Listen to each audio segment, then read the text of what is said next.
This is the story of a boy named Davin. And the day he was born, his father exclaims a disgusting thing has been born by looking at him. His misfortune was being born on the same day and time as Kajin, a child blessed with the sword god Keshak, born with a blessed body and talent. Davin's mother wishes he would be Kajin, and soon after, he finds out why his mother and father were so disappointed in him because he didn't have a right arm. Every night, his mother whispered to him and asked him to die, but he didn't want to die. He remembers what his father said when he was in her stomach, that their child was their hope because he would beat his uncle and be better than his cousin. His father hoped for him to beat Kajin, but he was born one-handed and without God's blessing, a disgrace that stomped on his parents' hopes just by being born.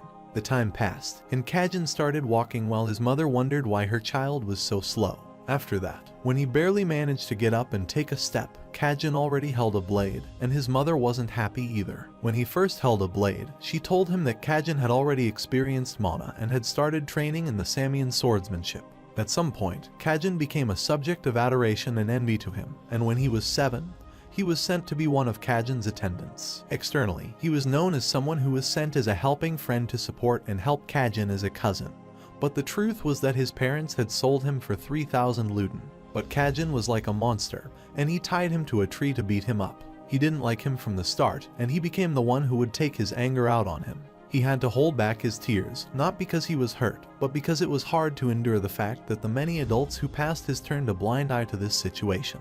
His uncle was known as an incredible man, but he left the family a long time ago and never returned. Because of that, there was no one to control Kajin, so he grew like a headsman, and his superior talent and the blessing of the sword god became like poison to him. As time passes, Davin gets jealous of his strength and talent and wants to be strong like him. He tries to fight him, but he is too weak for this, and Kajin humiliates him, saying he is a loser with no arm. He asks him to go ahead and try to beat him up, and Davin is desperate to win against him, but his dreams are not achievable with just hard work. Kajin got lazy in his training as he grew up, indulging in alcohol, girls, and drugs. But Davil still couldn't beat him. He was a lazy genius, and Davin was a hard-working idiot, and he thought that their position wouldn't remain the same forever. Finally, the day arrives when he is finally able to defeat Kajin, and everyone is shocked to see that one-handed Davin beats Storm Sword Kajin. Until now, his official record with Kajin was 21 matches and 21 losses, but at 29 years old, he finally beat Kajin. In unofficial matches, he lost countless times, and people told him to give up every time he lost. They made fun of him for being a talentless idiot, wasting his time, but he still won, and Kajin is furious, seeing that he lost to a loser like him.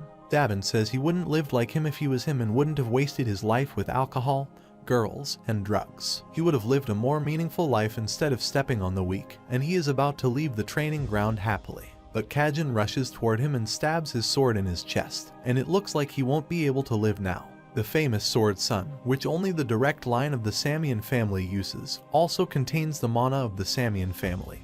Anti-demon mana. Unless the miracle Saint Raylia appears, he has no way to live. He says to Kajin that he will be remembered as a loser and becomes unconscious, and when he wakes up, he finds himself in prison. A guard appears before him and informs him that the miracle Saint Rayla was present at the arena, and she healed the filthy man like him.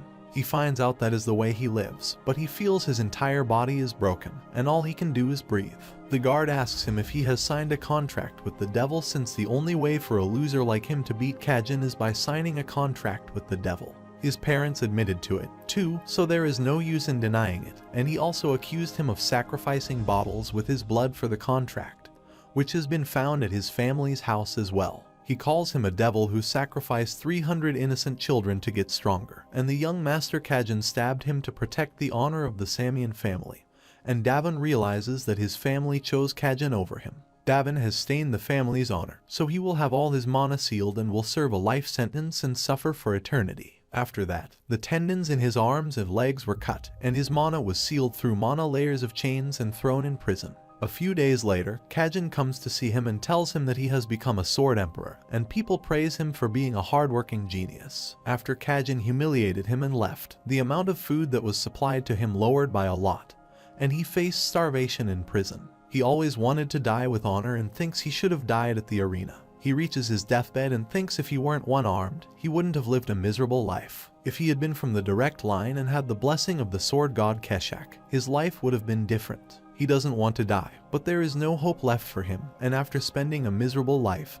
he finally dies. He wakes up when a man is shouting at him and asks him how he dares to ignore the family's adult and calls him Vincent. He grabs him by his right arm, and Davin is shocked at how he can feel pain in his right side. And first, he thinks this is a dream. This person is an adult from one of the branch families, but he wonders how he knows this man. He remembers he just called him Vincent, Adinkaga's 7th son, but still, this dream isn't all that bad. The air feels fresh, and it doesn't feel as gross and musky as in the underground prison.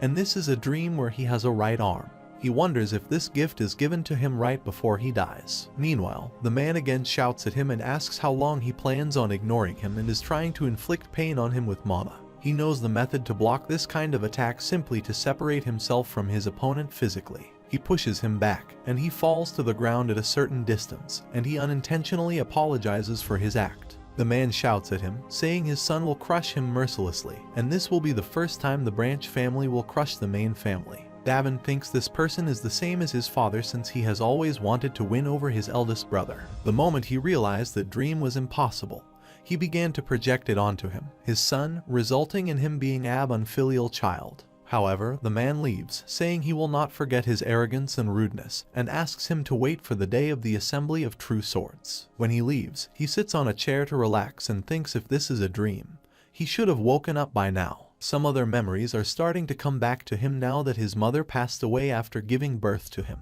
His father didn't care for him, and all the other children treated him as a scapegoat. Of the 8 children of the famous sword family of Adinka, he, Vincent, is the 7th. He was such a coward that he would shrivel up and cry in his room after being slapped by the youngest in the family, Loa. He was an ugly duckling, abandoned by the others in the main family of Adinka. He is someone to be preyed on by the branch families that want to surpass the main family. The one-armed Davin of the Samian family has become the useless Vincent of the Adinka family, and he discovers he is being reincarnated. He finds Vincent's diary filled with disappointment, and he writes that all of his kin from the branch families are searching for every opportunity to stomp over him. His maids and attendants all ignore him, and Davin observes that the diary is full of him just belittling himself, and it seems like his self-esteem fell as low as it could get and he had given up on everything. He thinks it looks like God has answered their prayers because he always wanted to live in his last moment, and Vincent always wanted to die. Suddenly, he hears a voice in the room, and it asks him if he is going to believe something that absurd. He wonders if the demon is trying to deceive him because his reincarnation was never meant to happen. The voice tells him that he is the original owner of that body, and he has willingly given over his body to him and asks him to call him Julian. Davin is shocked to see him and asks him if he hasn't died. He replies that this happens because of revelation, since he has heard that people blessed from birth can sometimes hear revelations. And Davin is shocked because he is a god. However, he is a minor god and originally intended to call forth a spirit god, but he crawled in instead.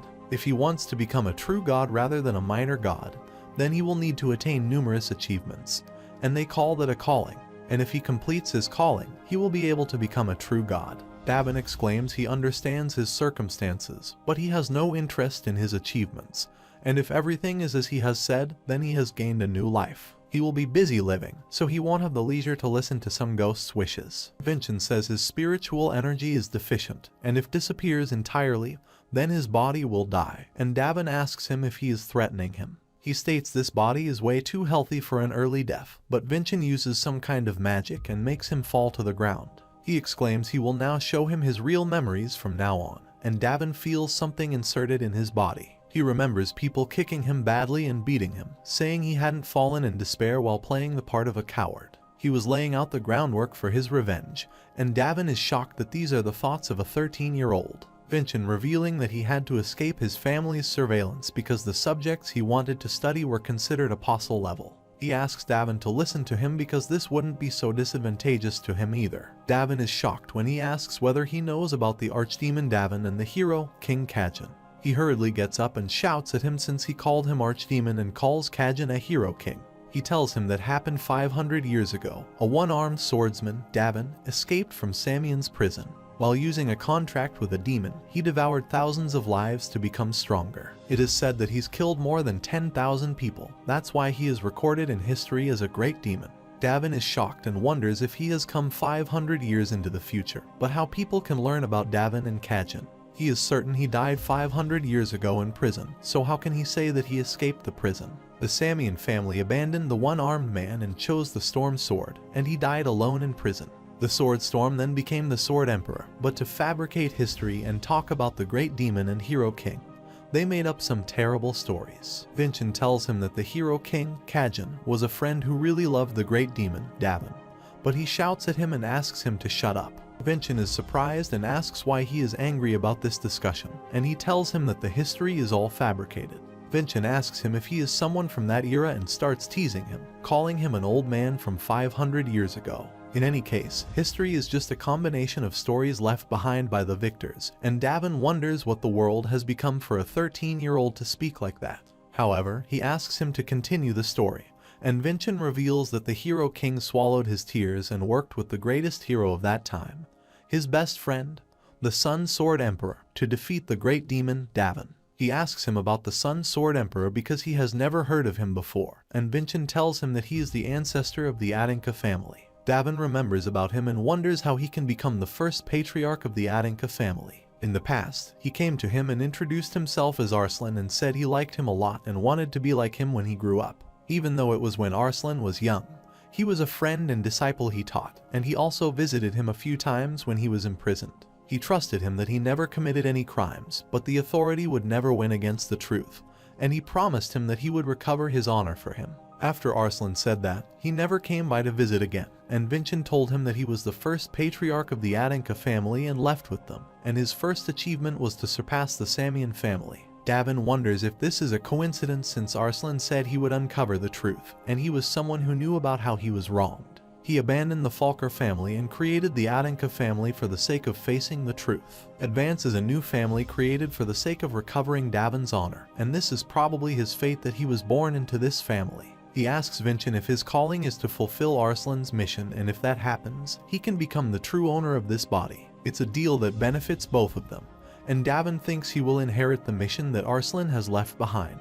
He will surpass and climb over the family that betrayed him by becoming a part of this family. After some time, he gets out of the room, and Vincent calls him an old man and asks where he is going while he asks him to stop calling him an old man. Vincent exclaims if he is from 500 years ago, then he is definitely an old man. Suddenly, they hear an announcement regarding the starting of a spar, and Davin wonders what kind of martial arts people of this era use. Moreover, he wants to know how much stronger Kajin's descendants have gotten, but he feels his body so much heavier that he collapses. Vincent's body is totally trash for him, and it collapses quickly. It is in such a terrible state that if he doesn't use mana to control it, it won't be able to live an everyday life. Suddenly, he remembers something and asks Vincent hurriedly, and when he comes, he asks him why he never learned any kind of swordsmanship. He reveals that he has a disability that didn't allow him to learn it, but Davin tells him that he is an exoskeleton, which means he can store mana everywhere in his body, and more accurately, he can store mana in his bones. Vincent doesn't explain anything that he just said, and he tells him that a martial artist needs to use mana to possess transcendent strength beyond an average human's. It is said that the mana that causes miracles is usually stored in the human's heart, but having the heavenly exoskeleton means that on top of his heart, he can also store it in his bones. Vincent is surprised to learn that he has incredible power, and Davin reveals that Kajin, the person they call the Hero King, also possesses the heavenly exoskeleton. Davin has been reincarnated with the countenance of Kajin, someone he has been envious of his entire life.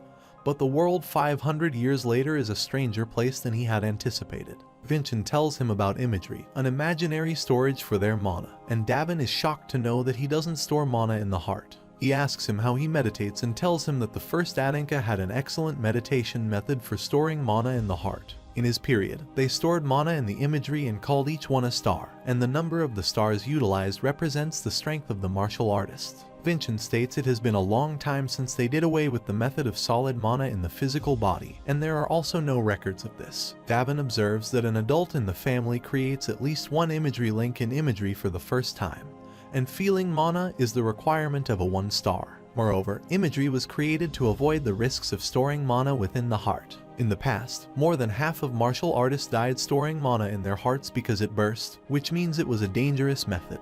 Vincent calls him from behind and asks if he is storing mana in his heart right now, and Davin exclaims he will have to risk this much if he wants to be known as a proper martial artist. Vincent says his order for collection mana is wrong and asks him if he doesn't know about the circuit formula, and Davin is surprised to know that there is a formula to mana's flow. Vincent states no one lets their mana flow everywhere like that, and there is indeed a formula to use mana efficiently. Davin tells him that they just did it by feeling back in his day, which means there must have been people who failed. Davin reveals that the magic power circuits of the people twisted and burst for about half, which means about half of the people lived at that time. Vincent forbids him to be so rash because it's not his body and asks him to treat his body like it's precious.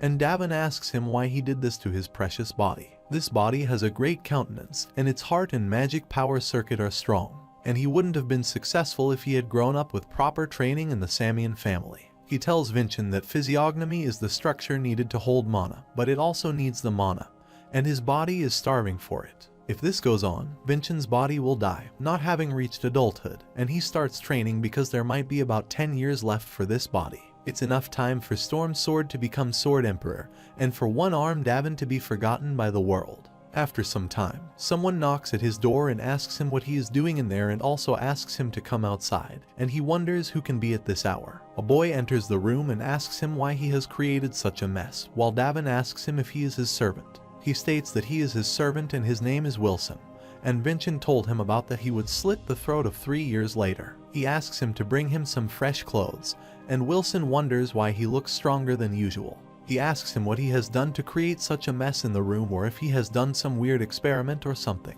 He asks him multiple questions if he has gone insane from being ignored all the time and staying in his room, which means he must be learning some kind of black magic. Davin exclaims it's rare to see someone talk so formally while spouting the most impertinent stuff, and it's amusing that he keeps insisting on what his master has denied. He talks to him rudely and asks him to do what his master ordered him to do, but Wilson shouts at him instead and says he already told him that he hates doing things he doesn't feel like doing.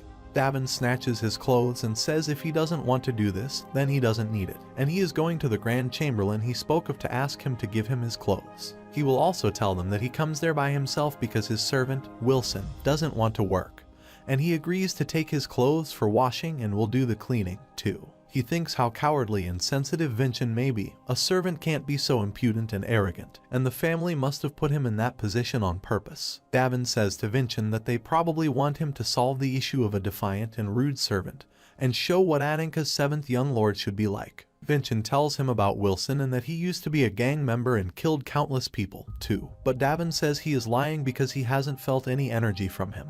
His eyes are too innocent, and he feels like he's a coward too, and Vincent asks him how he knows things like that so well. Davin replies he used to live such a life, and Vincent gets scared and wonders if he summons something scarier than a spirit king. The next day, Wilson brings the washed clothes he gave him yesterday, and asks him if he liked how he cleared his room. He requests him not to turn his room into a battlefield next time, and Davin can feel pride in his eyes that he wants him to crush him. Davin calls him and asks him to bring him a wooden sword that's around 1 meter long, and it will be good if its weight is around 500 grams, and it should be made of black scented wood. There should be tons of it in the family's storeroom, and Wilson asks him if he refuses to do it, and Davin replies if he doesn't do this, then he will have to go get it himself then.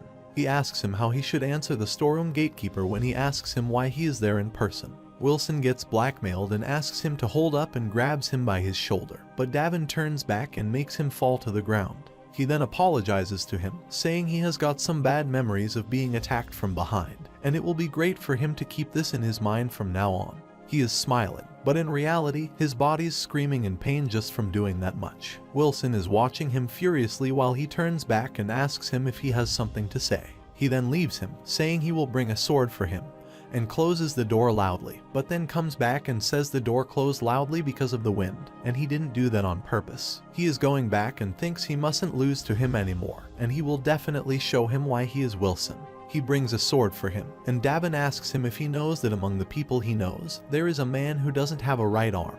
He states that the man didn't have his right arm, so he led a tough life, and his life faced a very terrible ending. However, Wilson offers him the sword and says he will take his leave. When he is left, Davin thinks he needs some proper training now and comes out of the room to train himself with the sword. He observes this heavenly exoskeleton boy is extremely weak, But to think he would be so tired after swinging the wooden sword just a few times, it feels like he still has a long way to go. However, the sensation is good, and it looks like he was born to be a martial artist. Suddenly, a boy appears there and cuts his training statue into 2 parts, and says the mana energy was so weak there that he didn't think anyone was using it. Davin asks him about who he is, and he tells his name, Ravan Adinka, and asks him if he is that useless Vinchin. He is a very collateral descendant, and Vinchin appears there to tell him that he is also one of the candidates who's predicted to win the Assembly of True Swords this time around. He also met his father previously, and Vinchin asks him to be careful since he is the rising star from collateral descendants who's the most skilled among the 13 years old in the Adinka family. Ravan figured if he won in the Assembly of True Swords, he would have to fight with him, so he came looking for him, and Davin was shocked to hear about the assembly. It's a competition that gathers numerous children of martial families that are connected to the Adinka family to fight with real swords. While there is no official age restriction, people usually participate in the assembly of authentic swords at the age of 14, and the winner is given the chance to fight with Adinka's family's direct descendant, who is around the same age. Davin thinks the direct descendant that would be fighting the Assembly of Actual Swords winner would be him, the useless Vinchin that's determined to be the weakest among the direct descendants. Ravan asks him if he will hide from him because he is too scared, while Davin exclaims how a martial artist can be sacred of swords. He asks him to speak to him politely because even provocations ought to have some level of dignity and class. He thinks one-armed Davin was respected both on the training ground and the sparring stage. Even Kajin respected him, and he asks Ravon if he should be embarrassed for not knowing his place. He talks about his father that he hadn't taught him manners, and Ravan gets angry about this and asks how he dares to insult his father. He has decided not to forgive him from the moment he decided to disrespect his father, and Vinchin calls him from behind and says Ravan is at the level of 2 stars, and he also possesses the attributes of a steelman. He needs to be careful because he's way stronger than he is, and Davin also knows that he will lose if they fight right now. It's obvious that he reeks of the sense of inferiority that he was raised with because they are collateral descendants, and Raven is using mana despite knowing that he is unable to control mana. His father doesn't act like an adult, and his son doesn't know the etiquette of being of a martial artist. He feels the mind of a martial artist has regressed comparable to that of 500 years ago. He comes forward and keeps his sword on his neck, saying he still has a good sense of distance and someone like him would have gotten beaten up by the elders of a family. Raven is shocked at his confidence and thinks he doesn't have mana and is not even able to perform imagery, so how can he be so confident? He knows it for sure since he is facing his sword, and he has no way of winning him, but he is confused with the vibe he is getting from him. Davin exclaims he is stopping this because Raven has got scared just because of some wooden sword. He also threatens him, saying in the Assembly of True Swords, things won't end with just wooden swords. But Raven gets furious about this and jumps upon him to attack. Viknan appears there and asks him to dodge the attack. But a knight appears there and asks Ravan to stop since he can't fight young Lord there. If he wound him there, Vinchin would have an excuse to dodge a fight, and he must fight him at the Assembly of True Swords. Raven challenges him to meet at the Assembly of True Swords. After that, Vinchin asks him why he taunted Ravan earlier, and if his escort didn't stop him, he would have been in trouble, while he replies he just taught a lesson to a disrespectful child. Vinchin is getting angry because he is planning to summon a powerful spirit king, and this is the reason he is learning this period of knowledge from him. He asks him to finish image theory and asks him to go to blessings and traits, and tells him that traits are artificially made from the power analyzed from blessings, and Davin surprisingly asks him if he can make a blessing. According to him, it's disrespecting the gods, and he will get divinely punished, but Vinchin says he has already disrespected him. He then tells him about the trait Steelman. The Dwarf King's blessings include many things, but this trait focuses on strengthening the body, and the more he hones his trait, the more paths with stronger traits will open, which is called the Tech True. Steelman is a medium-level trait, and its defense and destructive power is its specialty, and Davin says martial education would be skewed toward one side. He thinks what Vinchin just said is true, and the scarecrow that the wooden sword used by Ravan sliced earlier shows the level of his power. He must familiarize himself with these skills to compete against people like this. After that, he is training on the ground, and the others are talking about him, saying that he is swinging with his left hand, which means he cannot use imagery. They also make him fun, saying he starts panting after 2 or 3 swings when Vice Captain Merlin appears there and asks them to stop making fun. He asks them what's so funny about the young master of the Adams family training in martial arts, and they run away, apologizing to him. He also thinks Vincent is ashamed of the Adanka family just by looking at him, since he is swinging his sword around aimlessly without any mana or trait. Vincent comes to him and says they all are whispering, and asks him if they can do this in a forest somewhere. And Devan asks him if he has the time and stamina to go there. He is used to getting looked down upon, since no one expected the one-armed Davin to beat the Storm Sword. But he converted their criticism into praise and overcame it all. Merlin comes to him and offers him an advanced recovery potion, and it will be easier for him to train with it. He introduces himself as the vice captain of the White Sword unit, Merlin, and Devan asks him why he is not laughing at him. He tells him that he laughed at first, but his eyes seem to be desperately seeking something.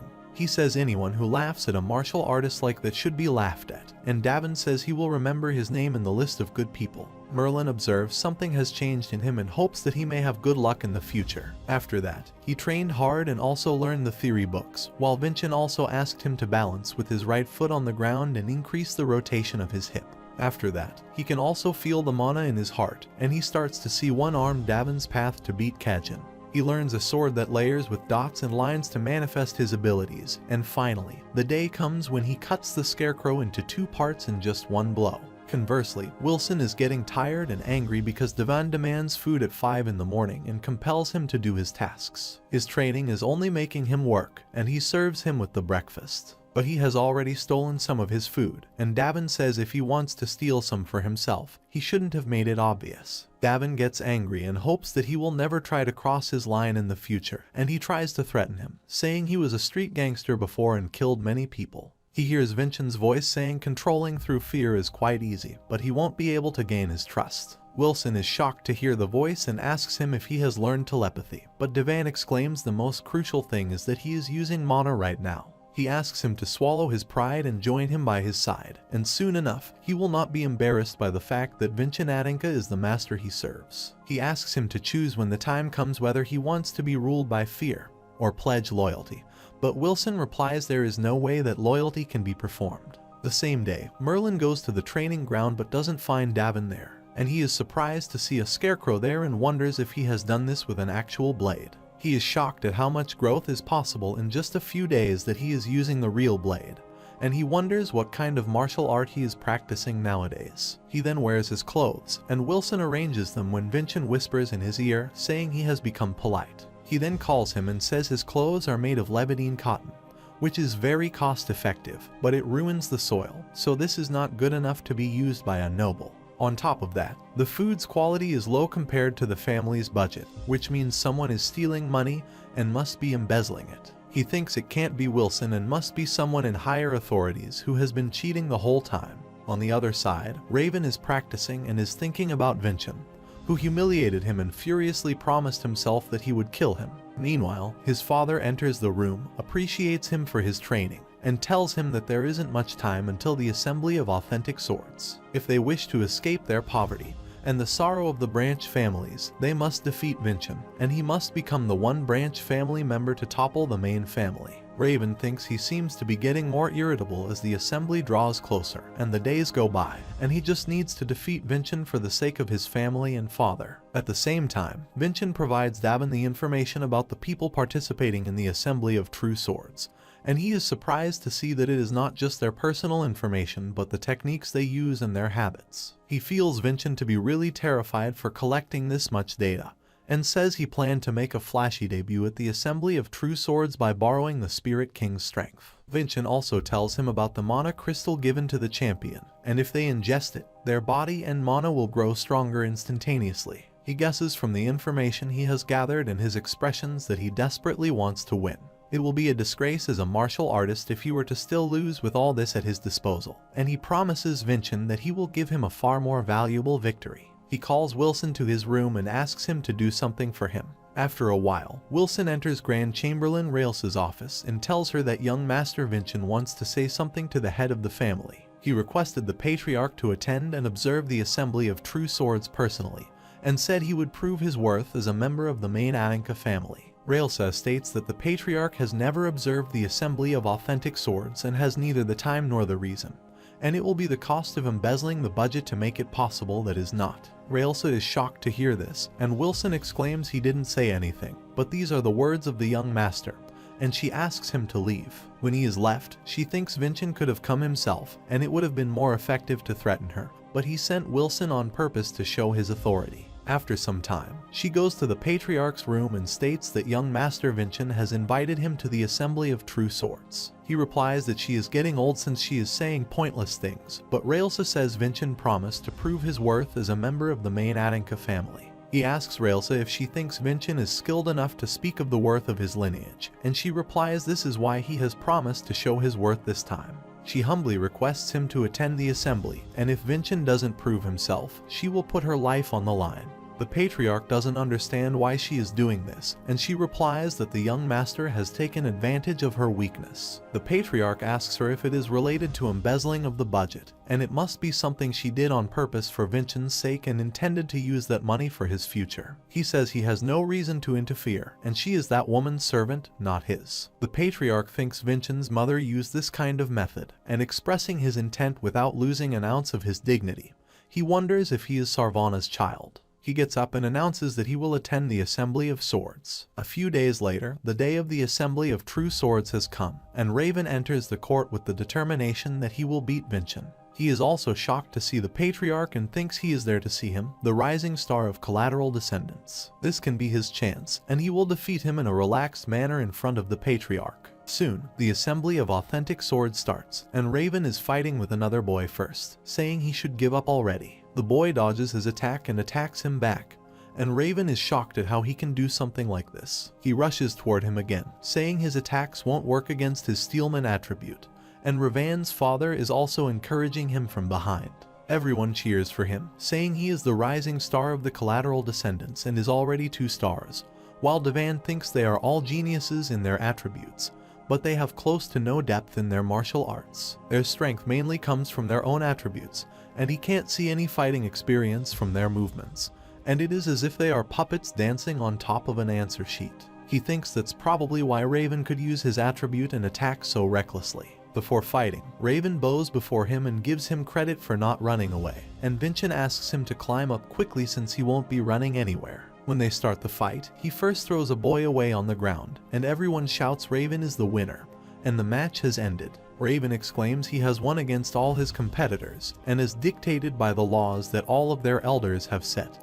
He will be fighting with his close friend, Vincent Adanka, as the last fight of the Assembly of True Swords. Vincent exclaims he accepts his challenge, and a man named Ziron, the referee from the White Sword unit. Vincent says he has a condition before the match and calls Wilson from his side, and exclaims he will only use a specific wooden sword and his left hand to fight with his distant relative, and also let him have 3 attacks first. Until the first 3 attacks are completed, he won't move a single step from where he is now while Raven shouts at him, asking what he is doing. The people in the audience get uncomfortable and wonder if Vincent doesn't know about martial arts, and Raven's father shouts that Vincent is just doing this to make up excuses when he loses. But the Patriarch allows what he is doing from his place and asks him to prove his words with his actions. However, the fight starts, and Vincent again asks him to come to him first with 3 attacks. Raven rushes toward him, and earlier, when they were discussing it, they thought the first attack would be a short stab. He easily dodges the attack and thinks his movements are so evident that he can see them without Vincent's information.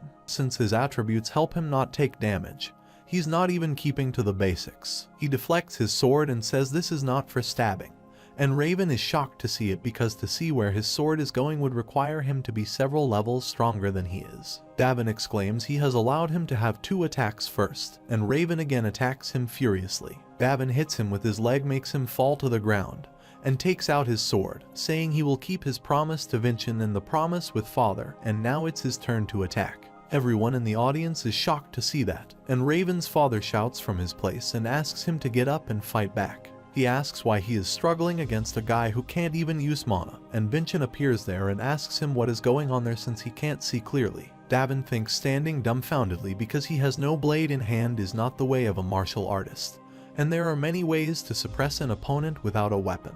Then Raven laughs at him, saying he has obtained a trait in that short period. It has to be a small minor god that he is too embarrassed to reveal publicly. He attacks him again, and Vincent asks him to dodge it because it can be dangerous, and he just doesn't dodge it but also attacks him with his wooden sword. However, Raven doesn't feel any pain, and his father tells him that a practiced sword can never break the defenses of a steelman. Davan thinks he has a rotten sacrum and an untrained body, and he can't use any strong powers yet. And if he gains confidence, he will attack with the same method again. He uses the force of his strike, attacks him with his full power, and makes him fall to a distance. Now, he only has a chance, and if he uses this skill once, his body will collapse, so he has to end it while he is knocked up in the air. He can see the dot Ravan made, the one he made, and the sword path connecting the two. He uses swordsmanship, which states he cuts into space, twisting the flow of mana, and uses it to sever everything, including the enemy's skill. He attacks Raven and cuts his arm, and Davan asks the referee to announce him as the winner or if he has to cut off his left to be crowned. He announces Vincent as the leader, and Raven's father rushes toward him. Vincent asks him how he is so calm since his body is at its limit and he needs to rest soon, while Davan thinks it's not the time to collapse yet. He tells Vincent that he kept his promise, and the Patriarch announces that the winner of the Assembly of True Swords is declared. Once again, as Vincent Aninka, he asks everyone to come inside because they will start the awarding ceremony soon. He exclaims that the one who overcomes adversity will be rewarded with a miracle stone. But before he hands this over to Vincent, Raven's father rushes to the room and says this is not making sense. He says it has to be a trick played with his son, and Vincent must have borrowed the power of an apostle lord. Meanwhile, a priest appears there and informs him that a small problem has occurred, and it seems that young Lord Ravan's arm cannot be reattached. His father asks if his son will forever have just one arm, and grabs the priest angrily and asks him to treat his son at any cost. The priest states he hasn't seen this kind of injury before because not only has he never seen it before, but it seems like it's been severed by something his divine powers can't handle. Ravan's father shouts at the Patriarch and asks him to see that his son has an injury that even a third-grade priest can't fix, and Davan asks them if he can respond to these allegations. He exclaims that the Assembly of True Swords was carried out in the Patriarch's presence. Therefore, all of the proceedings are considered to be approved by the Patriarch's authority, and he has declared him as the final victor. In that case, his words are directly denying his authority, and in a place where all the special guests have gathered as well. And he asks him if he thinks that his insight is superior to that of the Patriarch. He calls Jaren and asks him to arrest that man because he questions the Patriarch's authority in a public setting. Jaren ties him up while he is shouting for help, and the Patriarch calls him and asks if he doesn't realize that he is indebted to Vincent. Adina's law doesn't try twice for the same crime, and as a fellow father, he will let him go, but he can't open his mouth again. He appreciates Vincent and exclaims he did great, and the soul Vincent is feeling a valuable experience he never had. The priest says Ravan's right arm will be forever gone, while Vincent whispers something in Davan's ear, and says this can be an opportunity in their favor. He asks the priests if his right arm can be fixed with a miracle stone, and he is shocked at why he is telling him to use his reward on him.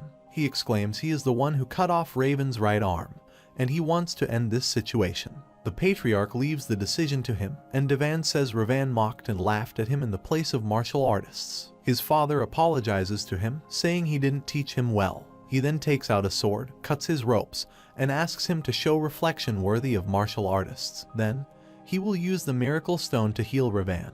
Davan says an eye for an eye, and a tooth for a tooth, and for the right arm, he needs someone's right arm. Charles gets up and says he will sacrifice his right arm for his son, and Vincent exclaims that he really loves his son.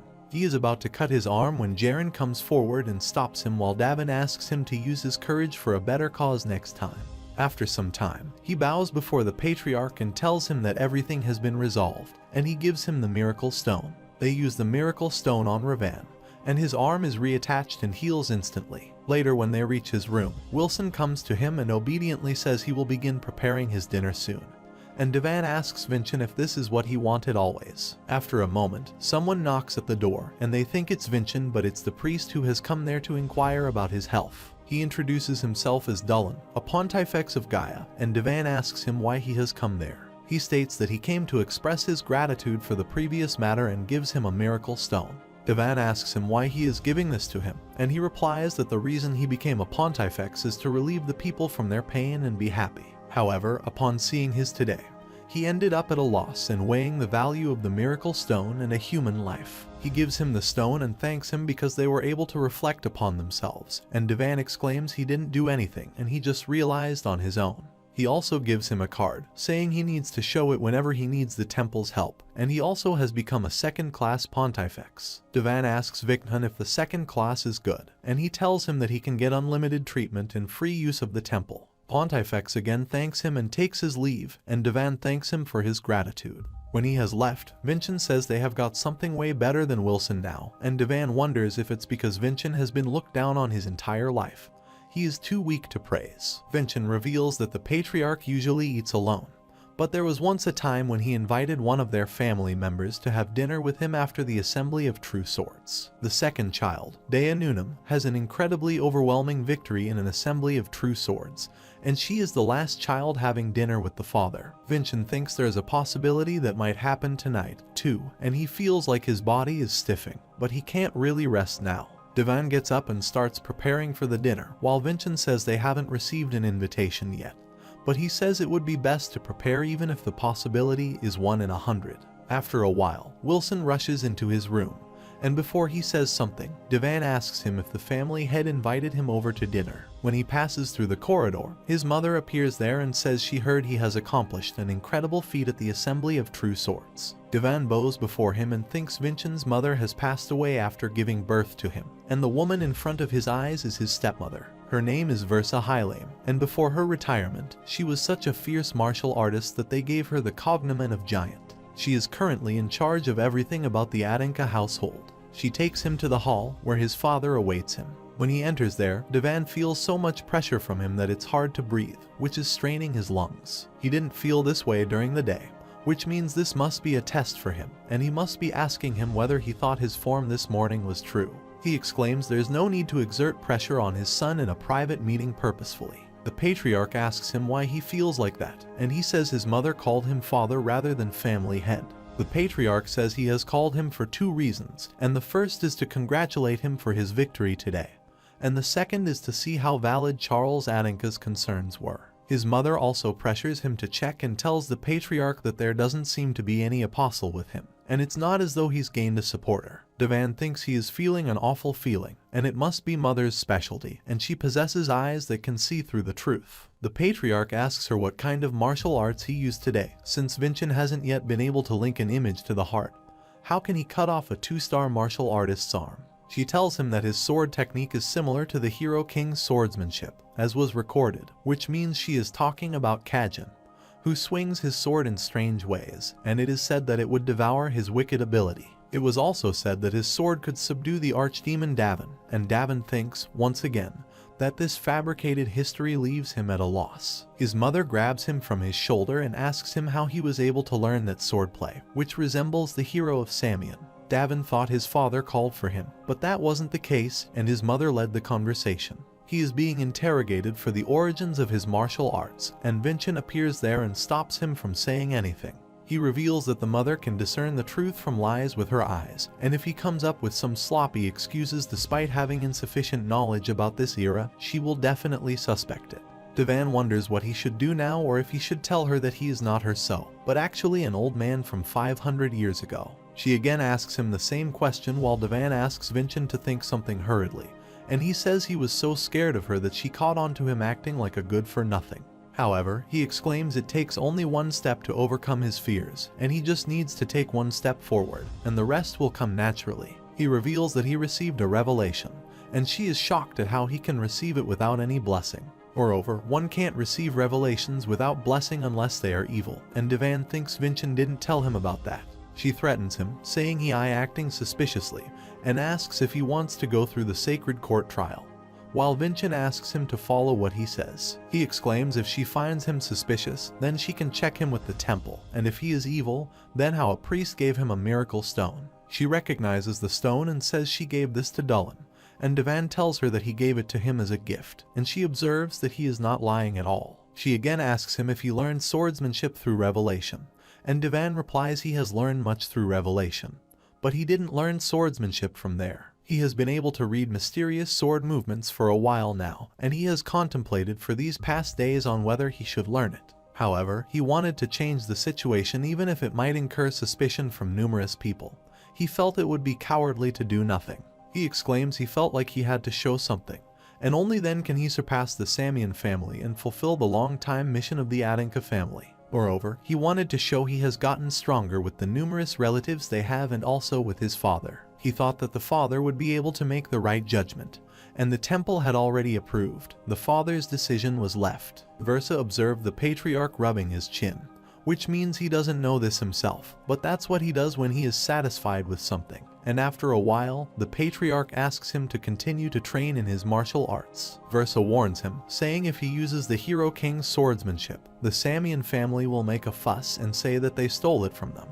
But they would have nothing to say if it's the Great Demon King's swordsmanship. She asks him if his decision was made with consideration of all this, and he replies that he has already taken into consideration what needs to be considered. She then calls Vincent and says since the patriarch has given his approval, he will be taking responsibility for all of this. Therefore, he must do his best to improve and not cause any inconvenience to him. Devan thinks this is not just a simple warning, but she is confirming the patriarch's decision and also giving him her approval. Later, the patriarch starts the conversation and says he has shown great results at the Assembly of True Swords, and he has also proven the class of being an Adanka family's direct descendant. He will grant him something he desires and asks him what he wants, and Devan replies that he wants to become stronger. The patriarch asks him to say something he can do for him, and Vincent whispers in his ears that he must ask him to go into the library. When he asks for the library, the patriarch states only 3-star martial artists can enter the library, and asks him if he is able to link imagery to his heart. Devan replies he has not been able to do so, and that's why he would like to make use of this opportunity to behave like a spoiled child. The patriarch agrees and permits his entry into the lowest rank library that 3 martial artists may enter. He orders Versa to bestow the Crimson Lotus upon Vincent, and says this is the reward for keeping the promise with him. The Crimson Lotus is the sword the patriarch used when he was young, and he used it as he began to make a name in the world. Davin thinks this is an incredible sword, and it's been around for so long but it's still so sharp. Vincent is happily flying in the air, and Davin says it would be no good if he becomes this happy at only this level. He promises him that he will be accomplishing so much more in the future, and Vincent says he was disappointed because he wasn't the Spirit King, but he wonders if he would have been able to accomplish this much if he had summoned the Spirit King as he had planned. Even though he is a little reckless and old-fashioned, he feels like he can entrust his body to him, and he is about to leave when Versa calls him from behind. She exclaims that she is really proud of him since he is putting a lot of effort into planning and training, and he ought to enter the Crimson Fortress according to customs. She asks him if he has thought about how he will subdue the Crimson Demon, which is one of the few training institutes that the Adanka family possesses, and only those who complete the fortress training will be recognized as full-fledged martial artists. The requirements to enter it would be to win the Assembly of True Swords and the subjugation of the low-rank demon, Crimson Demon. He asks Vincent how he should answer this question, and he asks him to say he doesn't know about that. She then asks him if he feels pain in his body due to the strange sword movement he used earlier, and she reveals that it's not possible to take down the Crimson Demon in a single track, and he will die if he fights it in his current state. She says the Crimson Demon can't be taken down in a single strike, and Vincent wonders why she is giving advice to him. Davin says she may have taken a liking to him and asks him if he forgets his story that his enemies threw him in prison and forged history. With the lie-piercing eye and the new appointment of the Lord, she could have framed him as much as she wanted to, but she didn't. She may not like them, but at the very least she isn't hostile to them.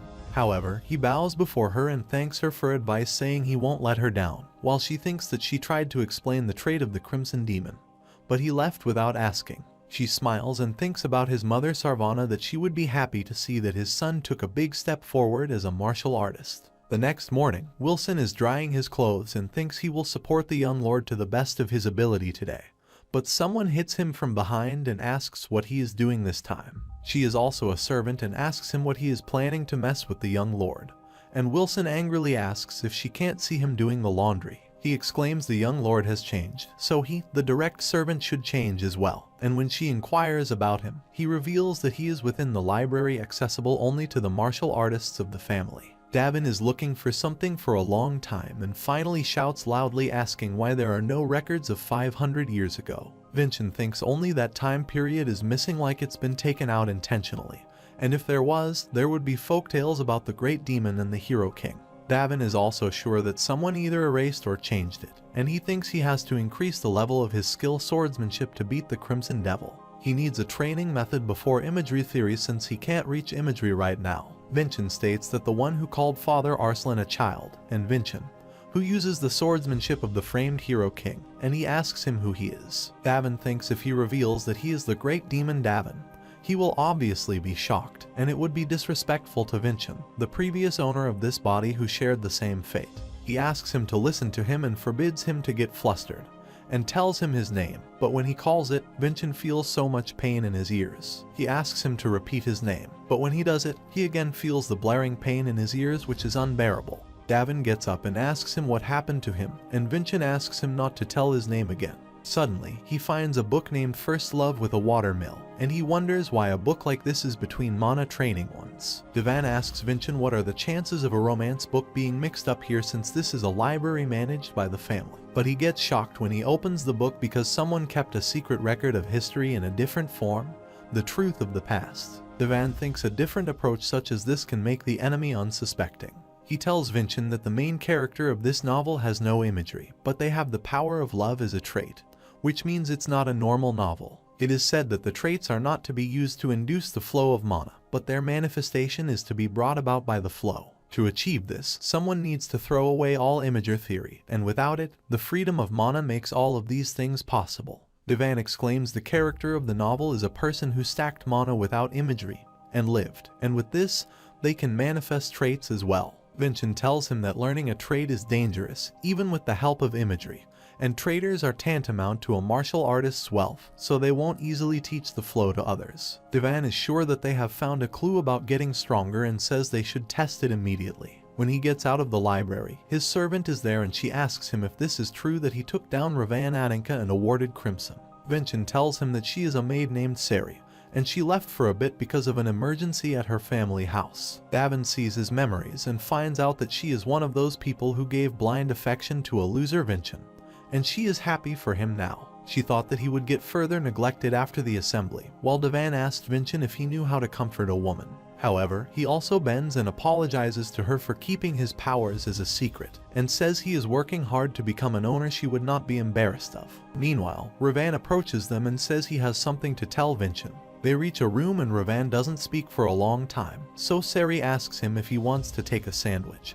But he angrily takes out his sword and says he has come there to repay him for the assembly of true swords. Davin hurriedly gets up to dodge him, but he never expected that he would attack him like this. Ravan knows skill swordsmanship now, so his last trick won't work on him, but suddenly he gets shocked when he puts down his sword. He exclaims he owes him so much because he forgave his rudeness and gave him his miracle stone, and he got his arm back, and his father became peaceful again. He has regained everything, but he is unable to give back anything, so he puts down his sword and bows before him, saying this is the best he can give him at the moment. He swears his loyalty to Vincent, and Davin thinks he wasn't a hopeless case after all. Vincent asks him if he is going to believe him since he is Ravan Adink and can't be trusted, while Davin thinks he placed his sword towards him, which is an act of giving his life to someone as a martial artist. However, Davin puts his sword on his neck and says he accepts his oath, and he will stand by his side until the moment he betrays him. Ravan recognizes his sword that it's Crimson Lotus and wonders if he has already been appointed by the Patriarch,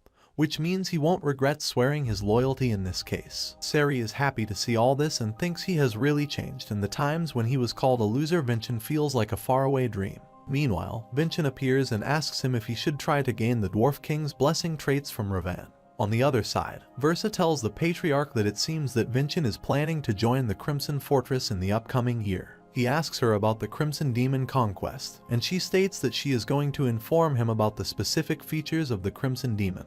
But he doesn't ask. It is said that the Crimson Demons can attack only with 3rd star mana or higher as they have no physical form. And the reason why the conquest is a rite of passage is to see the way in which one faces a demon and to see proof that they have above the 3rd star mana. She also informs him that Ravan Adinka has begun residing at Vincent's building for the past few days. He is training him to produce his mana in an experienced way because he asked him to teach his Dwarf King's blessing traits. He promises him to help him if the book isn't lying, and Ravan says he will have to guide the flow, and Vincent will have to mediate right beside him.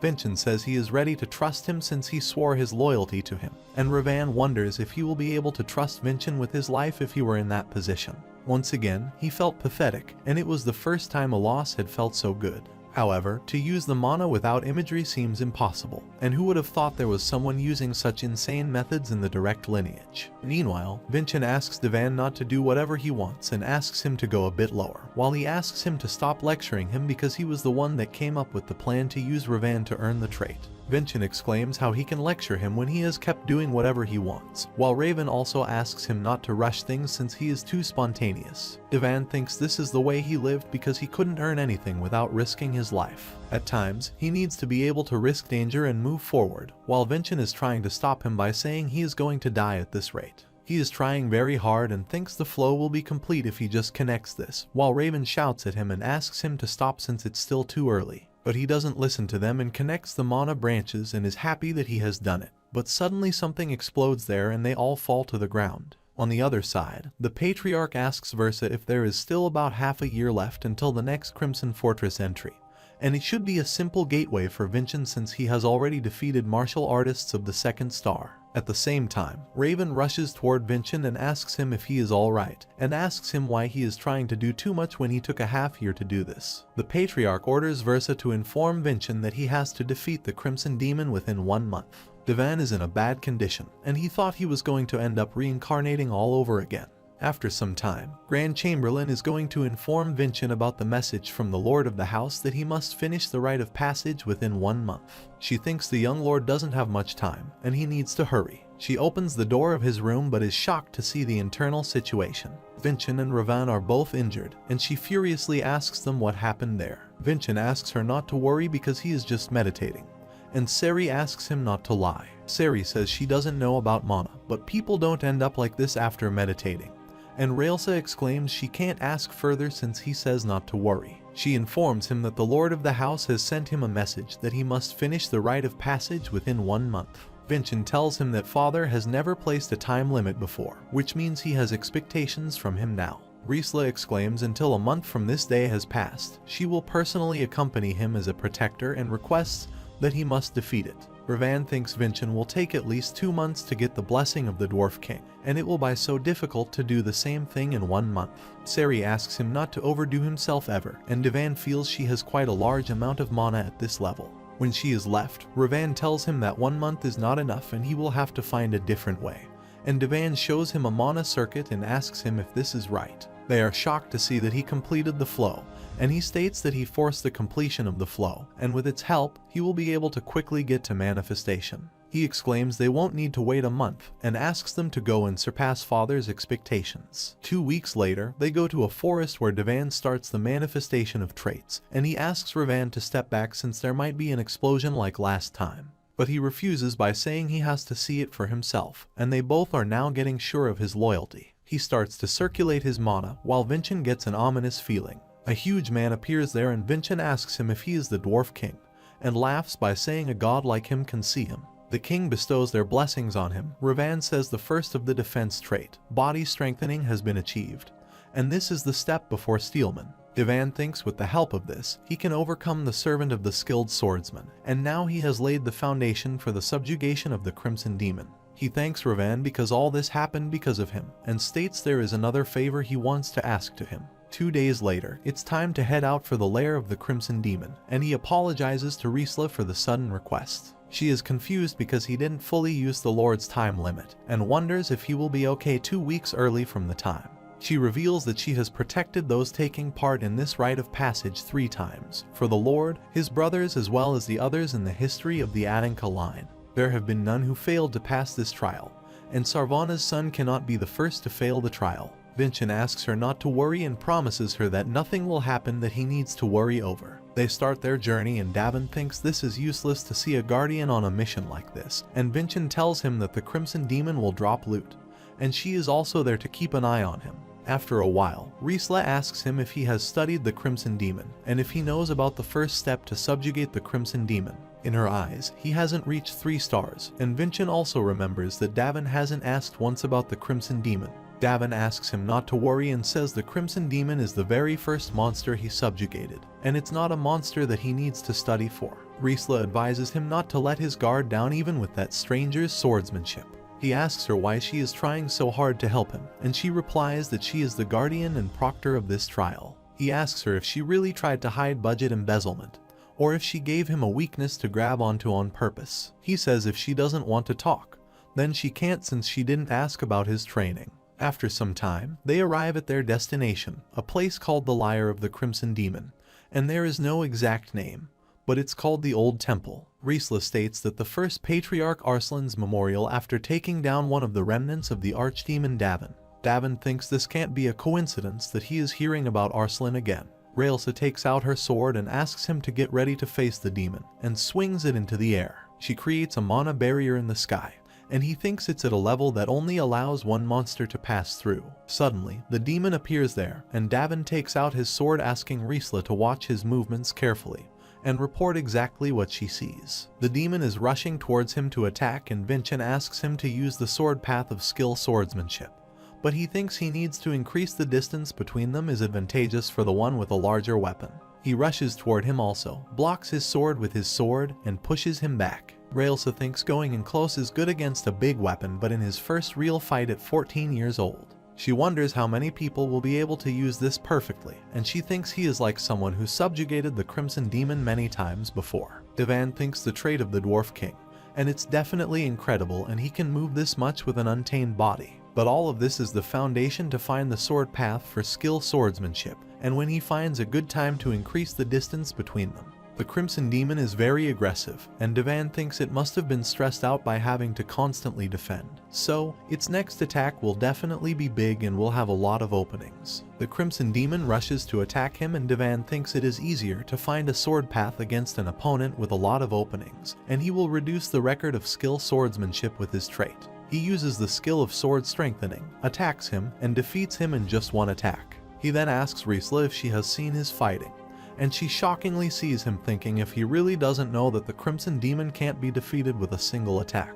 The reason is that the demon has 2 lives, and he again gets up to attack him from behind. She shouts from her place and asks him to dodge the attack, and Devan bends immediately to dodge the attack. He thinks this is the same as 500 years ago, and he observes that his appearance has also changed with the second life. Raelsa thinks he is a revived Crimson Demon, and its speed and strength increase more than before. Devan is just trying to defend himself since it seems dangerous. The retreat route through the wall is blocked, and the demon is attacking him at his full speed. Vincent appears there and says this is not going well, so they have to change their plans, and Devan says they have to make him let his guard down. It's thinking the same thing and is trying to corner him for an ultimate attack, and when it's fully prepared for the ultimate attack, he will carry out the plan. Riesla is watching all this and thinks she is a supervisor for the rite of passage, and her interruption will mean the young lord's failure. She doesn't want to end Lady Sarvana's son's future by helping him, and remembers the time when she helped her and took him with her. She offered her to join their group since they were on an adventure to become martial artists, and that's why she survived by stealing at the country border. It was shocking enough to come across such a monster, but she asked her to join her, and Riesla thought she was an insane woman.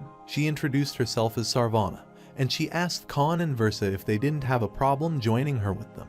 Riesla thought she may have also lost her mind from an injury to the head during the fight, or maybe she was tired of that life of plunder, or maybe she was influenced by her boldness. However, she ended up joining them on their adventure to become Adinkal legend, and they defeated many monsters together. Sarvana always called her the best. She was strong and beautiful and had the power to make people smile in her hopeless life, and she was a ray of light for her. The day when she gave birth to Vincent and died, Riesla thought that wasn't the time to be sad, and she promised her that she would protect the child she left behind.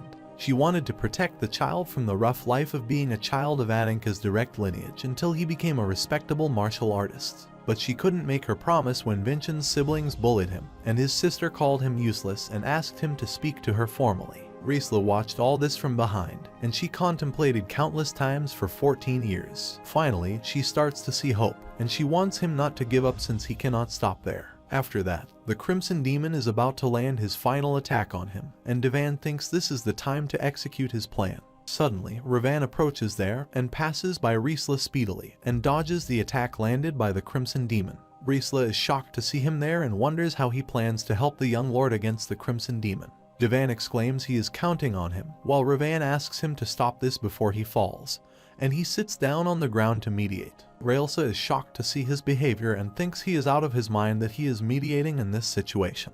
If Ravan gets pushed and even a little impact hits the young lord, then he will certainly die. The demon is looking at Devan while Ravan calls him and asks him to look at him since he is the one blocking him right now. He activates his trait Steelman and defends against the demon and exclaims it is weaker than he thought. But suddenly, the demon attacks him multiple times and Ravan thinks a sword can't get the Steelman's effect, and his sword starts cracking and aiming at his blade. Soon, his sword breaks and Ravan thinks he can't defend Vincent without a sword, and the demon is about to attack him when he calls Vincent for help. Suddenly, Vincent gets up and attacks him with his trait, Swordsmanship, and pushes him back. He thanks Ravan for his help, and he exclaims he almost feels bad for the Crimson Demon. Raelsa comes to him and asks if this was his plan, congratulates him for winning, and says she is not sure the Lord will be okay with him getting help.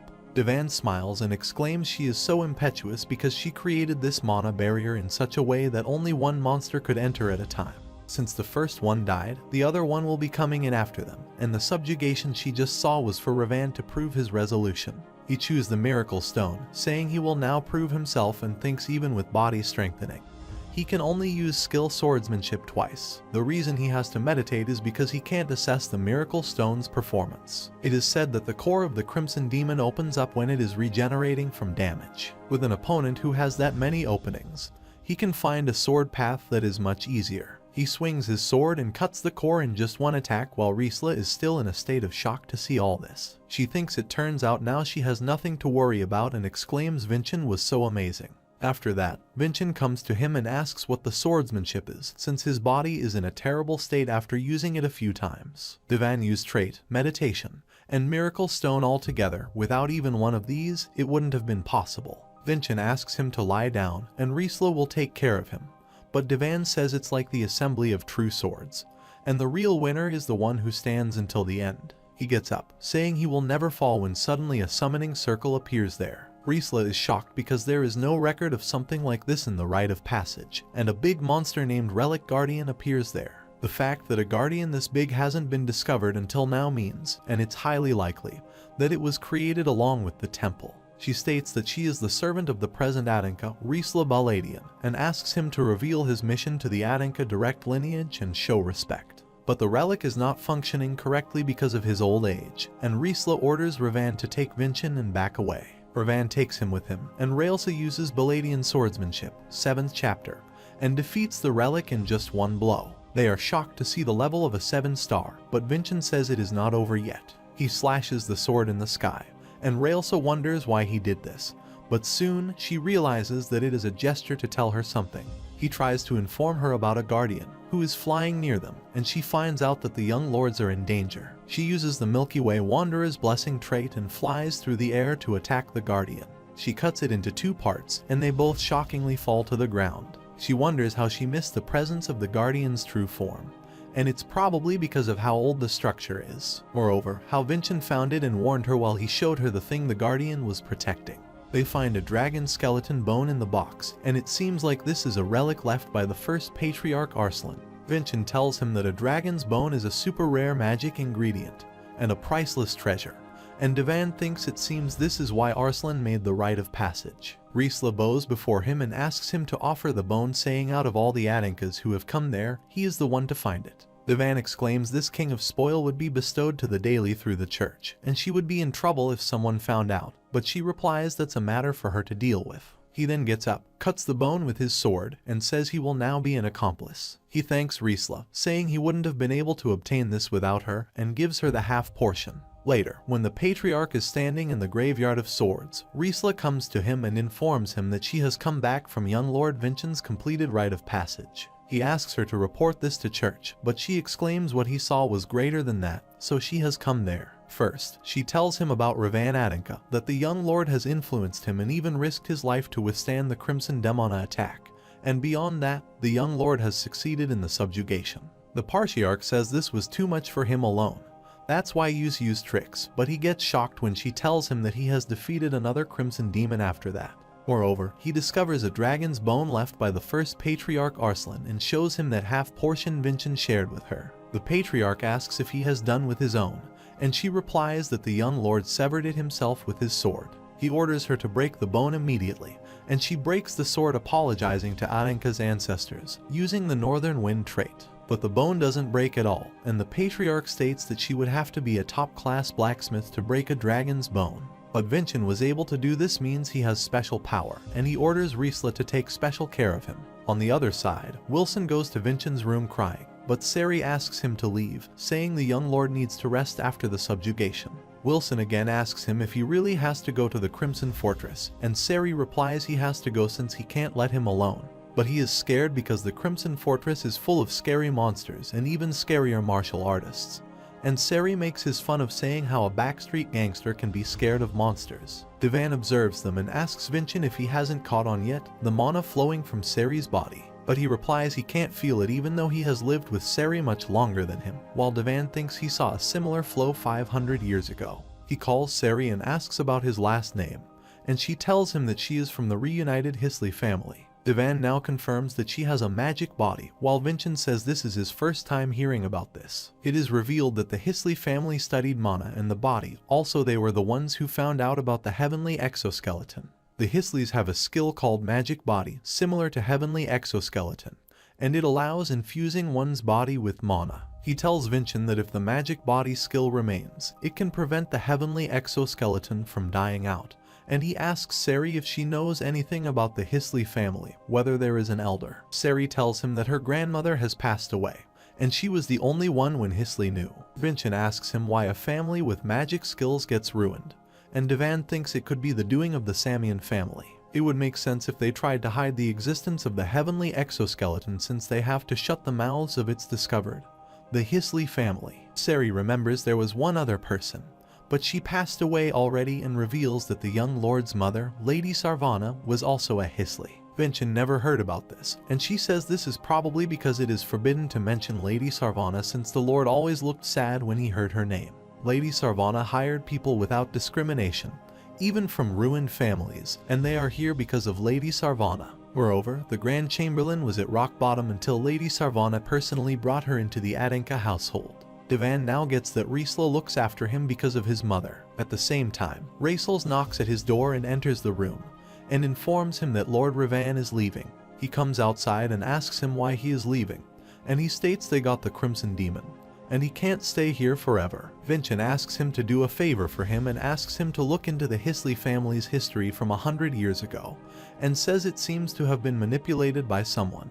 But maybe the collateral lines weren't touched. They shake their hands, and Ravan says he will be stronger next time because he doesn't want to embarrass him and pays him goodbye. After that, he asks Riesla if her kindness toward him is a way to repay her debt to his mother, and he has a favor to ask not as Sarvana's son but as Vincent Adanka. He asks her to train him until he goes to the Crimson Fortress, and he asks this not as his mother's son but as a martial artist. Riesla thinks that her loyalty towards Lady Sarvana can be dedicated to young Lord Vincent now, and she agrees by saying she will not be soft on him. The next morning, they both reach the training ground, and Riesla tells him that he can learn a trait without imagery, but for that, he needs a mana circuit with a trait. Vincent asks her if she is not going to use the blade from the rite of passage, and she replies that he will face the blade moon when he gets worthy of it. He has 5 months until going to the Crimson Fortress, and if he wounds her even once, she will give out the trait. He asks him to try and cut her with his strange sword paths, but he tries to stop her, asking if she hasn't seen Raven and what a permanent injury can cause. But Riesla comes forward and asks him if she looks like Ravan to him, and he tries to attack her, but she dodges him instantly. She exclaims she knows the power of that sword path well, and that is why she is planning not to give him a chance to use it.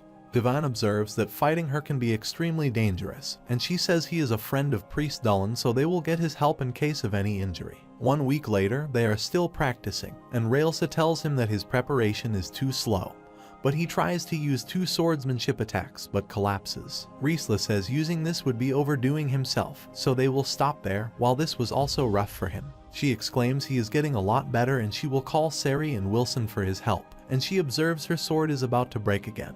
She has changed many swords in the past few days and thinks she should complain to the blacksmith about this. After that, she goes to him and says it looks like the title of the master is not the only thing he has lost since they last met, and it would be a tragedy if he supplies trash to the Adanka family. She shows him the blades she used in the past week, and she only used them to spar, and they can't have him supplying flimsy blades like these. The blacksmith is surprised and asks if she has fought against a monster with sharp teeth or a 9-star or above martial artist. He again asks her if she has clashed the blade against a great sword, and Raelsa says she hasn't done any of this, and she doesn't know if he considers it a great sword, but she sparred with young Lord Vincent's Crimson Lotus. The blacksmith is shocked to hear this and asks why Vincent has the Crimson Lotus. After some time, Raelsa calls Vincent late at night and apologizes to him for the late hour call because the blacksmith was being stubborn in wanting to see the Crimson Lotus. Devan gets shocked to hear that he was the one who made the sword, and Vincent tells him that his name is Blacksmith Hansen. He exclaims he is a dwarf who can even con if he so desires, and Vincent also tells him that he is a famous blacksmith, and father's longtime friend, and a former master associated with the Adanka family. Davin asks him if former master means he is not anymore, and he reveals that decades ago, he stopped making great swords and focused on good quality inventions. He was looked down upon by the forges for being obsessed with money and lost his honor and place in Adanka as a result. Davin greets him respectfully, and Hasten gets happy about this and says this boy truly knows how to clown people. Moreover, he made the correct decision in his path, and Hansen was shocked because the Patriarch once told the same lines. The Patriarch met him at that time and said he would ridiculed by many, but still, he believed that his decision was correct. He thinks this thing runs in the family and exclaims that he always thought he was the ugly Vincent, but he guesses those were false rumors about him, and he takes them as a compliment. Hansen asks him to show the Crimson Lotus, and he has to check its condition and observe him thoroughly. He asks him if he took down the Crimson Demon and spared with Sarvana's Klinger using this, but he is shocked because the blade is not damaged at all. It looks like he cut with his own strength instead of the blades, and he asks Vincent to show the type of swordsmanship he uses. Vincent comes forward and asks Davin not to show him since he has already used both charges of skill swordsmanship today. And Hansen also asks him why he is hesitating and asks him to show his skill. Davin thinks he can't get to meet a master every day, but Sari appears there and shouts at him, asking why he is making a ruckus at bedtime. Davin asks Raesla if they know each other, and she reveals that Hansen donated to kids living in poverty, and Sari was among them. The two are basically father and daughter, and she is getting angry at him because he has come and caused a scene at her job. Hansen asks her if it is okay for him to come tomorrow, and Davin assures him that he will visit the forges tomorrow with Sari. After that, he leaves by promising to bring Sari along with him, and Davin thinks this man is the place where Sari's warm heart comes from. The next morning, they go to his shop, and Devan shows him his swordsmanship skill. Hansen thinks he has a strange technique, and it looks like the Hero King and the Great Demon passed down in legends. Moreover, he observes the Patriarch hasn't given him the Crimson Lotus for nothing, and Davin asks him if this is enough for him. Hansen exclaims he got some of his interest, almost enough for him to want to make him a sword. But there is one thing missing, and he states that there is one sword he has envisioned for a long time, but it needs a rare ingredient. It's something precious that no one can't buy, no matter how much money they have, and is called a mastodon horn. The next day, Devan brings the skeleton bone to him and asks if he can make the sword with this, and Hansen is shocked to see the mastodon horn. Vincent asks him to be quiet since it's an item only father and Raesla know about, and Hansen thinks he is destined to meet them. Devan asks him if it is possible to add the horn to the Crimson Lotus instead of making a completely new sword. He exclaims the blade symbolizes the beginning of his father's career, and the Crimson Lotus is already incredible, and he likes it very much. Hansen agrees and asks him to return in 3 weeks, and he will add the horn to the Crimson Lotus. 3 weeks later, when they came to take the sword, they were shocked to see Hansen's workshop was on fire. He thinks the fact the Sari is so shocked means something highly unusual has happened at the blacksmith and says they must rescue Master Hansen.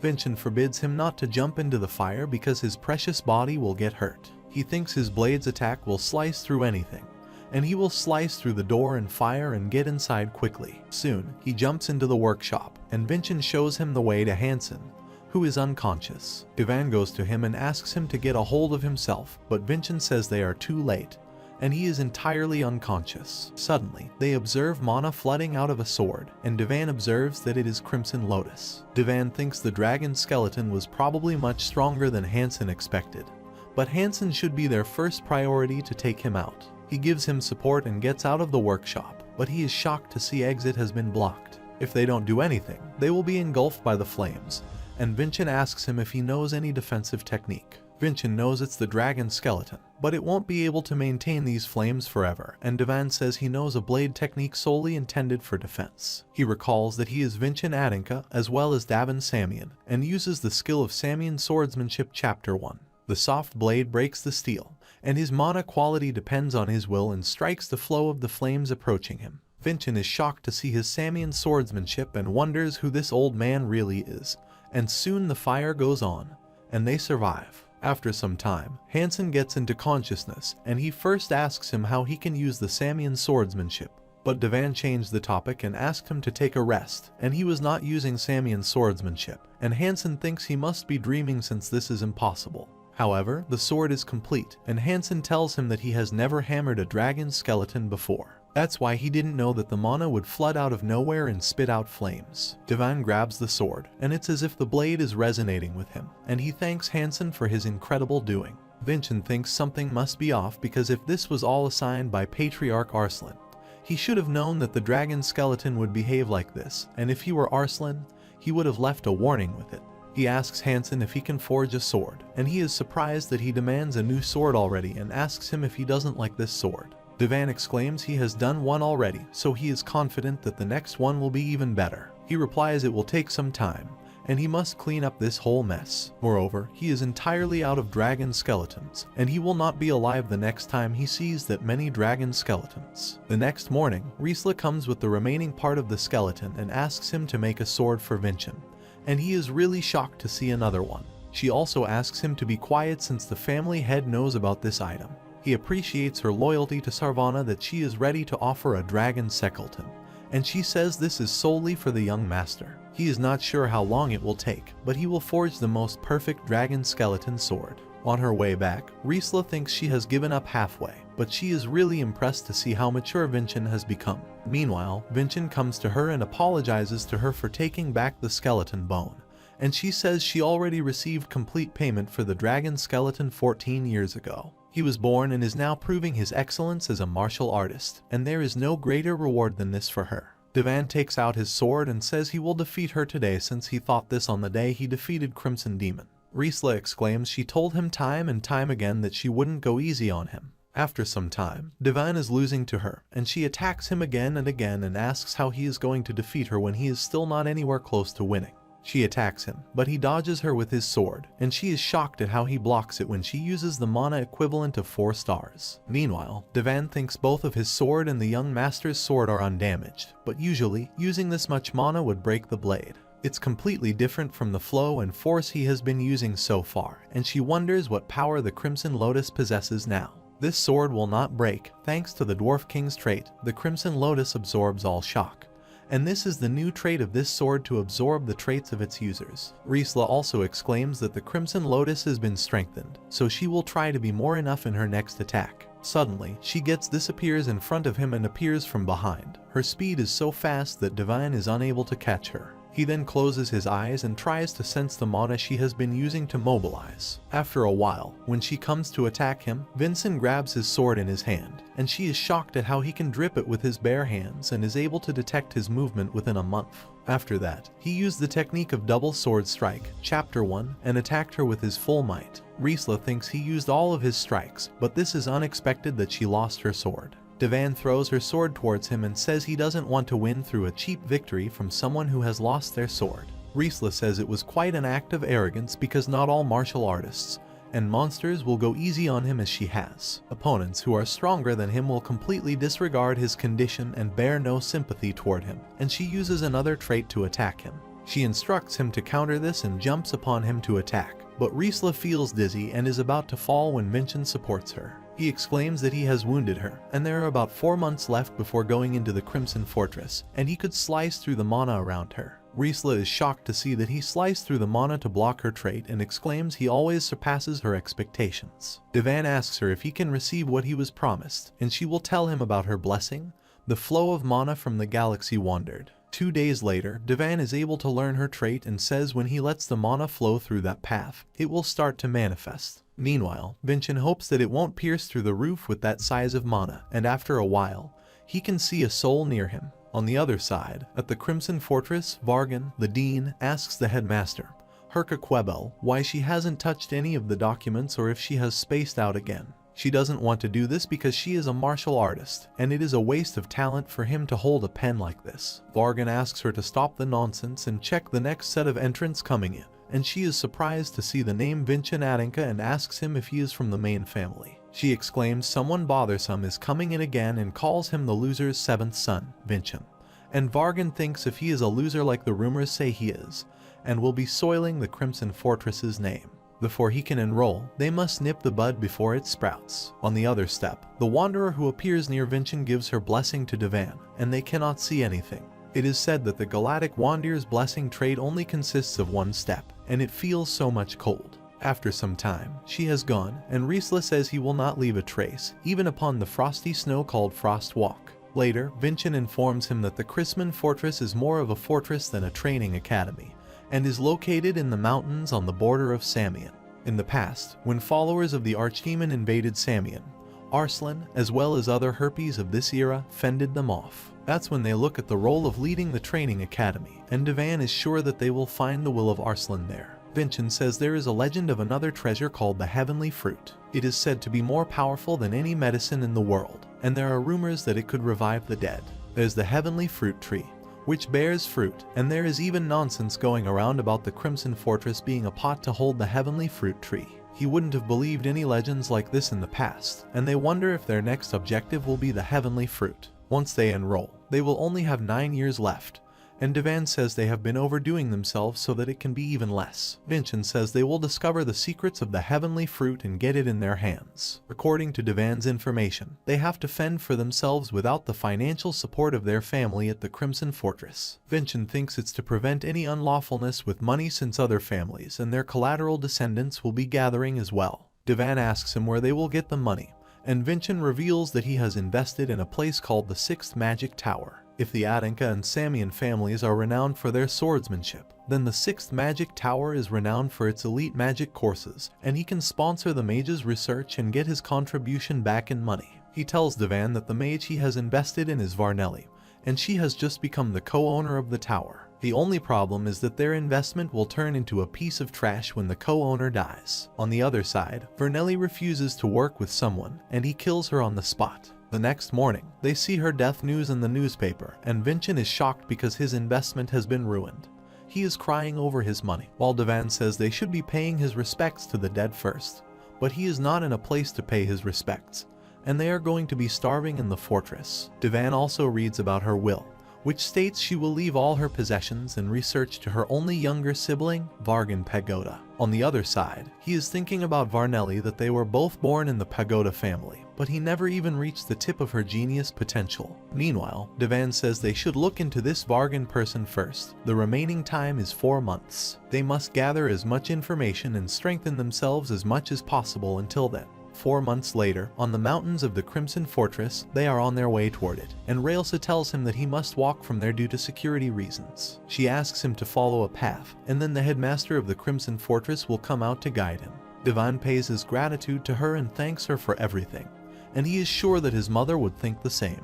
On the other side, Vargan informs the headmaster and tells her that young Lord Vincent will arrive soon, but she is getting annoying, and it's not her style to be formal and guide people. Suddenly, the headmaster speaks through the stone and says it's her duty, and recently, there have been monsters invading the local residences in the surrounding area. She gets up and says it is her duty as the headmaster to defend the residents in the fortress. But the stone asks her to send some reinforcement there since it's a weak monster, but she leaves, asking Vargan to bring the direct descendant of Adanka to him. A guard asks him what they should do about young Master Vincent, and he states he will go instead of that dunce. He sees him through the telescope and is surprised to see the Grand Chamberlain with him. He thinks Vincent is so useless to the point that he needs someone so powerful to guard him, and he asks the guard about the examination. They will proceed like last year, and he will be personally testing him and thinks he will be going to weed him out before he has a chance to enroll.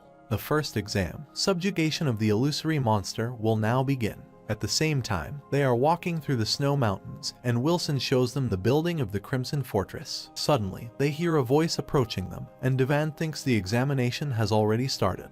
He thinks this is the time to see the results of his training with Riesla these past 4 months. The monster appears there, and it is said to be the strongest predator in the snowy mountain region, the Blue Eyes White Tiger. Wilson and Siri are scared to see it, and he asks them to run as hard as they can toward the Crimson Fortress without looking back when he is out of sight. He runs toward the other side, asks the monster to come toward him, and thinks if it's the Blue Eyes White Tiger that he knows of, it will reach the faster moving object. Soon, he gets attention, and the monster rushes toward him, but something doesn't feel quite right. Although it looks like a blue eyes white tiger, it doesn't seem like one, and it doesn't feel like a monster that's alive. However, it won't change the fact that he will defeat it, and there is another monster rushes toward him, and he uses his trait, Body Strengthening, to dodge their attack. Vincent asks him to see toward a hill where a large number of monsters are looking toward him. There are 18 in total, and it will be impossible to defeat them all with only 2 strikes of absolute sword slash. Devan thinks there is something strange about this since blue eyes white tigers don't travel in packs, and they are the strongest predators, so there is no need for them to do so, and although they are carnivores, they bear no scent of blood. Vincent also thinks they can be illusions formed with magic, and Vargan, who is watching him, is surprised to see how he can observe them since this is a high-rank illusory monster summoning magic. There is barely a difference between the actual tigers and these illusions, and they are even more intelligent since a human controls them. At the same time, Devan says they can wait there, and if they are using precise magic of this rank, then they will run out of mana soon. But Vincent says they are probably using an assembly element. It's a method for using multiple spells of the same type at once. Instead of using numerous spells, they designate one as its assembly element, and they branch out of the spell by copying and pasting. It's a lot more effective and reduces additional mana usage. Devan says if he finds the designated one, everything else will disappear, and he can find it because a human controls it. In such instances, a real monster would be on the front lines, and if it is a human, it will try and protect the assembly element. Soon, he finds out that the assembly element is the one that's on top of the cliff and doesn't move. He uses Galactic Wander's blessing trait and jumps up on the real tiger to kill him on the spot. Vargan wonders if he is using the Frost Walk, Rails's trait, and is shocked at him how he can use this. He arrived at the assembly element within an instant, and he was sure that he was the real tiger. Vargan shouts from his place that he won't be dumbfounded, gives him an opening, and commands other tigers to attack him. His Crimson Lotus, which has been strengthened with the dragon skeleton, absorbs his mana's properties and absolute sword slash with the Galactic Wanderer's blessing trait. He sliced through the illusion tigers and reached the assembly element quickly. Vargan is shocked that he didn't strike down the illusion, but he disconnected the actual mana circuit, forming the magic. He observes Vincent deeply understands magic, and wonders what kind of person this kid is. Meanwhile, Devan wonders if the examiners at the Crimson Fortress are satisfied with him, and a guard asks Vargan how they should process the results of this examination. He asks him if he hasn't seen for himself that his magic was completely obliterated and orders him to open the gates, and they will greet the young master. The fortress is usually a central gathering place for martial artists, and it is common to find a mage of this level. However, when he reaches at the gate, Wilson and Sari are waiting for him on the gate, and Vernella's younger brother and the mage who takes care of all the essential business at the fortress, Vargan, welcomes him warmly. He permits his entrance to the Crimson Fortress, and Davin asks him if he is Vargan and exchanges some courtesy words with him. Vincent exclaims they cannot bring the family's funds into the fortress, but there is a sponsorship system, and a talented cadet may get a sponsor within the fortress. Now, they will be going to score as many points as this person and get back all the money they invested in the Magic Tower. 26. There are quite a few people, their instructors, teachers, disciple military, and children from various families living there. If they include their servants, the numbers are even larger, and Vargan tells him that he will be sharing a dormitory with others and it may not be comfortable for him.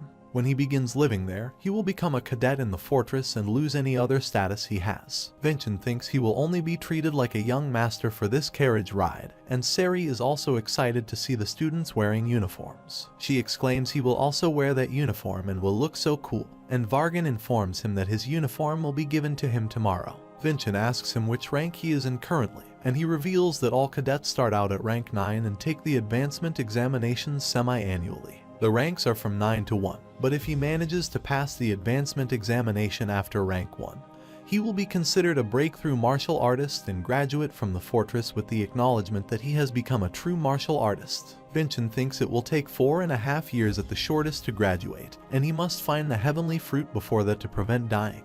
And Vargan asks him if he targeted the blue eyes white tiger that was the center of his magic. When Vincent clarifies him that, he is surprised and asks him how he knows about magic when he comes from a family of martial artists. Julian, the real Vincent, says when he was awful at martial arts, he dabbled in everything else possible, and Vincent tells him that knowledge is power and he doesn't believe there is a point in differentiating things like that. Vargan is surprised at his confidence and talent and wonders how such a child got nicknamed a good-for-nothing, and he sure is intriguing. Suddenly, Vincent asks him how he can get the heavenly fruit, and Vargan is shocked at his sudden question. He thinks a child will always be a child because he believes in such a legend, and he tells him that no one knows about it because it is said that the heavenly fruit will pick its owner. Julian observes that the dean also considers it a mere legend, and gaining information seems difficult for them. However, soon they reach the dormitory building, and Vargan tells him that it is the dormitory for rank 9. His servants will reside on the first floor, and he will be residing on the 3rd floor in Residence Hall 5. He gives him a sun badge that indicates that he is a rank 9 cadet, and also tells him about the greeting of the Crimson Fortress. He has to say humble respect to absolute glory whenever he sees someone, and Vincent warmly greets him. After a while, he reaches Residence Hall 5, and there are many cadets also present there and are staring at him. He wonders and asks Julian if he has done something wrong, and a cadet appears there and asks him if he is good for nothing Vincent. He is a rank 9 cadet and representative direct descendant of Aden's 6th son, Malone Adenka, and Julian tells him that he is his elder brother. Moreover, he is one of those who bullied him the most and even forced him to eat garbage. Vincent sees a memory and thinks it isn't just his imagination, but it is real, and Malone bullies the weak with his strength on a daily basis. His action seems to be continuing there as well, and he is soiling the honor of Adenka, so it will be okay if he scolds him a bit. Vincent grabs his hand and says he is so happy to see him since he never thought he would be able to see his brother, and Malone pulls his hand and says they are not close enough to talk like this. He makes fun, saying it's been a long time since he left the direct house, but he is still at rank 9, and Malone angrily calls a cadet named Sizen. When he comes forward, he slaps his face forcefully and asks him how he is educating the newbies and how he can behave like this toward his representative. He asks him to beat Vincent the next time he tries to climb up, and Vincent thinks he is worse than he expected. Vincent can feel the reflection of Kajin in him and turns toward him and punches him with full might. Everyone is shocked to see his action, and Malone furiously rushes toward him to attack. And Vincent thinks there is something he learned in this era that they don't deem martial art dispositions to be necessary. He dodges his attack, punches him back, and makes him fall to the ground. He then calls everyone and says the only fear they are allowed as martial artists is respect, so they have to overcome their fears, and this is the only way they will step foot as martial artists. Meanwhile, Malone gets up angrily and tries to attack him from behind, saying he dares to challenge him in this residence hall. But Vincent moves swiftly and dodges his attack while Julian comes to him and says if they are lucky, then they can turn it into an opportunity. On the other side, at a village near the Fortress Ila, the villagers thank the headmaster because they can rest easy at night because of her. An old man offers her a drink today, but she refuses by saying she is not supposed to drink on duty. But it would be rude to refuse his courtesy, and she gets shocked when Vargan reaches there and says he also wants a drink because his superior keeps stressing him out. After some time, he tells her the whole story about Vincent, that he only struck down the assembly element. He asks her if she has no idea what he is talking about, and she says that she doesn't know this because she is not a mage. He exclaims that Vincent knew about and demolished something even a 7-star martial artist like he hasn't heard of and asks her to realize how incredible he is. She asks him if other direct descendants demolish the snowy mountain and think Vargan is excited to find someone as cowardly as him. After a while, the stone appears there, and it asks them if they can return to the fortress because rank 9 Malone and Vincent have requested a mediator's presence during their spar. After some time, he returns to the fortress, and a teacher informs him that it was a spar between 2 direct descendants. She obliged Cadet Vincent's request. She is rank 9 dormitory instructor Brond, and he asks her to report everything related to Cadet Vincent. He then turns toward them and says they have caused a disturbance in the residence hall and should be subject to discipline, and they will overlook it since they have received a report from Cadet Vincent. With his authority as dean, he permits the spar between these 2 cadets, and Malone is shocked to see the Crimson Lotus with Vincent. He asks him if he will imitate his father with a replica, and he can bet his right wrist that the sword is fake. Vincent smiles and says he should honor those words later, and Malone promises him that he will make him surrender soon. He uses the Daughter of Fear's blessing trait, and it's a trait that fills their opponent with fear. But Vincent is fine because of his spirit since a swordsman must not fear another. Julian is surprised to see his reaction and asks him if it is possible to ignore a trait with his soul, while Vincent exclaims this is a matter of his mental state and resolve. Milone is shocked at why he is unaffected, and other cadets start whispering about his power, and he angrily exclaims that he must have played some trick. He takes out his sword and says he will crush him with his sword and mana, but Vincent disappears before him. He then appears from behind, kicks him, and makes him fall to a distance. He then swifts his blade, harnessing Frost Walk and force increasing using body strengthening. Milone has been defeated badly, and everyone knows he is trash. And despite all that, the reason he can keep his position as the cadet representative is due to his overwhelming power compared to the other rank 9. However, Vincent is threatening his position right now, and a cadet named Selbera appears there and asks why everyone is there. She is shocked to see Milone on the ground and that the dean is also there. Sizen tells her that Vincent, who just enrolled, is really incredible, and he said the only fear they are allowed as a martial artist is respect. She wonders if she can become like him, but Selbera says the fight is not over yet because Milone's coercion is a trait he obtained separately, but his blessing is separate. At the same time, Julian appreciates him and asks him to pummel him completely, while Vincent thinks this is strange. He made his drop his sword, but the dean hadn't announced the victor yet, and Milone got up as one of the greatest gods that has the power to control electricity, the blessing of the cerebral giant. Vincent is shocked to see him since he doesn't know about his blessing and is trying to dodge his attack. His arm burns away in order to dodge his attack, and Milone laughs and asks him if he likes his trait. Julian is also shocked because his only trait was the daughter of fear's coercion, and he was bullied since he was little for all those years, so there is no way he wouldn't know about this. Milone exclaims this is something he doesn't know, although he was born with it, and he only masters it after coming to the fortress. Vincent asks him how many times he has hidden it, and he exclaims it is not like he tries to hide it or anything, but it is just annoying for him. Even with his coercion trait, kids of his age could not defeat him, and he doesn't believe it's necessary to go through the painful and hard training. Once he comes of age, the fortress will have no choice but to let him graduate as he is a direct descendant. Unlike other people, he doesn't feel the need to work like some dog,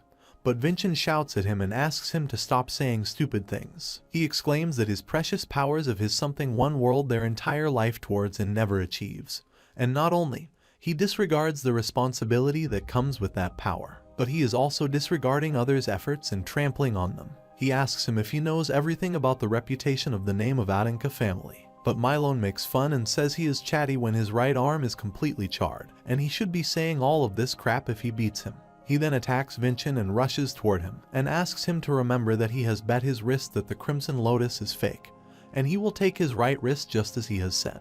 While he thinks out of the 2 strikes, he already used one on the illusory monster, and he will finish this with the Dwarf King's absolute sword slash. Milone exclaims he will not let this happen, and he emits out of his mana and is out of his control. Suddenly, a huge explosion occurs, and many stones rush towards Sari, who stands on a side. But before they can hit her, Brogan reaches there and creates a mana barrier to save her. He asks her if she is alright, and he orders Braun to evacuate all cadets. He tells Sari that he will teleport her with his magic to somewhere safe, but he also gets surprised to see her body is full of mana. Meanwhile, Milone laughs loudly and asks him to come to him, calling him a coward. Vincent thinks it's a powerful trait, but it has a lot of openings, and he needs to find an opening and get to the center right away with Frost's Walk. He tries to follow the trait but falls on the ground because it's too much for him to maintain it for as long as Railsa, and one large leap will be his limit. Brogan thinks this is his mistake since they are immature, but they are direct descendants of the Adanka, and he should have done this from the start, and he creates a mana barrier around them.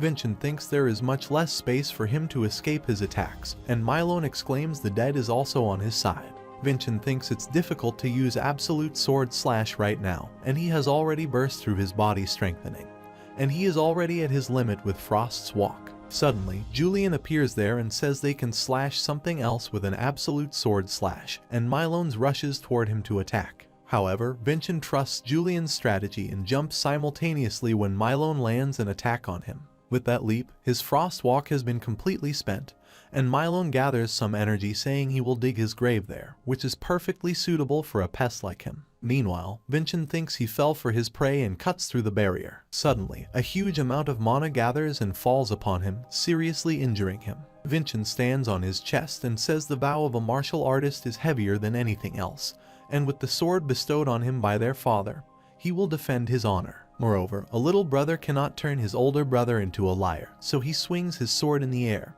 and cuts his right arm. Meanwhile, Vorgan is shocked because the mana barrier he created was of a completely different class than something an ordinary martial artist could create. It was created through layers of countless spells and was an enclosed space completely sealed off from the outside world. But with only one slash of his sword, he cuts through his arm. He then asks them to stop and announces Vincent as the victor, and he asks him why he didn't stop him. Vorgan exclaims he said it himself during the spar, so it couldn't be helped. In the meantime, Wilson brings a priest from the Crimson Fortress Dispatch 5th class, Shevin, using his badge, and asks him who carries around a 2nd class priest token.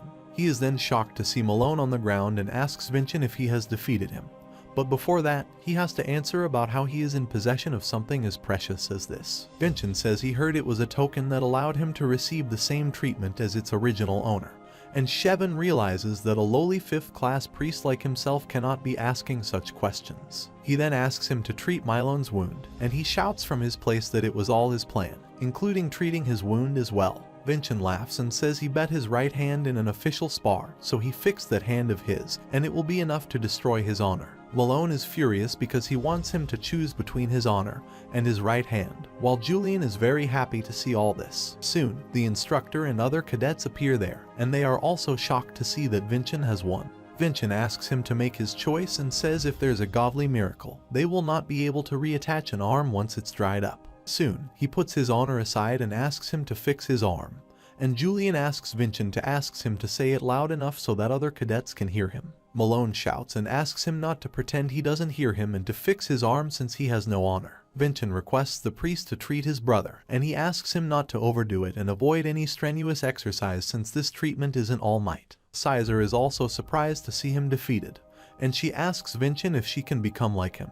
Vincent says if she can overcome her fear, he is sure she can achieve much more than her current potential, while Malone asks him not to get so high and mighty just because he won once. He is sure that the king of this place is him, and he picks up a rock, thinking he can incorporate cerebral energy into it, and slams his head. But Vorgan appears there and says the only reason he is ignoring his tranny is just that his hand must be fully recovered and be able to hold a sword on that day in a month's time. He already has his hands full thanks to a superior who doesn't fulfill her duties and warns Malane not to dare to trouble him anymore. 1 week later, Julian is instructing him to keep his one hand on the sword and the opposite hand on his chest. This is the way to convey his condolences in this era. He then goes to Vorgan's room for the condolence of his sister, and he says he is about 4 months late, which is uncomfortable for him. Moreover, he will return to being the direct descendant's 7th son. But he is just a dean who used to be a lowly mercenary, so their relationship is quite awkward. He also asks him if he investigated him before coming there and knew about him and his sister and approached him intentionally. He rudely asks him what his objective is, and Vincent tells him the truth that he invested in his sister, Varnelli Pagoda. Vorgan asks him if he wants him, the inheritor, to pay him back for the investment, and Vincent says he wants money at the start. But after he also invested in him and heard the full story, that made him re-examine himself. A talentless child who was suppressed by his background, and when he heard that story, he just wanted to speak with him. Vorgan says he also knows about his situation, but he doesn't think he will hear what he wants from him. Vorgan reveals he ran away from his family and the magic tower belonging to the Samian family that deserted him and made him live as a mercenary. After a long time being a mercenary, he now works there on the front lines of Adinka, and unlike him, he has no lingering attachments to his sister or his family. Vincent asks him why he hasn't forsaken the Pagoda name, and this question surprises him. On the other side, Malone is in his room, and unlike before, the students are not afraid of him, which makes him furious. He promises himself that he will kill Vincent one day, and a black soul appears in front of him and asks if he needs its help to kill him. At the same time, Vorgan thinks the Pagodas are a renowned family that has been leading the magic tower for generations, and if he lived as a mercenary, that type of background would have gotten in his way. But Vorgan gets angry at him and says he is just a student who doesn't even have any stars and asks him why he talks like he knows anything. He doesn't know what he had to endure or how he felt leaving the magic tower. He shouts if Samian and Adinka's families were to go to war, he would destroy the magic tower that ruined his life first. Vincent exclaims he already knows about this and he was the same, but what he wished for in the end was not revenge, but acceptance and love. The reason he hasn't forsaken the name Pagoda is that he still has lingering attachments to his family. Vorgan sits sadly and tells him that his sister is talented and bright, and it wouldn't be an exaggeration to say that he endured all of the bullying out of pure respect and admiration for her. But at the same time, her brightness caused him even more misery, and he couldn't stand the pressure and the abuse, so he ran away, forsaking his family. He thought he saw right through Vincent, but it was really the other way around. And Vincent advises him to be honest since human emotions are not always so simple. Vargan never thought he would get advice from him and gets up, saying it was great condolence. And though his sister is dead, he can finally be honest with himself. Moreover, if he invested in the magic tower, he is sure it wouldn't chump change, and Vincent is happy that he can become his sponsor, and he won't have to worry about his living expenses at the fortress. When he comes back, Julian exclaims he really have a way with words because Ravan, Riesla, Master Hansen, and now Dean Vargan, they all fell for it. Vincent asks him why he is treating him like a con man, because what he told them was completely genuine and heartfelt. Meanwhile, Sizen and Selbera appear there and say he is incredible to have scored a sponsorship from the Dean. Selbera introduces herself as the rank 9 secondary cadet representative, and since the girls used the second floor, so they never had the opportunity to meet. Vincent shakes hands with her and says this is the first time he hears about a secondary cadet representative, and she asks him if he thinks his brother fulfilled his duties properly because she is responsible for reporting to the instructors. Vincent feels the same sensation as his mother trait from her, and her trait is discernment, and she can check the opponent's power and hidden potential. She wants to see how he took down Malone, and she is surprised to see that he doesn't have imagery, and his crimson color means that it isn't possible to evaluate his hidden potential. Vincent pulls his hand and says he doesn't appreciate her way of greeting him with her trait, and she is surprised at how he knows since it's the first time. Even the instructors can't sense it. However, they ask him what he is doing there since it's forbidden for a cadet to roam around alone at night because it will be dangerous for him to get lost in the cold. Selbera tries to scare him, saying he can run into Davin's evil spirit, and he hurriedly asks her to tell him everything about Davin in detail. They are surprised by his reaction, and Sizen asks him if he knows about the Archdemon from 500 years ago. She reveals that after Archdemon Davin lost to the Hero King, his spirit was scattered worldwide. However, remnants remain left over that form contracts with martial artists and give them enormous strength. They give them enough strength to accomplish their objectives using their lives as collateral. Vincent is surprised to hear that Archdemon Davin actually existed, and that it was all a legend to frame him for everything. Selbera states from time to time that there are contractors that are reported, but she doesn't really believe in that stuff, and Vincent also thinks there is no way such a thing exists in the world. On the other side, Malone faces an evil spirit, and it asks him to form a contract with him, and then it will let him accomplish whatever he wants. Malone asks him if it is the evil spirit of Davin, but the spirit asks him if it is really important for him right now. The important thing is that he can help him accomplish his objective and also call him the king of the place, and it can help him to reclaim his throne. At the same time, Vincent and Sizen enter the dormitory, and everyone is sleeping, and Sizen takes her leave, saying she is on night watch duty, so she will be leaving right away. Soon, he observes that Malone is not present on his bed while Sizen is doing her duty outside the dormitory, and the night seems very scary. After a while, she feels someone's presence there and asks loudly about who there is, and the evil spirit appears there and says he tried to aim for her throat, but he missed. Sizen is shocked to see that the spirit is actually Malone, and he furiously asks him about Vincent where he is. Sizen guesses from his appearance that he formed a contract with an evil spirit and takes out her sword to aim at him while he is just laughing at her. Sizen shouts that she is no longer scared of him, but he grabs her neck and says if she aims his sword at the king, then she will be executed. He is about to stab his sword into her when Instructor Brond appears there and saves her by pushing Malone behind. She exclaims he has forsaken his pride as a martial artist, and Malone says it will be more fun slashing her than Sizen. She hurriedly asks Sizen to sound the alarm, while on the other side, Vincent is still waiting for him and wonders why he hasn't come back. Julian exclaims he doesn't care if he freezes to death or not, when suddenly they hear the alarm sound, and all the students wake up. A student says something must have happened to the night watch, and they all run outside to see. He sees Selbera in the corridor and asks her about the situation, but she also doesn't know about this and just comes out as soon as she hears the alarm. Suddenly, he smells the scent of blood and asks Selbera to notify the dean of this with her crystal, and tell him that it's an emergency. Things aren't looking good, so they need to call someone higher up, and Vincent asks everyone to follow him outside. They are running toward outside, and suddenly the alarm sound stops, and the flow of mana also stops, and they wonder if the battle has already finished. Vincent talks with Salbria through telepathy and asks her not to react, and asks if there is a defensive seal they can put up, and states that the initial battle is over, and the fact that they weren't contacted means the opponent has won. Salbria tells him that there is a seal she learned earlier, one of the 7 basic seals of Adenka, the triangular defensive seal.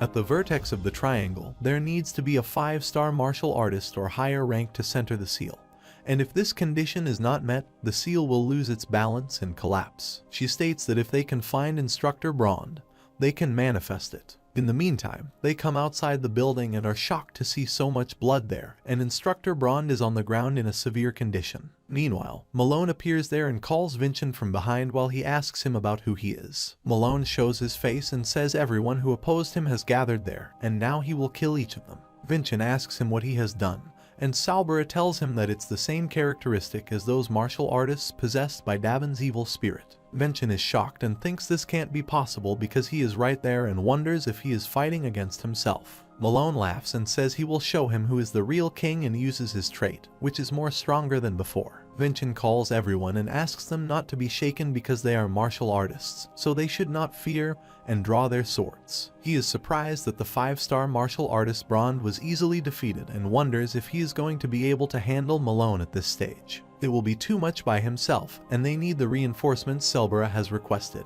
Until they get there, he needs to stall for time with these inexperienced rank 9 cadets. He asks Salbria if she is able to use the seal perfectly she mentioned earlier, and asks her to let everyone know that they will manifest the triangular defensive seal together. Salbria calls him and says they need a 5-star martial artist or higher to center the seal, and Vincent replies he will center the seal, but she tries to tell him that it is possible because he is not a 5-star, and also doesn't have imagery, and he will collapse as soon as they manage to manifest the seal.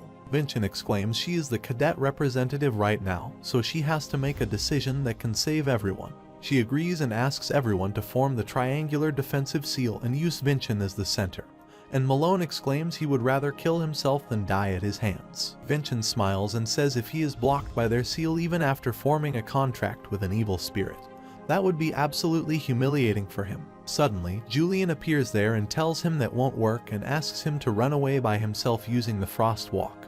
But Vincent says if he runs away, everyone behind him will die. After a while, all rank 9 cadet gets the formation and manifests the triangular defensive seal, and Vincent feels like his mana is exploding, but he needs to endure it. Malone makes his fun and asks him if he is collapsing already and attacks the formation to attack. But it doesn't affect the seal, and they stay safe, and he is shocked at how he is able to endure the weight of the seal. Vincent asks him if this is all his power, and this time he attacks him with a greater force. Vincent thinks he has an incredible force, and due to the evil spirit, the cerebral giant's lightning has also become stronger. Malone laughs and asks him if he is trembling with fear, and the students get scared to see his evil face and are sure that he is Archdemon Davin. Vincent again asks them not to be feared because the only fear they are allowed as martial artists is respect. Salbria is surprised to see that he is trying to boost everyone's morale and manage the seal's weight simultaneously, and wonders if he is really 14 years old. She also wants to do something for him, so she asks the cadets to load their mana on her signal, and they push Malone behind them. Vincent asks him to give up because the martial artists will be there soon, and time is on their side. He can avoid the worst case scenario if he gives up now and reflects on his actions. But the evil spirit comes to him and asks if he forget his promise that he has to kill them all, and he again yells at them, saying he wants to see them die while trembling in fear. If he can achieve that, he is willing to give up his life, and Vincent is shocked to see that his mana has become tougher and is preparing to unleash a big attack. He then jumps upon them with a huge force, and the ground starts shaking. Salbria asks everyone to watch out for rocks that shoot up from the ground. Suddenly, a rock hits one of the students in his neck and makes him fall, which causes their defensive seal to break. Malone jumps upon them, calling Vincent that is the end for them. But Sizen appears there on time and manages the empty space, and rearranges the seal. Malone is shocked at how she can still be alive because she was defeated along with Instructor Brond, and she exclaims that she has already told him that she is not afraid of him anymore. Malone shouts at the cadets and asks them to stop glaring at him as if they can dare to defeat him. Meanwhile, Vincent asks them to hold their ground because they just need to hold on for a little longer. The seal is at its limit, and Sizen won't be able to last much longer, but suddenly, He gets shocked to see a sword path even though he didn't slash it. He can see a black sword path through Malone's right hand but thinks waiting for reinforcements is his first priority, but the defensive seal is almost at its limit. He is confused about whether he should slash or not, but he no longer has a choice, and he asks Selbera to brace herself for the impact because the seal is about to break. He uses the skill Absolute Sword Slash in alternative form, and Malone is happy to see that he is ready to fight him. But he can't slash him following the sword path and needs to slash him again, and Malone makes fun by asking if this is all he has. He then rushes toward him to attack, saying he is going to grill him until he is crispy and his left hand is struck in the attack, and now he is unable to hold the sword properly. However, he can't fall back now, and he again rushes to attack him, thinking he will slash him properly this time. But Malone comes forward and grabs his hand, and asks him if he really thinks he is going to be struck down like an idiot. He burns away his left arm, and Vincent thinks if this was his previous life, he wouldn't have this opportunity, and he grabs the sword in his right hand and uses the skill of the Absolute Sword Slash. There is a sudden explosion there, and Vincent cannot see anything and wonders if he has defeated him. But Malone stays unharmed and shouts at him how he dares to cut his arm, and Vincent is shocked to see that the aura of the evil spirit is gone. He now gets that the unknown black sword path was a path to cut the connection between Malone and the evil spirit. He furiously gathers his powers again and says he will never forgive him, tear his shreds, and feed him to the blue-eyed white tigers. Vincent thinks this is not over yet, and if he wants to stop him completely, he needs to slash him once more. However, his body gets frozen, and he cannot move while Malone is throwing his attack towards him. He thinks everyone has gathered their strength for him, and he cannot stop there. In the meantime, Vargan reaches there and uses the trait of paralyzing to freeze him there and tie him with the ropes all around. Malone finds himself struck by a barrier and asks him to stop it, but he asks him to give up because once they get a successful start, they cannot escape. The headmaster is also along with him and says this is the sealing magic that completely binds him along with his imagery, the crystal prison. The only flaw is that it takes a long time to set up, but any martial artist possessing mana cannot escape. Malone shouts out loudly and calls Vincent, saying it is not over yet, and he will come back one day to kill him. The headmaster turns toward Vincent and excitedly asks him if he is the rumored guy Sir Vargan praised so much. But his injury is so severe that he can't even speak, and she praises him, saying he saved a lot of people there today. She asks him to rest because she and Sir Vargan can take it from there, and the other students also rush toward him, concerned about his health. Suddenly, he finds himself in an empty space with a lot of mirrors, and he wonders about where he is. Julian appears there and asks him what he is doing by overexerting his body like this, while he is shocked to see Julian there. A few days later, the headmaster, Herka, greets the patriarch, and he asks her for no formalities and speaks to him comfortably. He asks her what happened, and afraid tells him that won't be so fun to listen to.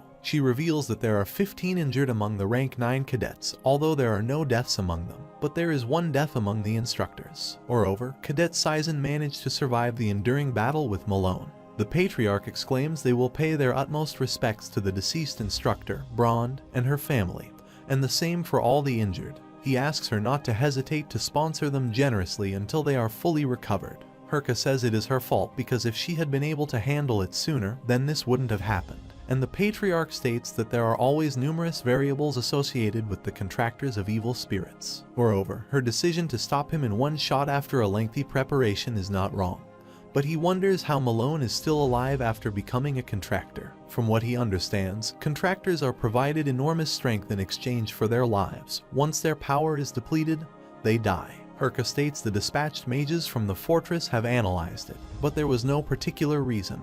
According to the cadets who participated in the battle, Malone was freed from his possession after being slashed by Vincent. Moreover, his arm, which was slashed off, didn't reattach, and the patriarch wonders if this is because of the strange swordsmanship he used during the assembly of true swords. However, he asks her to take disciplinary action against Malone since he crosses the boundaries of a martial artist by forming a contract with an evil spirit. He will be confined to the guest house for the rest of his life. Moreover, his imagery will be completely sealed off, and the tendons in each of his limbs will be cut off so he can never wield a sword again. Next, he needs to reward Vincent and ask her where he is right now, and she replies that they moved him to the main house after treating him. However, he hasn't opened his eyes for the past few days. Conversely, Vincent is stuck somewhere, and Julian also doesn't know about this. He was sent there after he lost consciousness, but after looking around, he realized that they were inside Malone's memories. Julian thinks this is something to do with the random swordsmanship he used, and Vincent is shocked because this never happened in his previous life to enter the memory of the opponent he slashed. He wonders how the contract and the absolute sword slash and Malone are connected. He sees one of his memories when Malone is refusing Vargan that he doesn't want to train to control the cerebral giant because he is already strongest among all. Julian exclaims it seems he is speaking with Dean Vargan, and this must have been before they got there. And he tells him that he is one of the respectable sons of the Adenka. Vargan says if he doesn't want to end his life on stage, then he has to bring the cerebral giant immediately.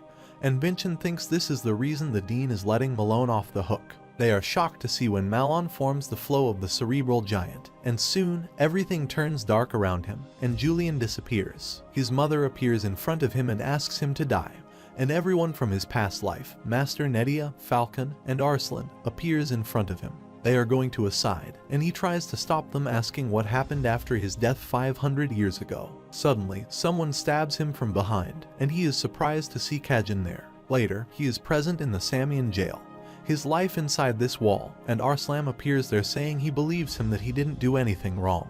Though it may take a long time, he promises to fight for his honor. He is surprised to see Arslan there and thinks the last time he saw him was when he visited him in jail. He has never seen Arslan fully grown like this before, and he reveals that Arslan is Julian, but Vincent cannot hear him correctly. He asks him to repeat what he just said, and he disappears, saying they will meet again in 500 years. Vincent calls his name and tries to stop him, but he finds himself in his room and wonders what Arslan did to him. Julian appears there and asks him about his health, and he gets scared because he suddenly disappears. Vincent feels his body has healed, too, but he is still shocked at the memory he just saw. He wonders if the adult Arslan came by to see him before his death. Meanwhile, Sari and Wilson enter the room and are shocked to see him awake, and they hug him warmly while crying. Wilson is crying and says he never thought he would get up again, and he thanks them for worrying about him. Herka appears there and asks if she is interrupting a touching moment, and Vincent asks if she is the headmaster. He pays his respects to the headmaster, and she exclaims the term headmaster is so stiff that she can just call him sister instead. He asks her what she is doing there because she should be at the fortress, and she replies that she has come there to report the incident to his father. Vargan is far better than her at taking care of the fortress anyway, and she is better off stepping aside when it comes to working with the pen. She plans to take care of some business in the central area and return in about 3 days with him. She exclaims that his sister has a small favor to ask of him and asks him if he wants to duel with the young master of the Samian family. Vincent is shocked to hear about her request, and she replies that she would like him to compete in the friendly exchange meeting. It's an occasion where the members of the Samian and Adenka families who have been introduced to martial arts compete against one another. It's a grand event both patriarchs will also attend, and this friendly exchange meeting this year will be held at the Crimson Fortress. This means that the young master and the patriarch of the Samian family will appear at the fortress. Vincent asks her why she is telling this to him, and she reveals that Malone was the one who was scheduled to attend. But since things have turned out this way, the only direct descendant close enough in age and skill level is Vincent. Vincent remembers the memory he saw. The stage Dean Vargan mentioned was the friendly exchange meeting. His opponent is the 6th son of the Samian family, and he is a genius who already has a prospect of becoming the next patriarch. Everyone, including Malone, didn't think to win in the first place. She reveals that aside from the second, Dea, nobody has won at the friendly exchange meeting before, so he doesn't need to feel pressure and consider it a good experience. Vincent states if he joins the duel with the intent of losing to the Samian family, it will go against the will of Adenka. Herka likes his way of thinking that he wants to try and win, while the patriarch appears there and asks if he will take responsibility for those words. Vincent exclaims he believes that he has already shown him how he takes responsibility during the assembly of true swords, but the patriarch tells him that pressure will be incomparable compared to that. Vincent promises him that he will come back as victorious, and the patriarch leaves him, asking him to take rest since his wounds are severe. On their way back, he exclaims that he hasn't rewarded Vincent yet, and he reveals that he will accompany them when they return to the fortress, and they will engrave his name on the Crimson Monument. Herka is shocked to hear this because there is a grand monument engraved at the fortress with the names of the heroes of Adenka. Those with great achievements get to have their names engraved on this monument. She surprisingly asks him why he is doing this because nobody has gotten their name engraved when they were in rank 9 except Dea. But he leaves her, saying he will see her in 9 days, while Vincent thinks about the friendly exchange meeting lying on his bed. He thinks the Adanka family's will is to surpass the Samian family, and there will come a day when they must surpass the Samian family with their swords. Moreover, this is an excellent opportunity to find the current level of the Samian family. He calls Julian and asks him if he knows anything about the 6th son of Samian, and he replies he is not sure since he never thought Malone would become like that. He asks him what the chances are that he will defeat the 6th son of Samian, given that they are around the same level. He replies that it is not impossible because they have the element of surprise with absolute sword slash, but there is still a low probability. Replacing the imagery theory, he will reach 3 stars at best. But his opponent, whom Samian's elite standards have educated, would be at least 3 and above. The difference in strengths will be vast, and he gets up, saying he needs to move his body. Julian tries to stop him because he has a severe internal injury to his mana, but Vincent reveals that his body has already healed. He just needs to refrain from using mana while Julian asks him to use his body carefully. After that, he trains very hard to meet this era's Samian, and he has a strange feeling towards this match. Suddenly, Ravan appears there and exclaims this reminds him of old times and says it was there that they rallied with their swords the first time. He has come to see him after hearing about his severe injury, but now he is relieved that Vincent looks fine, and they are now having tea. Ravan has found something about what he asked of him, and Vincent excitedly asks him if he really discovered something about what happened 500 years ago. Ravan exclaims he found something he is unsure of and says he was curious about their family. Aside from him, there was no one else in his family who was especially gifted in martial arts. Moreover, their estate size and their finances, everything is average compared to the rest of the collateral descendants. He asks him if it is not strange that his father, who is not extraordinarily gifted in martial arts or especially wealthy, was able to participate in the assembly of true swords as a regular spectator all these years. After he persistently asked, his father finally gave him an answer because he would be his successor one day. He took him to a secret library and said even the Patriarch of Adanka couldn't enter without his permission. The place is the Hidden Archives, the history of the Adanka that is unknown to the world. He revealed that all records of the first Adanka and its light and dark history were recorded there, and their family has obtained its high states by maintaining the archive for generations. However, after 500 years, even if the archive were to be revealed now, their family would be the only one to suffer a loss, as they have maintained it as a family business. Over there, Ravan finds the records of the Hisley family, and Vincent gets happy to know that, hoping there could also be records to prove his innocence. But Ravan says he has to succeed his father before he can show him any of them, so it's going to be a long time from now. And Vincent asks him if he is alright with this because this is highly classified information about their family business. Ravan replies he has already bet his life on his, and this is nothing compared to this. He also shows him a magic crystal and says he went to go repair his broken sword and he told him to give this to Vincent. Hansen appears from the crystal and says he doesn't know if it works properly since he hasn't used it in years, and Vincent gets happy to see him. Ravan tells him that it's a recorded message and asks him if he doesn't know that a communication crystal is astronomically expensive. Hansen states he is leaving a video message there since he said he doesn't know what will happen and asks him to keep this magic crystal. It has the basic functions of light and simple video recording, and he will now reveal what he found out about the dragon skeleton. It is revealed that he cannot reforge a perfect dragon skeleton sword and asks him to recall the fire at the workshop. He discovered the cause when he started hammering the Crimson Lotus after he transplanted the dragon skeleton.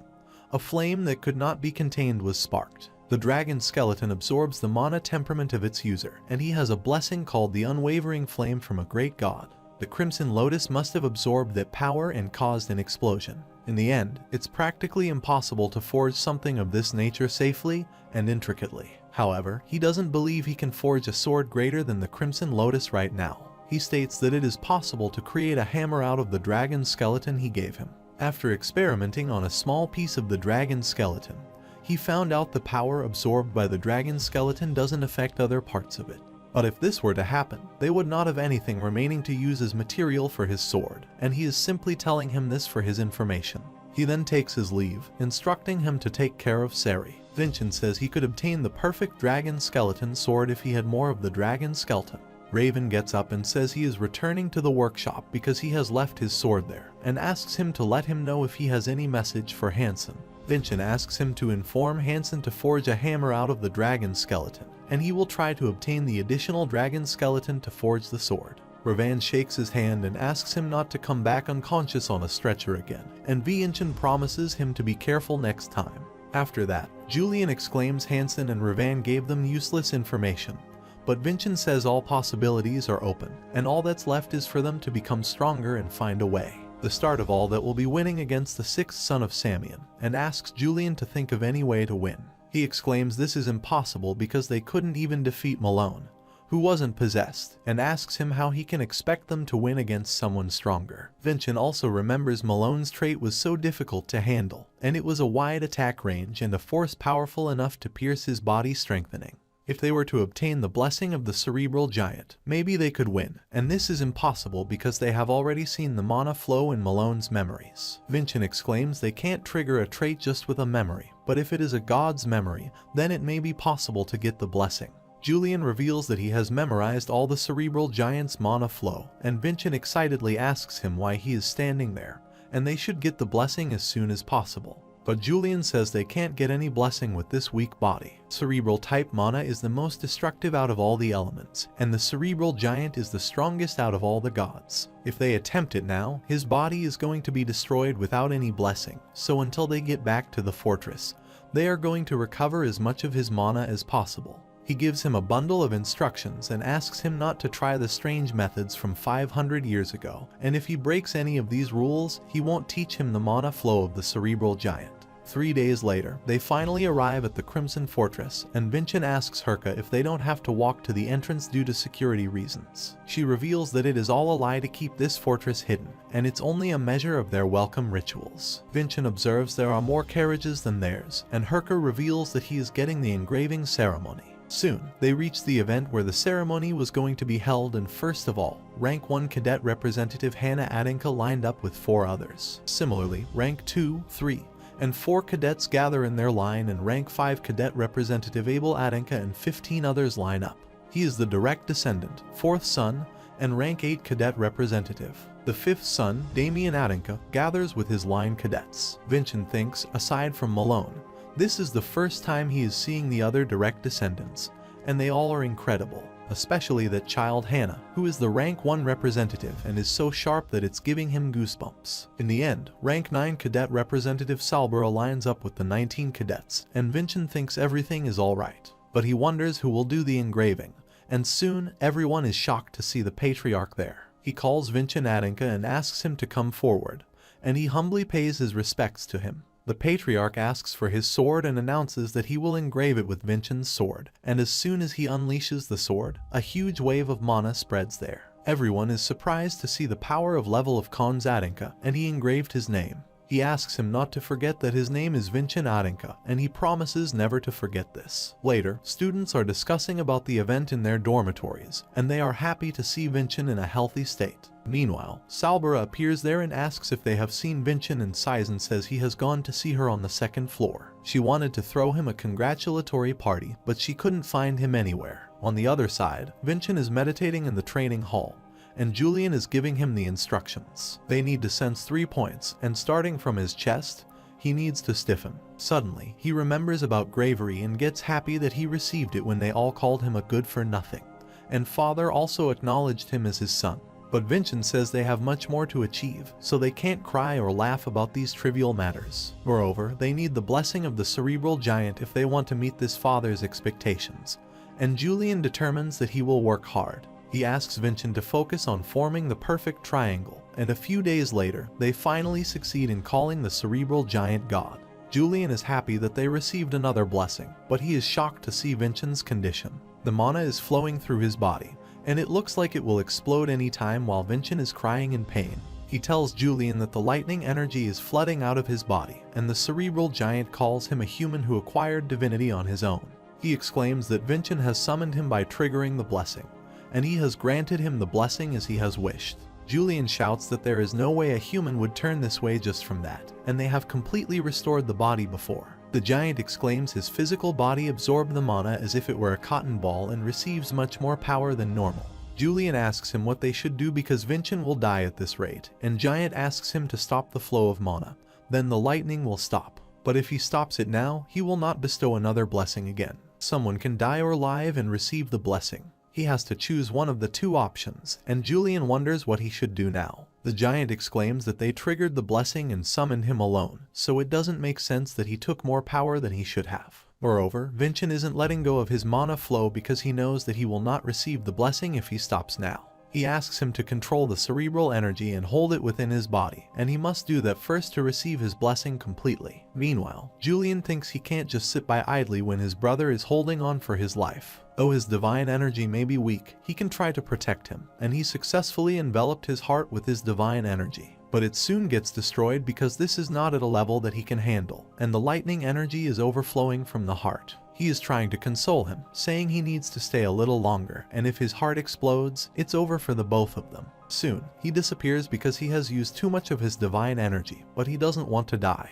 He desperately calls someone for help while Vincent's heart is about to explode. Suddenly, a priest appears there, and Julian recognizes him as he is the one who healed Malone. He is shocked to see the situation there, and Julian thinks his voice can reach those with holy powers. However, Vincent hasn't still given up, and Julian thinks he won't give up either and will overcome the good-for-nothing Vincent. He asks the priest if he can hear his voice, and he asks him who he is, and Julian replies that he is Vincent's acquaintance god, and he needs to be healed right away. But priest cannot approach him because of the lightning, and Julian thinks he just needs to block the lightning. If the priest is to come into contact with him and heal him, then Julian must need to block the lightning energy surrounding his entire body. He thinks he needs to endure it, even if he disappears, and asks the priest to heal him.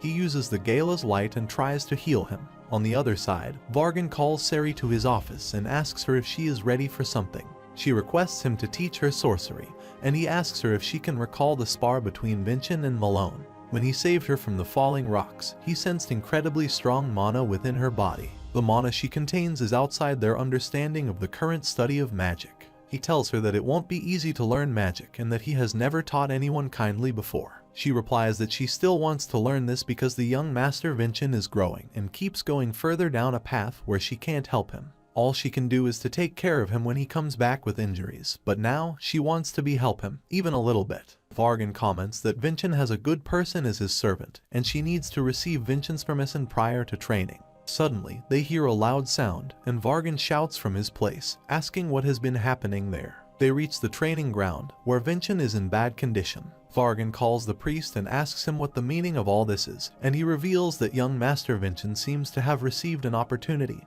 and gained the cerebral trait. After that, Sari asks him permission to learn magic, and Julian says that a servant whom the dean is teaching is an outstanding sorcerer. He asks Julian why he looks so faded, and he replies he will return to normal after some rest. He asks Sari if she will be alright because it won't be easy, but she replies she wants to assist him however she can. Vincent gives her permission and requests Vargan to take good care of her. Vargan thinks he can tell since he has been monitoring Malone's growth that what Vincent has come to possess right now is the lightning giant. He looked away for a moment, and Vincent had gotten even stronger than before. He asks Sari to make their lesson plan since they are sure that Vincent is safe, and he now thinks he doesn't have a teacher even though Sari has one. He hasn't been able to learn any of the swordsmanship that Arslan has left for the Atticus. He calls the dean and says the friendly exchange meeting is fast approaching, and he needs to put his everything into training for it. He asks him about the teacher who will be taking on the role of training him at the fortress, and Vargan reveals he needs to find his own teacher. Vincent is shocked and asks him why he needs to do this when the fortress is a specialized training institution for the Atticus, and he replies that it is about their facility and the environment. The elder from each family sponsors the child to be the potential successor with a teacher, and a martial artist may also volunteer. For the collateral descendants, the family elders come directly. Vargan asks him if he hasn't found an elder to sponsor him at that age, and Julian asks him not to expect anything because they have no elders. He asks him who would volunteer to become a sponsor of the good-for-nothing Vincent, and this is something he really can't do anything about. Only one person can help them, and he sends a letter to Riesla through Wilson. He reveals that it is a letter addressed to the Patriarch from young Master Vincent, and he brought it over directly means it must be something important. She asks him why he didn't pass it directly to the Patriarch and why he brought it to her, but he is afraid to stand alone in front of the Patriarch. Later, she goes to him and passes the letter, and when he reads it, she asks him if he wants to share the letter's contents with him. He tells her that Vincent requires a teacher, and Riesla thinks she should have looked into this earlier. She was so distracted with enrolling him at the fortress that she completely forgot about it. Moreover, the patriarch reveals that he has acquired Malone's lightning giant. He asks her if she understands why he sent this letter to him, and Riesla says a son asking his father for help since this is the only place he can ask for help right now. The patriarch asks her if she wants to go since he heard she instructed Vincent before, but she refuses by saying she can't do it. She uses the swordsmanship of a ruined family, not the Adankas, and if she taught him for too long, he will only pick up bad habits. He asks her what he can do to help Vincent then, and she reveals that there is someone appropriate, someone he knows very well, a powerful person who uses the swordsmanship of the Adankas, Professor of the Lightning Giant, formerly referred to as the Thunder Giant. With his authority as the patriarch, if he can provide him with a position so he can enter the fortress, he can become young Master Vincent's teacher. The patriarch states that he must desire this for himself, and she states she can convince him since he is also her friend. The vice captain of the White Sword Unit, Merlin, is the required person. On the other side, Merlin is in the training ground, watching a scarecrow, thinking about Vincent. It has been many months, and he wonders what the young master is doing now. Meanwhile, Riesla approaches him and asks if he is going for another walk, and she takes him to his room. Merlin says since she is so busy, so he is sure he has not come here just to ask him how he is doing. And she replies that she wants to offer him a new position. She offers him a position at a training institution within the Yellow Dragon unit, and he immediately refuses the offer. Raelsa exclaims there is someone she would really like for him to teach, and he gets shocked when she takes the name of Vincent. Moreover, the elders won't look at him, and he is young, and the possibility for him to become the potential patriarch is quite low, and there won't be any other sponsors. But Merlin thanks her for making excuses for him.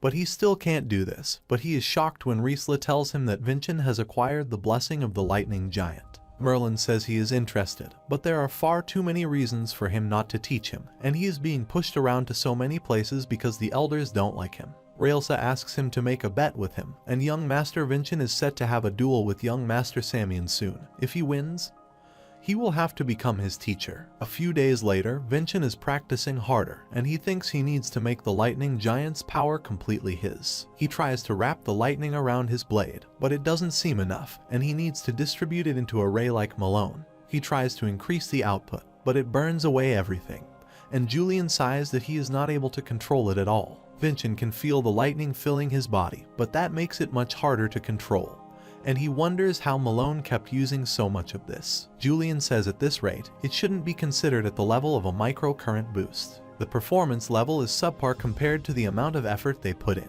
and Vincent says even though Julian worked so hard to obtain it with his tears and all, he gets shocked and asks him if he listened to all that and asks him to forget about this already. He asks him to remember the reply they received from Raelsa, and she wrote to him that judging by the current situation, it seems they will not be able to acquire a teacher before the friendly exchange meeting.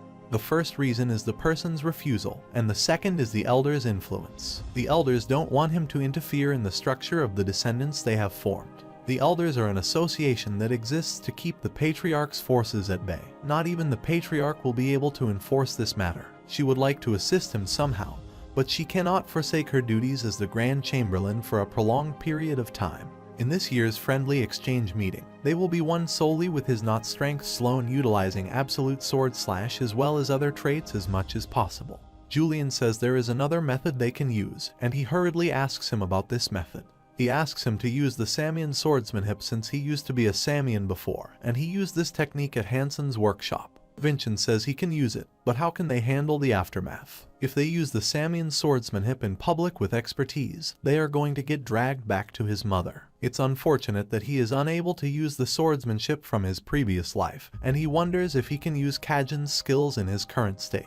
On the other side, a tiger has been tied up at the Samian Archduchy at the main castle of the family, and is trying to untie himself. A boy exclaims in front of him that he is the Blue Eyes White Tiger, the beast from the Frosted Mountain the Adankas must slay when they enter the Crimson Fortress. Meanwhile, an old man appears there and informs him that his opponent for the friendly exchange meeting has been selected again.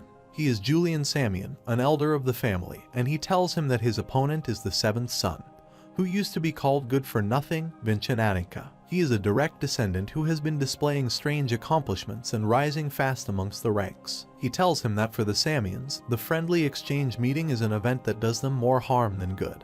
And if he is victorious, nothing will change. But if he loses, they will suffer humiliation beyond all measure. People want to see a touching moment when the underdog rises and wins. Suddenly, the tiger unties itself and jumps upon him to attack from behind. And he tears the tiger in just one swing of his sword and says he needs to overpower him no matter what. He will let the world know that such a touching story doesn't exist, and he is the Samian's sixth direct descendant, Kajon Samian. On the other side, Salbara brings a gift for Vincent and hopes that he will appreciate this gift, and opens the door of the training room excitedly. But she gets shocked to see a huge amount of mana there, and Vincent stands in the middle of the room with a large sword. She is shocked to see his skill because she has never seen such skill before, and it looks like he is wielding a sword that isn't the Crimson Lotus. After a while, he asks her about her health since they are meeting after a long time, and she shows him the gift she brought for him. He asks her if it is an enchanted crystal, and she reveals that the sixth son of Samian, Kajon Spar, is inside this crystal. Vincent gets happy to hear this and thanks her, and she advises him to watch out for the last bit because it's a bit cruel. After a while, he uses the crystal to watch out for the spar, and he exclaims no matter how many times he sees it. The technology of this era is still fascinating. Suddenly, he was so shocked to see Kagon's movements that he will put his left foot forward there and attack the lower body. But his attack is fake, and with a swift strike, he will have the opponent take a defensive position. With a decisive strike hidden between his constant hits, he will destroy the opponent's sword and accept his defeat. However, even when the opponent is defeated, he doesn't stop, and he cuts his head, saying it is not over when he says he lost. He exclaims this is the price he pays for challenging a Samian to duel. Vincent thinks he is exactly like Kajon from the beginning to the end, and wonders if looking similar in appearance can be a coincidence. However, his main techniques, down to the smallest habits, remind him of Kajon. He needs to meet Kagon Samian as soon as possible. A few days later, Mage Captain Alberto welcomes the mages gathered for the proceedings of the friendly exchange meeting and states that the meeting is held in 3 stages. The treasure hunt to find the treasure chest from the enchanted dungeon and the subjugation to face off against the monster that has been captured. Finally, the spar, which could be called the blossom of the exchange meeting. The mages are responsible for the first stage, the treasure hunt, and they will decide the type of beast they will create with their magic. After a while, Vargan asks permission to speak first and states that at their fortress, considering the abilities of the 2 young masters, they were thinking about level 8 reptiles or demons. These types should be difficult enough for 3-star martial artists to subjugate, and it should be enough for the first stage. One of the mages exclaims, associates of the 6th magic tower, they propose level 8 giant beast Fractor. But Vargan is shocked to hear the name of Fractor and asks the 6th magic tower if they are out of their mind. Those giants are at a difficult fit for 4 or 5-star martial artists, but they say it's the first exchange meeting in tens of thousands of years. There should be some changes to execute the crowds, and the obligation falls to both parties. Vargan shouts at them, saying how this is the same obligation when they already have Keshak, and if they use the giants, it will only make the 6th young master look good. The mage exclaims if he keeps making excuses like that, then he should give up right now. And Vargan angrily says the Samian have acquired a loyal dog. The mage also gets angry and asks how he can utter such nonsense to the magic tower when he holds the name Pagoda, and the fight is about to serious when Alberto shouts and asks them to stop, and says the ones who will be sparring are the young masters, not them. He asks them to settle this with a vote and asks them to raise their hands if they agree on the giants. Everyone raises their hands except Vargan, and Vargan thinks all of them are on Samian's side. Alberto exclaims with the majority votes, and they will prepare the giant illusory beast, Fractor. Friendly exchange meeting day 1. Herka asks Vargan about the guest list for the Samians, and she is exhausted by the workload and says she shouldn't have become the headmaster. Vargan asks her to stop and says he is helping her with every task, and she asks him about the preparations for the first stage. She thinks he will prepare the illusions, and he reveals that all of the mages that don't come across the fortress, including the captain, were all bought out by the Samians. The 6th magic tower is located on their territory, so he couldn't do anything about this, and as long as Vincent wins the other stages, it will be fine. She asks him if he really thinks that Vincent will be able to win, and he changes the topic, saying it is better for them if the Adankas win. Herka exclaims the probability that the young master of the Adankas will win is less than 10%.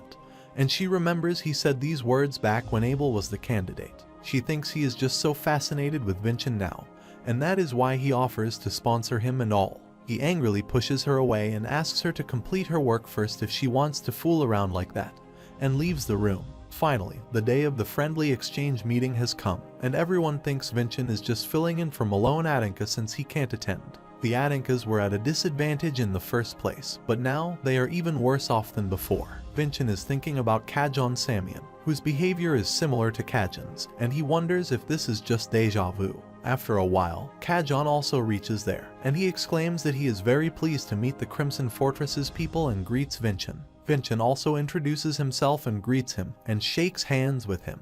Everyone whispers that they are looking good with each other, and Kajon exclaims it's always nice to make a friend of the same age. Vincent observes him and thinks there is nothing strange about him, but he wonders why his smile is so unpleasant. They hope that they can prove themselves with their strength, and Herka thinks this is a greeting with the assumption that the Adankas are inferior to them. Vincent smiles and says he hopes that Kajon will prove himself, and Vargan is getting scared because he is provoking him. The audience thinks the friendly exchange meeting has already started, even though they aren't on the stage yet. After a while, Herka proclaims that the friendly exchange meeting has officially commenced. The first stage is the treasure hunt, and the two participants will enter an enchanted space and retrieve a chest that looks like this one. However, inside the space, they will find a monster made using sorcery, and a giant fractor will guard the chest. People are surprised to hear about giant and say the difficulty must be higher this year. The participants will each select 2 rank 9 cadets to accompany them during this stage. The last friendly exchange meeting's loser, the Adankas, will get the first selection of the cadets, and she tells him to select Salbara. But Vincent doesn't listen to her and chooses Saizen and Harmon to accompany him, and Herka is shocked by his action.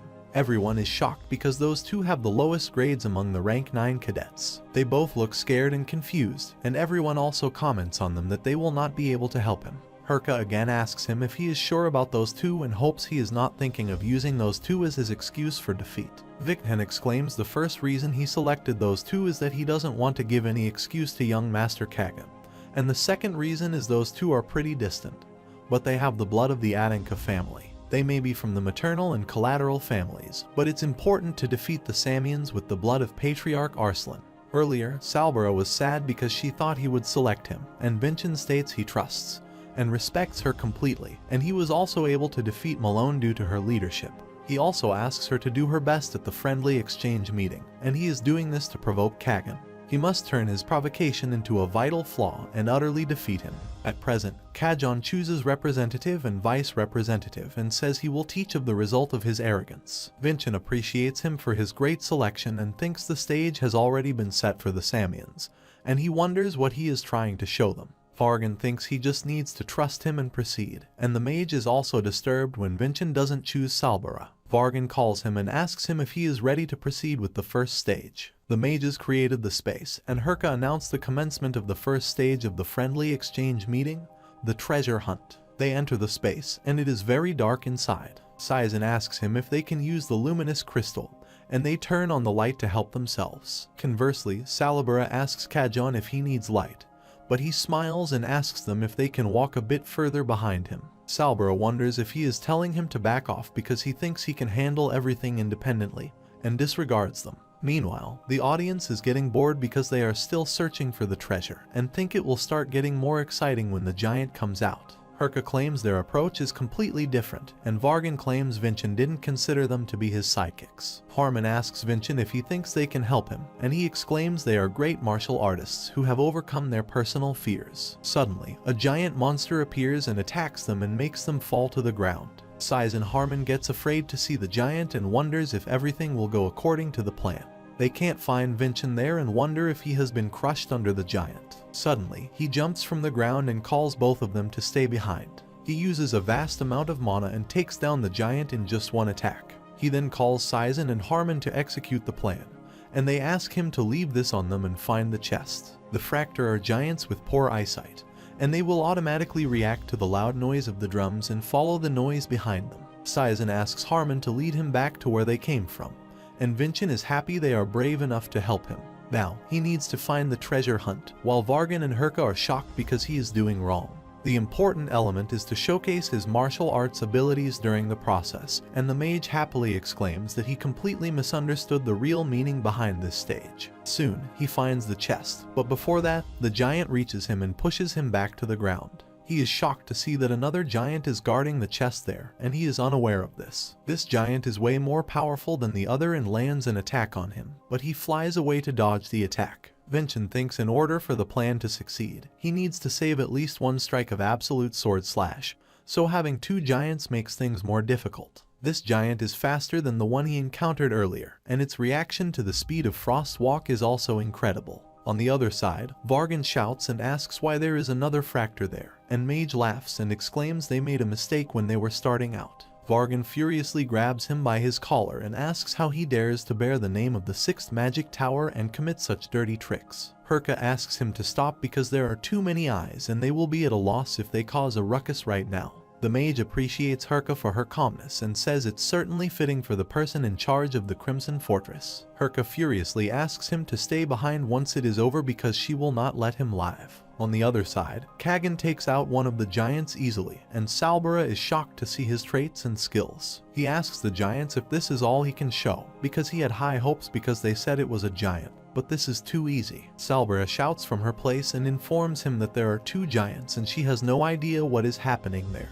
He uses Samian swordsmanship, Chapter 1, Gentle Steel, and attacks the giants with his full might. Its body parts are torn away, and exclaims he will see how long he can last. Salbara is watching all this and admits that he is so strong even it angers her to say so. Even if anyone else were there, it wouldn't have changed Kagan's results. He asks the giants to stop overreacting and get up because he still has many techniques to show him. At the same time, Vincent is still defending himself against the giant. And Julian is also worried because nothing is going according to the plan. Vincent asks him to get a hold of himself, and they need to come up with a plan. Julian states absolute sword slash is an extremely powerful skill, and asks him if he can't just herd them into one spot and slash them both at once. Vincent likes his idea, but he doesn't think it will be that easy because they are too big. If he targets one, he can't see the next sword path, and they start arguing about the level of his skills, and Vincent exclaims this is extremely powerful. He needs to defeat both of them in one slash, and if he has a target, and by the name of the target, he remembers Harmon and Sizen who are stuck with another giant. They have nowhere else to go, and can't see Vincent also, and if he doesn't reach them, they will be in big trouble. Suddenly, Vincent appears there and also brings their chest with him, and he tells them that they have changed their plans and the giants will be arriving soon. Meanwhile, two giants appear there together, and Harmon and Sizen are shocked to see another fracture. They get so scared and start crying for help, and Vincent calls Julian to get ready for the attack. He asks him if he really has to do it this way because he doesn't want to become their target. The giants are about to attack them, and Vincent thinks because of their size, he can't find a sword path for the absolute sword slash to strike down both of them. In that case, he just needs to find something that comes across both of them, so he connects the other half of his soul to Julian's soul to create a sword path. He asks him if this is safe, because he doesn't want to get hurt, and Vincent uses absolute sword slash, an alternative form to attack both of them at the same time. At the same time, he uses Chapter 1 of the Dwarf King, trade on the second giant, and there is a huge explosion. While Julian is also shouting for help, everyone outside is shocked to see that he struck down two giants with one strike, and Vargan proudly tells Herka that is Vincent's lethal move. Vincent thinks this is happening according to his expectations that even with an absolute sword slash, he can't strike down a god, and Julian shouts at him asking if he isn't certain about his survival. Vincent tells him that it's impossible in the first place to strike down a god, but he is shocked that he was only thinking about it in his head, then how Julian hurt him. Sizen and Harmon are watching him shockingly and ask him if he is talking to someone, but he changes the topic and asks them to leave. The last thing to strike down with his absolute sword slash is this entire space that was forged with magic. The mages are shocked to see that he destroyed the whole magic dungeon with his sword, and he asks other mages to double check the spell because there seems to have been an error. Vargan comes forward and says there is no need for this because Vincent's sword can cut through magic, but he is also surprised that he cut through the entire dungeon. More than the swordsmanship, he is more impressed by his creative solution. The mage Alberto also comes forward and exclaims it is impossible to destroy a stage of the examination itself, and they must disqualify young Master Vincent. Herka comes forward and replies that there is no rule that states it is forbidden, and no one has attempted it before Vincent. She provokes him, saying for a mage captain of the Mage Association, which is a neutral party, he sure seems upset, as if it's his own business. Meanwhile, Harmon and Sizen show her the chest Vincent has won, and the mage exclaims the first stage is where they showcase their strength, and it doesn't matter who finishes first. It's great that he has a sword that can cut through magic, but young Master Kagan's turn hasn't ended yet within the remaining. If he keeps displaying his martial arts, victory will belong to the Samians. Vincent comes forward and says Kagan will be completing this stage shortly. He calls Vargan and tells him that the dungeon that he entered was created by the assembly element. He replied both of the candidates must provide equally, and the assembly element was concealed, and he entered one of the 2 replicated dungeons. Vincent asks him if he has destroyed his replica, then where is the mana which was forming his dungeon? For example, if water were to split into 2 streams and then forcibly block off one end, then it would overflow into the other stream. This means the mana is flowing in the remaining fracture, and Kagan is shocked at how the giant can be so powerful instantly. The giant is about to attack him, and Kagan thinks though it seems to have gotten stronger, but its intelligence level must still be the same. The giant is about to attack with its hand, and Kagan exclaims he is just going to lose his hand with this simple attack. He activates the skill of Gentle Steel and tries to attack him, but the giant has become so strong that it doesn't affect him. It attacks him and makes him fall to the ground, while he thinks something must have happened outside. Otherwise, how a dying monster can be so strong? In the meantime, the giant is about to attack him, and Kagan doesn't have time to adjust his form. But before that, Salbara rings the bell and asks the other cadet to find the box because the giant will now look toward them. Now, it turns toward her, and Salbara starts running in the opposite direction. She thinks if Vincent hadn't told her to do her best, she would never help such an arrogant boy. However, the giants reach her soon and attack on the ground to make her fall, and Salbara is shocked to see that the first giants are also alive yet. Now, she is the target of both of them, but Kagan attacks one of them from behind and exclaims how they can dare to ruin his performance. He uses the trait, Bloody Full Moon, and makes a big hole in one of the giant's chests, and takes down the other one too. Salbara is shocked to see that he struck both with one strike. Kagan was extraordinary from the beginning, and he intentionally left the giant alive to continue his performance. On their way back, he thinks he may have displayed indecent behavior and successfully finished the stage, and also found the chest and even left a memorable impression in the end. He thinks even if he did badly, but his performance should be better than Vincent's, but he is shocked to see him already present outside. Vincent says he is late, and judging by his facial expression, he thinks he enjoyed his gift. Kagan asks him what he meant by the gift, and Vincent states he has a friend who is quite gifted in sorcery, and thanks to them, he was able to have his dungeon's mana overflow. Kagan gets furious to know that he planned to have the giants outraged, and he has been making a fool of him since the beginning of this stage. However, he smiles and exclaims it is his mistake that he judged him too rashly, but things will be different from now since he has started looking at him as a true friend. Soon, they announce the victor, and it is Cadet Vincent Adenka, and the next stage will be held in 3 days. Later, Salbara is happy about Vincent's victory when Kagan comes to her and thanks her for saving him earlier. Because of her, he didn't look like a complete fool, and he forwards his hand to shake with her. She feels that she shouldn't touch his hand, but she shakes hands with him and accepts his thanks. When he has left, she wonders if he really came there to thank her, but Kagan has different plans, and he goodbyes her in his own way. On the other side, Sari is mediating in the forest at night when Wilson approaches her. He has brought her food and clothes, and she asks him about what happened at the friendly exchange meeting. Wilson exclaims he had his servitude, that's why he has won and his opponent willingly admitted defeat. He asks her if it is not difficult to train there, but she states when she is in at the fortress, she can't concentrate because she is distracted by the young master. Therefore, the dean said it would be better for her to train there as well since it would be easier to communicate with the spirits of the snowy mountain. She finds out that she is suited to be a spirit mage and needs to find a spirit to form a contract with soon. At her level, she can only manage one, but she likes so many of them. Suddenly, she hears a voice from behind that someone is asking for help, and she asks Wilson if he says anything, but he refuses by saying he didn't say anything. However, she continuously hears the voice that someone is continuously calling for help. On the other side, Salbara is cheering for Vincent's victory, and all the students are having a party in their dormitory. Vincent says he is only ahead of him by 1 point and asks her if they have to be this rowdy. But she exclaims this is monumental in the history of Adanka, though she shouldn't be saying such things as Kagan's helper, but he exclaims she was a crucial factor in his victory. He believes she would greatly help Kagan because they have similar martial arts levels, but she played a vital role in Kagan's victory. So, even if Kagan didn't accept the results, the odds would have been in his favor once the evaluations were complete. She thinks this is incredible that he planned that far ahead, and if the opportunity strikes, she will also help next time.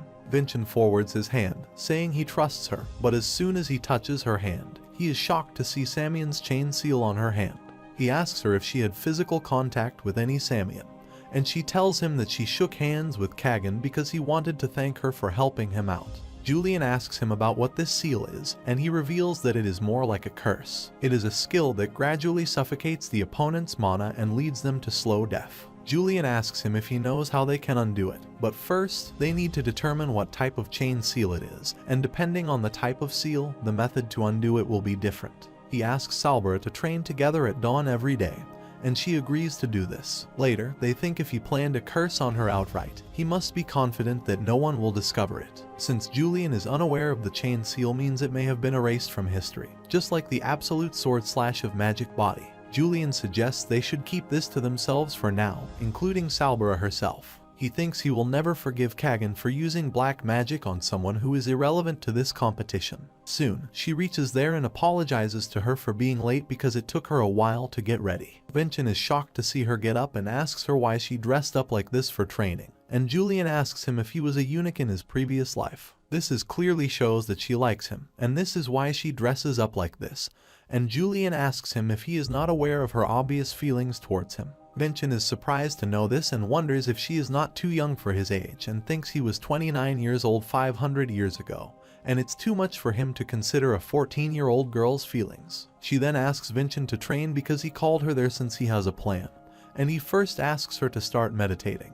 He asks her to keep circulating the mana as he said and tell him immediately if she senses anything strange. She asks him if something is supposed to be strange, and he wonders why she can't sense it if it's such a disrupted flow. He guesses martial artists have lost a lot since the days of the theory of imagery, and Julian asks him if he can undo this. But the chain seal is stronger than he thought, and he gives up on undoing it himself. Julian is shocked and asks him what he is going to do now. Someone needs an offering for the chain seal. Typically, a living heart, animal, spirit, or human is used. He thinks Kagan probably sealed the offering somewhere on the snowy mountain, and as long as they can find and free it, the chain seal will be undone. If they can't do this, Salbara will die in 3 days, and he will not be able to do anything to save her. Julian is shocked to hear about 3 days and says the friendly exchange meeting is his greater priority right now. In 3 days, the second stage will start, and they can't forget to prepare for it. He asks Julian is realize what is more important there, and those who will chase after their objectives will lose their people. For instance, if he still had his comrades that he lost to the Samians, he wouldn't have spent the rest of his life in jail. After a while, Salbara asks him if they can stop because she is getting tired, and he asks her to wrap it up for today. On their way back, Julian asks him how he knows so much about the curse and if he is a dark mage, and he replies he has experienced something similar before. When he was imprisoned, they sealed off his mana and heard they used the heart of a prisoner serving the death penalty at that time. Julian looks at him with pity and exclaims his life was really horrible, and asks him what crime he committed to be imprisoned for 10 years. Suddenly, Salbara feels dizzy and gets unconscious, and he immediately takes her to the priest. He reveals that he treated her for now and left her to rest, but this is the first time he has seen such symptoms. He doesn't believe they can do much else for her at the fortress, and he suggests he should send her to the Gaia temple in the capital. Vincent wonders if the priest in the capital is able to undo the chain seal, but it's a skill that has been erased from history, and the progress is too quick that she may not even make it through the trip. He asks the priest to take good care of her and leaves the treatment room, thinking there is only one method to find the sacrifice that was used for the chain seal on this vast snowy mountain. He jumps from the mountain, thinking he will not lose another person this time because of Samian's dirty tricks again. On the other side, Sari is walking through the forest, and somebody's voice is calling out to her for help. It seems like a spirit's voice, but it sounds so far away. Suddenly, she sees Vincent at a distance and calls him from behind, and he is also shocked to see her there and asks her what she is doing over there. He tells her the whole story that he is looking for a sacrifice that has been used for the curse, and it has been sealed somewhere on this snowy mountain. She asks him what they typically use for the sacrifice, and he replies that they probably use something small since it has to stay concealed. It can be a small spirit, and Sari is shocked by the name of the spirit, and she tells him that she might be able to help him. Salbara's condition worsens, and Vincent lifts Sari and swings through the mountain, following the spirit's voice. She then takes him to a place and tells him that she can hear it in between that canyon. Soon, they reach there, and Sari calls the spirit for help, saying she has come there to help him. Vincent thinks he has little time and can't just keep searching for a spirit there. He calls Sari and tells her that there is not much time left, and if the spirit is there somewhere, he will destroy this entire region in order to break the chain seal. Suddenly, she finds the spirit that the chain seal tries as Salbara. Sari asks him if there is a way to help it, but unfortunately, Vincent doesn't have any way to help. There was no chance the moment it became the sacrifice to the chain seal, and it would be best to send it off peacefully. But Sari exclaims that there is a way to help the spirit, and she creates a spirit contract. If she forms a contract with the spirit, then it will become a higher priority than the chain seal. Soon, the contract is completed, and the chain is destroyed on the spirit. Vincent thanks and appreciates her for her amazing help, and she is happy that she could help her young master. Suddenly, someone attacks Sari from behind, but Vincent reacts quickly and saves her from the attack. He then jumps to the side and asks the person about who he is and what he is doing there. Kagan appears there and counter-questions him about what he is doing and how he dares to interrupt the Samians' traditional ceremony. Vincent was also furious with him and now ready to attack him because he had shown himself. Kagan again exclaims that he may be unaware of this, but he just interrupted the Samians' traditional ceremony. In other words, he just created an immense diplomatic dispute against the Samians. He asks Sari to put that thing down and walk away, and then he will cover this up for him. Vincent shouts at him, saying how he can call it a tradition when he is trying to kill Salbara. Kagan smiles at this and says there is a certain class that he is born into, and there are those who are born to bear the heavy burden of destiny. But some aren't born to bear the heavy burden of destiny. He exclaims there are those people who dare to cross the line, and Salbara is one of them. He is furious at her because she ruined her plan and decides he won't forgive her. Now, he is just punishing her, and he exclaims this is his right and that a comrade from the same class should understand. Vincent furiously comes forward and keeps the sword on his neck, saying they have not changed since 500 years ago, and his right is wrong to him. Kagan smiles and admires his eyes, but they can't be friends because his eyes are great. They will see who was right in the end at the friendly exchange meeting and postponing the fighting for now. On the other side, the cursed chain breaks from Salbara's hand, and she becomes conscious of what she is doing there. Vincent rushes into the room, asking the priest about her health, and he happily informs her that she just woke up and is totally fine now. He checks her hand and is relieved to see that the chain seal has completely vanished. After a while, the priest asks him why he is not preparing for the competition since only 2 days are left until the second stage. Vincent smiles and exclaims he is preparing because he can't lose to the likes of Kagan. He thinks he will face a true monster in the form of Kajan Samian. On the other side, at the Adinka main castle, one of the 4 great elders of Adinka, Jagal Adinka, is shocked to see the news of Vincent's victory. The other elder, Fidenel Adinka, informs him that the Samians even displayed seditious movements,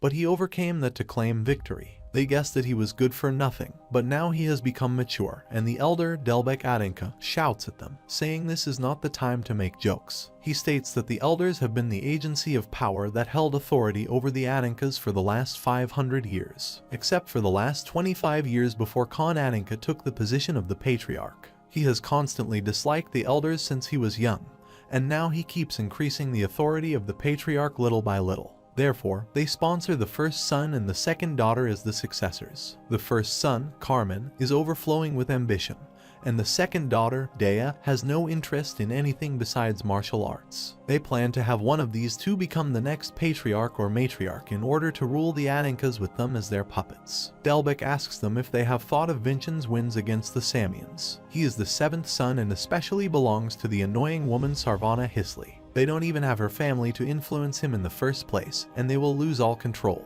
He also reveals that Khan engraved Vincent's name not long ago, and the sword he wields now is the Crimson Lotus, which Khan used when he was little. According to him, Khan is using Vincent to point his sword at them right now. They exclaim they can't allow Vincent to achieve any more accomplishments, and the others ask him if he has something in his mind. The 4th elder suggests they should send a letter to Samians with the content that the Adinkas will not consider the unlawfulness of the Samians during the first stage to be a problem. However, the second stage will proceed under the management of the Aninkas, and they will go themselves to overlook it. 2 days later, the day of the second stage has arrived, and Herka announces that the second stage is the subjugation battle. There is only one rule: they have to pulverize the monster in front of them in the shortest time possible. The monster they will face is the lizardmen, and they are known to forge long spears with animal skeletons. The first one is Kagan, and the lizardman attacks him with his might, and he disappears for a while. A little later, he jumps upon him and uses the trait, the Scarlet Song, the starting chapter, and tears the lizardmen in 2 parts. They are surprised to see that he did all this in 14.86 seconds, a new record surpassing Lady Dea's 20 seconds. He points toward Vincent and says this is what happens when he is serious, because there won't be anything disgraceful like the first stage going forward. He exclaims the next thing he will slash will be Vincent's head. Meanwhile, Julian asks him how they will beat his record, and Vincent says they won't lose when it comes to speed. They will break through as soon as it starts. Herka announces that the cadet Vincent is entering as one of the Aninkas for the next round. Vincent is ready to face the lizardman, and they release him, but he observes that the lizardman seems to be in a strange position. This is the doing of Delbek, the 4th elder, which is why he involved himself in the second stage. He exclaims that he did nothing to the monster Vincent will be facing, nor did he use any special magic or drugs and capture an equivalent lizardman to the one young Master Kagan would be facing. Though he hasn't fed it for the past 2 days, and an average martial artist may not notice, but a starving monster becomes quite vicious. He is so vicious that he can't defeat it in a matter of seconds. Vincent observes he has been starved, and it is definitely a sign that it's a viciously starved state. The fight commences, and the lizardman attacks him rashly, and Vincent thinks he needs to dodge it, but if he starts dodging, he won't be able to break Kagan's record. He opens up his arms, indicating he is ready to face the attack, while Herka and Vargan shout from their places and ask him to dodge it. The lizardman stabs its spear through his chest, but at the same time, he also stabs the Crimson Fortress in his body. He manages to shorten the time, and if he stabs his this deeply, he won't have to control his lightning trait, which burns away the lizardman completely. Herka thinks even if that was the case, if anyone else would go to such lengths. Vincent sets a record of 5.39 seconds, and everyone announces Cadet Vincent's victory. Herka wonders if he has been possessed by a spirit that died before they defeated the Samians or something and wants to defeat them badly. The priest rushes toward him because he has a serious injury, and they need to pull the spear out first. One of them asks the other to pull out the spar, and they will start healing simultaneously, while Kagan is furious and wonders why he used such a barbaric method. He stares at him with a taunting smile and exclaims that he has won. There is an announcement that wraps up the second stage, and they ask the audience to exit immediately, and they must transfer the patient. Moreover, the third stage will proceed in 3 days, and the person who is announcing all this is wondering about Vincent if he is the son of Sarvana.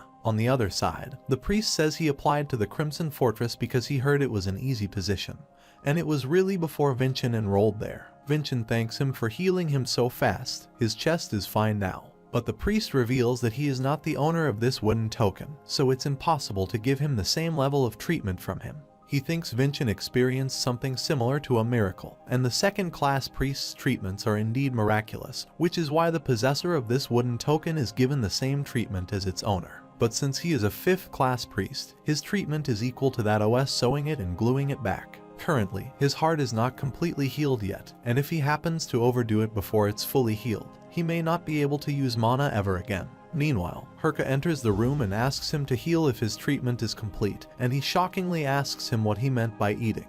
She reveals that the patriarch and matriarch of the Aninka and Samian families have arrived, and the Samians have invited him and his father for dinner. He is shocked to hear about the dinner invitation from the Samians and wonders what they are plotting. The matriarch of the Samians, Valkia Samian, welcomes the patriarch and Vincent and exclaims she is very pleased to meet them. They have arranged a dinner for them, and she asks Vincent to eat to his fill since these are the special dishes of the Samians. Vincent is observing her, and this is the first time he has seen her and thinks like his father. Her presence signifies Samian itself as one of the continent's rulers. She starts the conversation and calls Khan, saying he has become quite petty since he has gotten older. She asks him where he has been hiding such a cute son all this time. She suddenly emitted some mana, indicating her true feelings toward Vincent, and he hurriedly grabbed his sword to counterattack her. She is surprised to see that he reacted to the mana that she emitted in secrecy, and Vincent thinks she is so strong. She has a murderous intent that deludes him of death and mana that is sharp enough to cut him, and she really is a true martial artist. She appreciates him, saying he has got good senses, and she looks forward to dueling with such a kid. The patriarch asks him why he is smiling, and he replies that he is impressed by the power of Samians and he is surprised that he sensed their power. The patriarch also emits some mana in the secrecy towards Kagan, and he asks him if there is a problem. The patriarch appreciates his politeness and says he doesn't pull out his sword at the dining table. Julian and Vincent observe that they are having a Kai battle over whose son is better, and they are surprised at the immaturity of the continent's rulers. Later, they both get out for a chat, and Valkia states his good-for-nothing son has matured quite nicely, and his prodigy is underwhelming. She exclaims somebody's up to no good and how they dare to interfere with the friendly exchange meeting when the matriarch and patriarch are watching. The patriarch asks him if this is the doing of the elders of Samians, but she exclaims he is half correct. She believes that the first stage was the doing of their elders, but the second stage was his elders, Adinka's elders. She is sure that the 4 great elders of Adinka had something to do with it, and their target is Vincent. Though they may have different opinions, they want to eliminate a variable like Vincent as soon as possible, and she asks him if he thinks his son will win in the 3rd stage. The patriarch exclaims there is only one thing he can say right now, that the Adinkas will absolutely surpass the Samians. Valkia laughs and says he should give up now, because the Adinkas can't beat the Samians at any cost. She asks him what he will do about the interference of the elders, and how he will stop them, and he replies there is no one that remains alive on this continent after cheating in front of his eyes. Nothing will stop Vincent's victory in the 3rd stage, and she is surprised by his certainty that he will win. He remembers when Vincent promised him that he would return victorious, and he tells Valkia that his son has made a promise to him. To think the Adinka would win both the 1st and 2nd stages, but the real battle is the 3rd stage, where they will actually spar. People hope the Samians will try to win no matter what since their ego has been damaged, and they wonder if the Adinkas will have another victor after Lady Dea. Valkia Samian has reached the fortress, and Khan Adinka sits beside her. They are 2 martial artists that represent this era. Herka announces the final stage of the friendly exchange meeting. The long-awaited duel is about to begin. Before sparring, Julian asks him if he remembers the current condition of his body, and he thinks the most his damaged heart will allow is just 1 hit of absolute sword slash. He must find an opening and come out victorious with that 1 hit. He will start with the lightning giant to test him, and Kagan uses a technique that absorbs his lightning giant. He then smiles and asks him if this is a test, and he exclaims he will have to burn him to ashes in order to be satisfied. Vincent is shocked to see a burning mana of a dark crimson shade, and he remembers this is Samian's hidden mana technique that brought about his final loss. The mana that uses his life force to burn bright, Crimson Emperor's might, and Kagan observe that he already knows about this technique. He attacks him using this technique and says they will check whether he can block this. Vincent thinks he needs to use body strengthening on the Crimson Lotus and block it, but he is shocked when he gets slashed by his attack. He wonders about his speed, and the Crimson Emperor's might has no such effect, and this child's accomplishment has well surpassed young Kagan's abilities. In the meantime, Kagan again rushes toward him to attack and says Vincent is thinking too much, but he blocks his sword this time. Kagan asks him what happened to his cocky expression from the 1st and 2nd stages and why he doesn't act like he can defeat him again. He says he will never let him wield another sword again, and there is a sudden explosion to dodge his attacks. Vincent jumps backward and thinks the Crimson Emperor's might is weak in extended battles, and if he gets the timing right, he won't give him an opening. Kagan again jumps upon him using Scarlet Song MIDI Chapter 1 and lands an attack on him. Suddenly, there was an explosion, and there was so much power that it broke the ground. Kagan laughs and says this results from challenging the Samian, while Vincent asks him if this is all he has. He uses Ameloon swordsmanship in Chapter 3 with the quick greatsword defense. 500 years ago, once Kagan defeated a swordsman, and kicked him to the ground saying his fighting was so boring. He exclaimed he was worse than that one-armed loser when he had both his arms and suggested that he should quit swordsmanship while he was ahead. Meanwhile, Davin was watching him from a distance, and he appreciated a boy named Ameloon for his good work. He wonders why Kagan continues to beat them when the victory has already been decided. When Davin calls him alumni, he asks him to call Falcon every time. He was a martial artist studying under Samians, Falcon Ameloon, and Davin met him at the Samians' battleground. They were just puppets used to let Kagan's abilities shine, and Falcon asked him if he meant what he said last time, that he would defeat Kagan one day. He wanted to defeat the young master whose entire existence was a total cheat, and Davin had a foolish dream at that time. But Falcon believed him and said he was the only person who actually attempted to defeat Kajin, and he was the only one who could do it. Falcon was an exceptional martial artist and a loyal friend to him who didn't disregard his dream and cheered him on until the end. However, he became too strong too quickly, a pawn of the Samians. When he became too powerful, he fell into a trap set up by the elders of the Samians and died. But he left him his swordsmanship, Amalun Swordsmanship Chapter 3, a skill that is the complete opposite of the Samians' skills and uses very little mana. He used the trait of quick greatsword defense, and Kagan was surprised to see this strange swordsmanship of his. Vincent exclaims this is the swordsmanship belonging to someone who has sacrificed himself for the Samians, and he is taking revenge on his behalf. But Kagan jumps upon him, saying he will prove this skill useless, and uses Samian's swordsmanship in Chapter 1, and exclaims he will easily break such a cheap skill. Vincent feels incredible martial pressure, and it's as if he is battling against the young adult Kajin again. But he can still not break his defense. Kagan shouts at him, saying he will finish him in his next attack, and suddenly, he disappears from the battlefield. Everyone is talking about him, that the young master of the Samians disappeared, and he is going to appear from out of nowhere like he did in the second stage. They are right when Kagan appears from the ground and tries to attack him, but Vincent reacts in time and dodges his attack. He shockingly asks him how he knew which direction he was going, and Vincent replies he knew that he would land on his right foot first. After that, he would leap into the air to dodge, and he failed that attack too. Kagan gets worried and shouts at him, asking what kind of tricks he is using, and Vincent reveals that because of his arrogant personality, he likes striking downwards. This time, Vincent swings his sword toward him, and exclaims he could have easily countered that, and thinks this child uses the exact same strategies as Kajin. That normally means he is incredibly powerful, but it has a different meaning to him because no one else in the world knows Kajin's swordsmanship as well as he does. Kagan finds himself losing, so he tries to attack him again, and Vincent thinks Kajin was a genius and can control every situation with his strength. But if there were anything unexpected that he couldn't control, he would completely lose his common sense and pounce. He uses Amalun's swordsmanship Chapter 1 and hits him with his full might. There is a giant wave of electricity there, and it breaks Kagan's sword, and everyone shouts in victory for Vincent.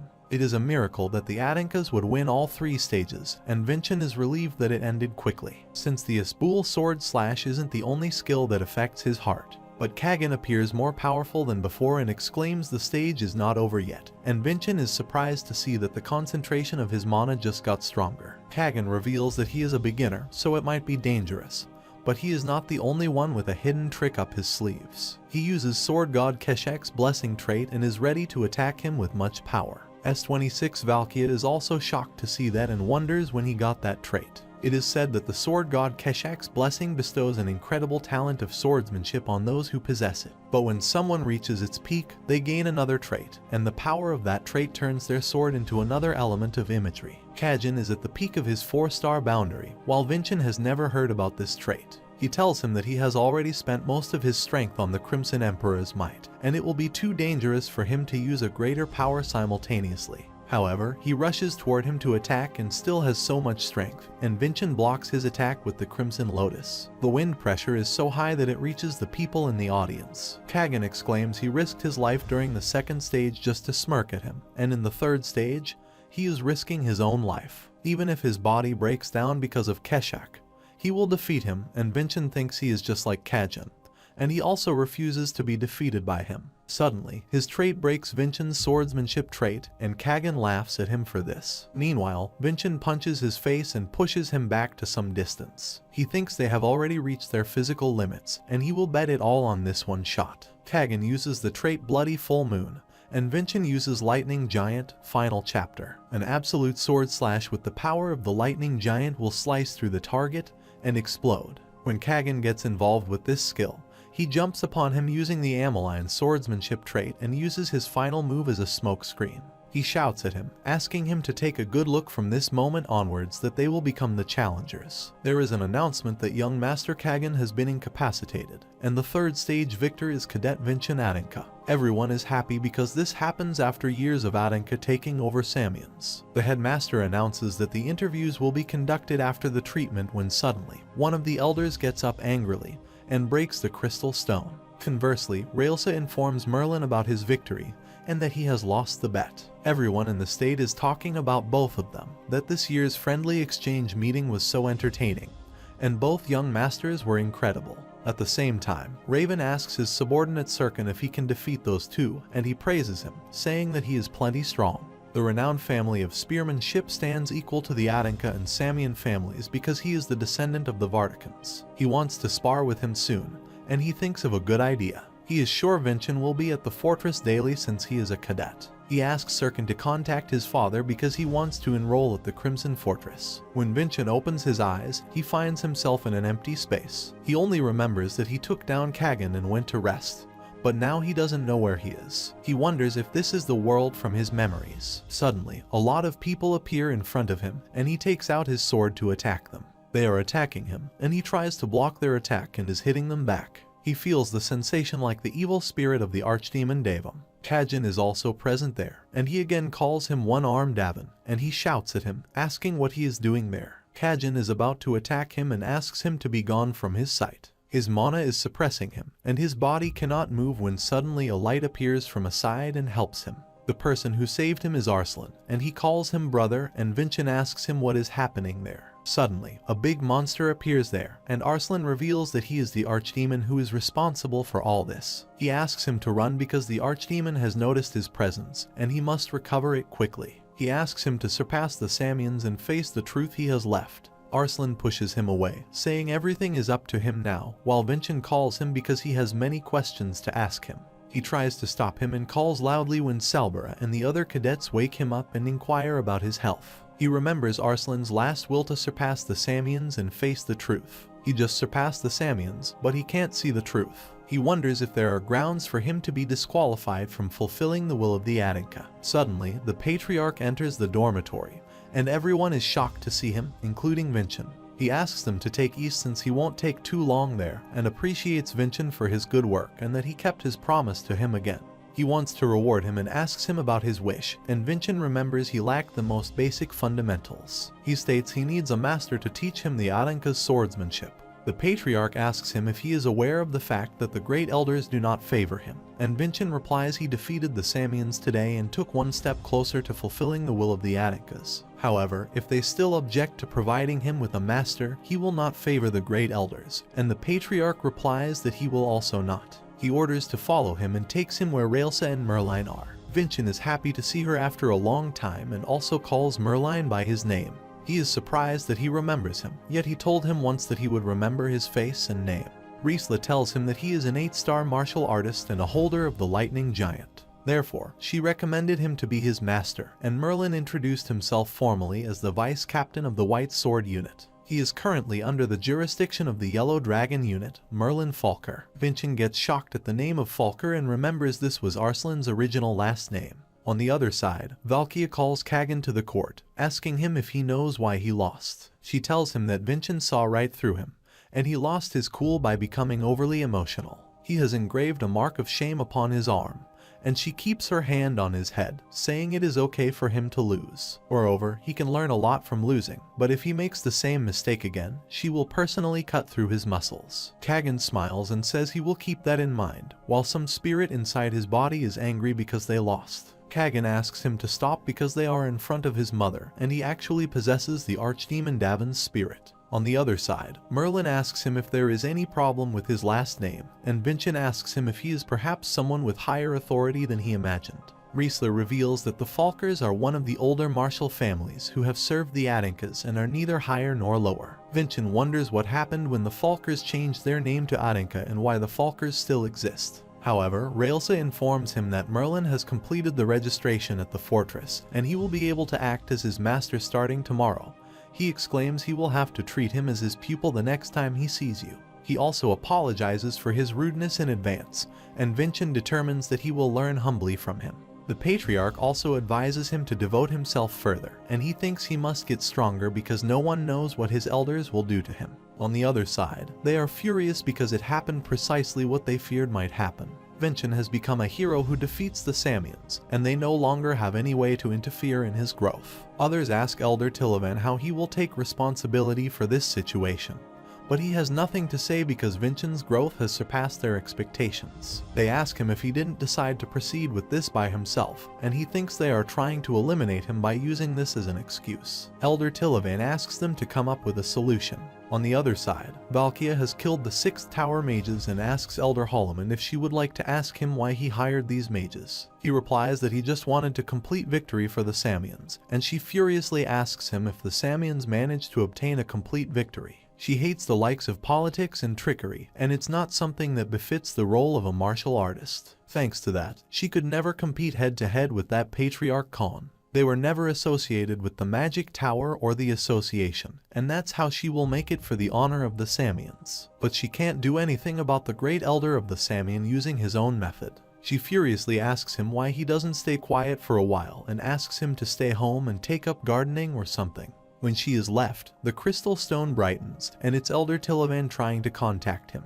Elder Holloman shouts at him and asks what happened to him, and he thought he would interfere with the 2nd and 3rd stages. Elder Tilavan tells him that Khan and Valkia appeared, so they couldn't do anything, and Vincient's skills were beyond their expectations. Holloman exclaims if they keep going like this, they won't be able to avoid taking responsibility for trying to stop Vincent. The elders won't be the problem, and they will become a nuisance in their eyes. Holloman suggests they must devise a plan to get rid of Vincent as soon as possible. On the other side, Vincent is sleeping peacefully on his bed when he feels someone tries to attack him. He wakes up immediately, dodges his attack, and takes out his sword, asking about who he is and how he got into the dorm. Merlin attacks him and appreciates him for his good senses, while Vincent is shocked to see his way of waking him. Merlin asks him to consider him as his master because it's past midnight. Though his senses may be good, but his observational skills are lacking.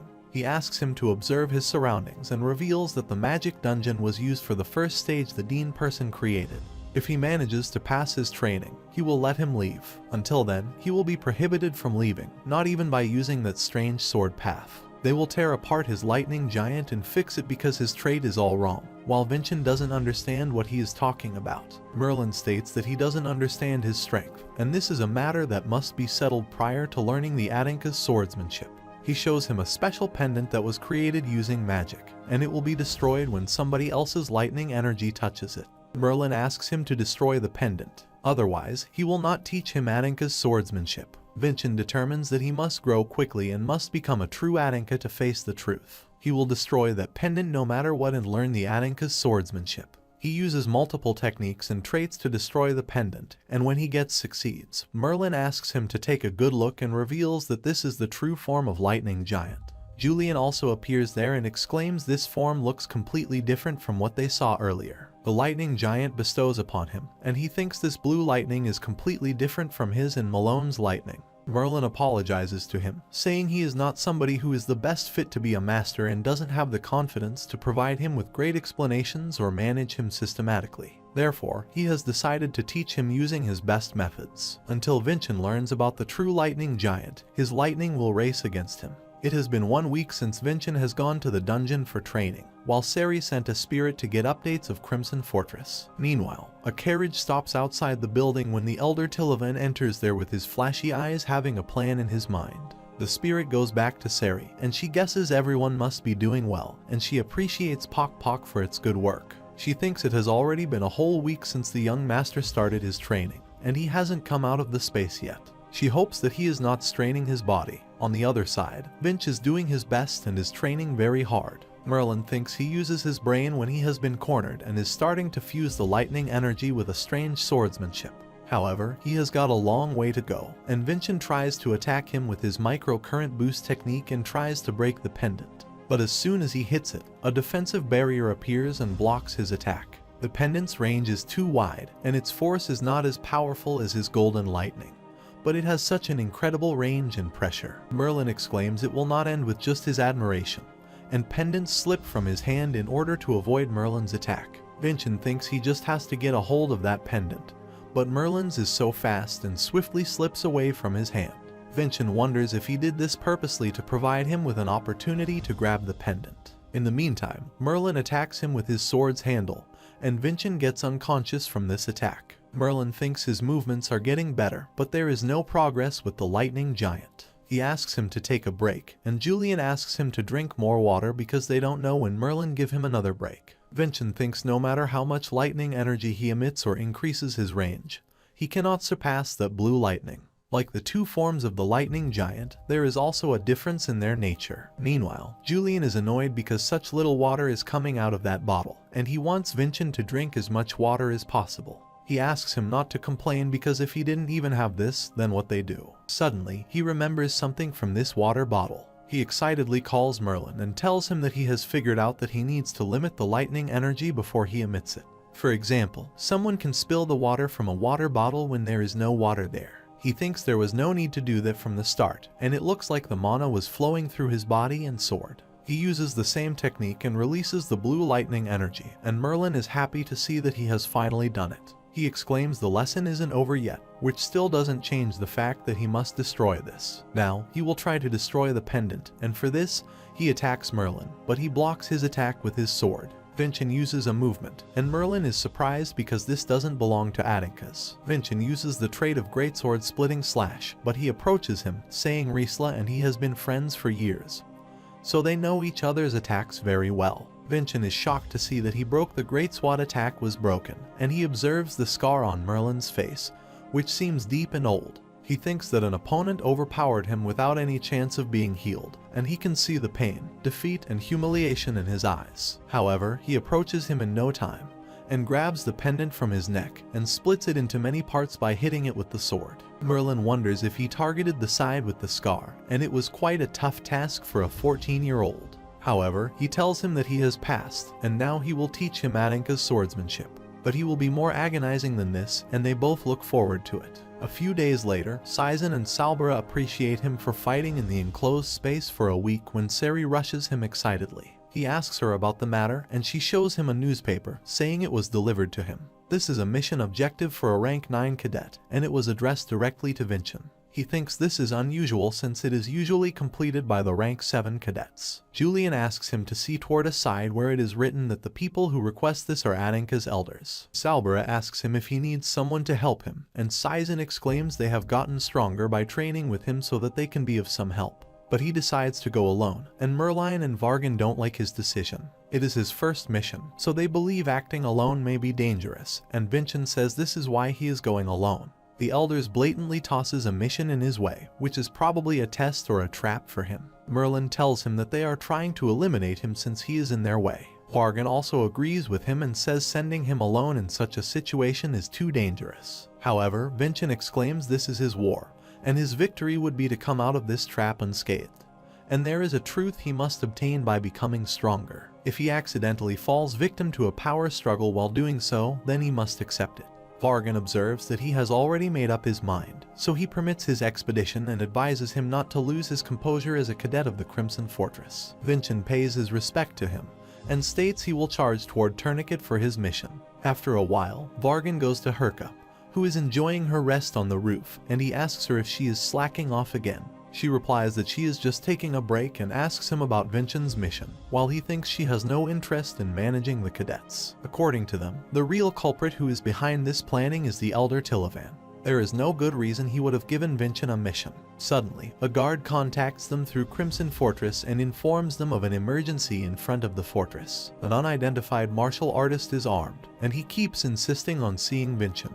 But since he is refusing to comply, they may engage in battle. They ask him to identify himself and not come closer, and Ravan's subordinate asks him to follow the protocols and return later. He takes out his sword, showing his mana, and exclaims that he wants to see Vincent. The guards rush toward him and ask each other not to let him inside the fortress, and Ravan uses the partisan spear throwing technique, Chapter 1, to attack them. But before that, someone attacks him from behind and ties him up, and Herka appears there, saying she has confirmed his identity with his spear-throwing technique. She asks him to stop right there because if things get out of hand, it will only inconvenience them both. His subordinate Circa tries to help him, but Vargan appears there, saying he will behead him if he moves a bit. They are shocked to see a 5-rune mage and a woman who possesses a whip that changes its form however she wishes. They recognize them as the people in charge of the fortress, and Herka introduces herself as the headmaster of the fortress. She asks them what they are doing there, but Ravan frees himself from the whip and smirks, asking if she is really the headmaster of that weak ability. He has a request and asks her to accept him as a cadet of the fortress. On the other side, at the Tornican city entrance, Vincent and Julian start their journey, and he asks him how long it has been since they have seen a forest without snow, and it feels so refreshing to them. The mission doesn't seem too easy, and he doesn't see how the elders could have intervened at all. The mission objective that was addressed to him by the elders was to subjugate a certain goblin. Julian asks him if the goblin can be the bait for a different trap, and Vincent asks him not to let his guard down. It is said that goblins are creatures that live in groups, and they may be weak as individuals, but they take advantage of their numbers and hunt intelligently. He wonders why this one goblin is roaming by himself, or maybe he fell behind his group. This is also possible that he became strong enough not to need the protection of his group and devoured them. Julian thinks to strategize with the worst situation in mind. Soon, they reach a place, and according to the report, it should be around there somewhere. He jumps on the carriage and gives a bag to the driver as a rental for the ride. The driver wonders when he gets to the carriage's roof, and Vincent asks him to leave this forest as soon as possible. He asks him to get down immediately because this place is dangerous, but Vincent jumps from the carriage and disappears in a second. He reaches in the middle of the forest, asks Julian to look for a goblin, and uses the lightning giant trait's true form.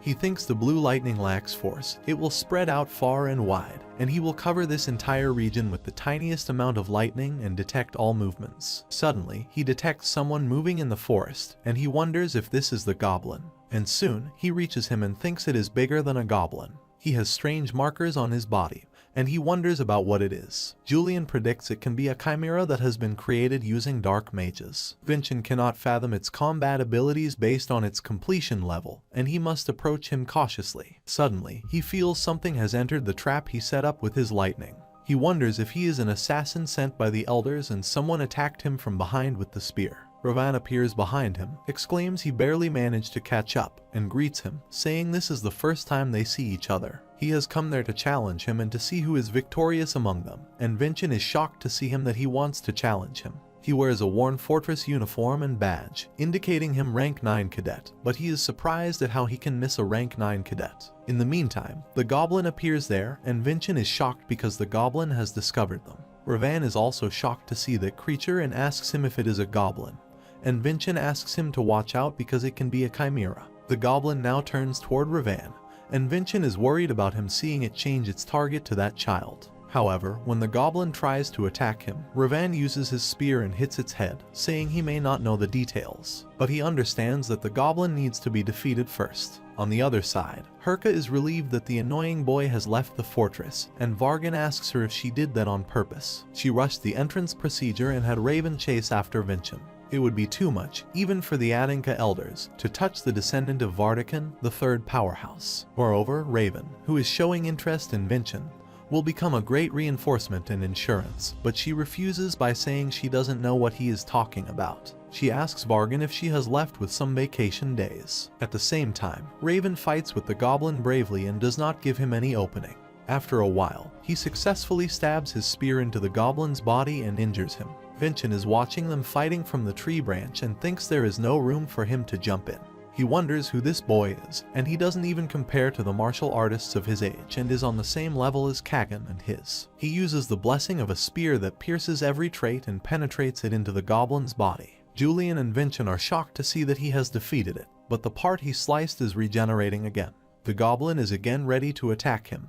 This time, he doesn't seem normal. Vincent asks him to dodge it again. Ravan is shocked to see his scale, which has the physical ability and cannot move his body, while Vincent jumps between them and asks him to move his body. Suddenly, Sirkin appears from behind and ties the goblin in threads and exclaims he has finally found his young master. It's quite troublesome if he runs off without saying anything to him, while Raven is happy to see him. He thanks Sirkin for saving his life, and Vincent wonders to see his uniform if he is a butler. Suddenly, the goblin frees himself, and Sirkin exclaims that it's not an ordinary goblin. In the meantime, the goblin uses his magic and creates a magic seal, and they are shocked to see that it knows how to use magic. He successfully uses the magic seal and disappears from there, and someone standing on the mountaintop informs Elder about a problem. Julian is also shocked to see him, and Vincent asks both of them about who they are and what they are doing there. Sirkin introduces Ravan as the young Master Raven Vardakan of the Vardakan family, and he is the butler Sirkin. Raven reveals that he has become a cadet at the fortress as of today and came to find him on orders from the headmaster. Vincent asks Julian if he knows this family, and he replies that it's one of the 3 renowned families in martial arts, along with the Adanka and Samian.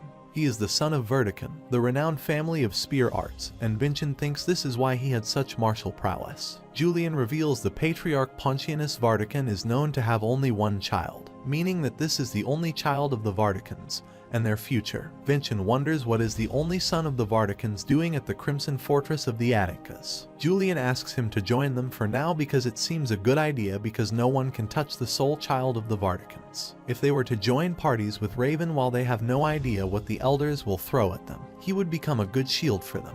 If they are strong martial artists themselves, then they will serve as the best reinforcement. Sirkin states they also require an explanation and asks him about that suspicious goblin and why the young master, who is a direct descendant of the Adanka family, has ventured out by himself on a mission. He states that the mission isn't a simple monster subjugation, and he can't let his young master leap into danger of an internal war with the Adankas. Moreover, it's only a title to be a cadet at the Crimson Fortress, and depending on his explanation, they will take their leave. But Raven interrupts them and says there is something much more important right now, and again requests Vincent to spar with him. Julian asks him to remember that he was saying something about having a duel earlier. Raven reveals that he watched the friendly exchange meeting and the incredible battle between him and Kagan. His plan was originally to defeat Kagan, but things have changed now, and he exclaims that he wants to become stronger with Vincent and surpass him. He thinks Raven is honest and very competitive, and they will get along nicely. However, he refuses his offer, saying he is on a mission now, and it's most important for him to defeat that goblin from earlier. Raven is so desperate and asks him if they can spar just once, but Vincent refuses by saying he has to make preparations for that. He calls him cheap, scaredy cat, and chicken, but Vincent says no matter what he may call him, his decision will not change. He exclaims that he cannot spar with him until he defeats the goblin. Raven happily asks him if he will spar with him after defeating the goblin, and he gets ready to accompany him for the goblin's subjugation. Sirkin tries to stop him, but he is the type to see it through to the end once something intrigues him, and the young master is completely obsessed with him, even without hearing any explanations. Vincent Adanka has got them this time. After that, they reach Tornican City, Main Street, and Ravon suggests they should rest at an inn for tonight since rest is also important. Sirkin exclaims that they got involved in something extremely bothersome. Vincent states that the goblin seems to be a chimera that someone created. Raven also says that there is something strange about its scales and horns. They were discussing the goblin when someone entered there, and Vincent got up smelling some scent. It's the same scent as the dark underground prison of the Samians, and he wonders why he smells that scent there. He observes a mage passing through there and asks him if he has a moment to spare while the mage is shocked to see him and calls his name. Vincent is surprised that he knows his name, and he grabs him by his collar and asks him about who he is and who put him in this. Suddenly, his body turns red, and Vincent knows that is the Crimson Emperor's might, and his mana is flooding out of control. Meanwhile, Ravan and Sirkin reach him and ask what is wrong there, and he tells them that his mana is flooding out of control and will explode soon. But they can't see anything, and Vincent is the only one who can sense this strong flow of mana right now, and soon his body explodes. Sirkin rushes to help him, but the mana flow is too strong to handle. Everyone is scared to see an explosion there and thinks this is a kind of bomb. Sirkin is shocked at why he didn't feel this explosion, and he thinks protecting the young master comes first to him. He creates a shield before them while Raven asks him to save Vincent first. He thinks there is no time to save the young master Vincent, and the barrier is supposed to make them safe. Suddenly, there is another explosion there, and Vincent gets out of the fire using his blue lightning giant. He gets unconscious, and Raven runs toward him, concerned about his health. Sirkin thinks it was shocking because they saw Vincent clearly. Vincent swallowed the explosion.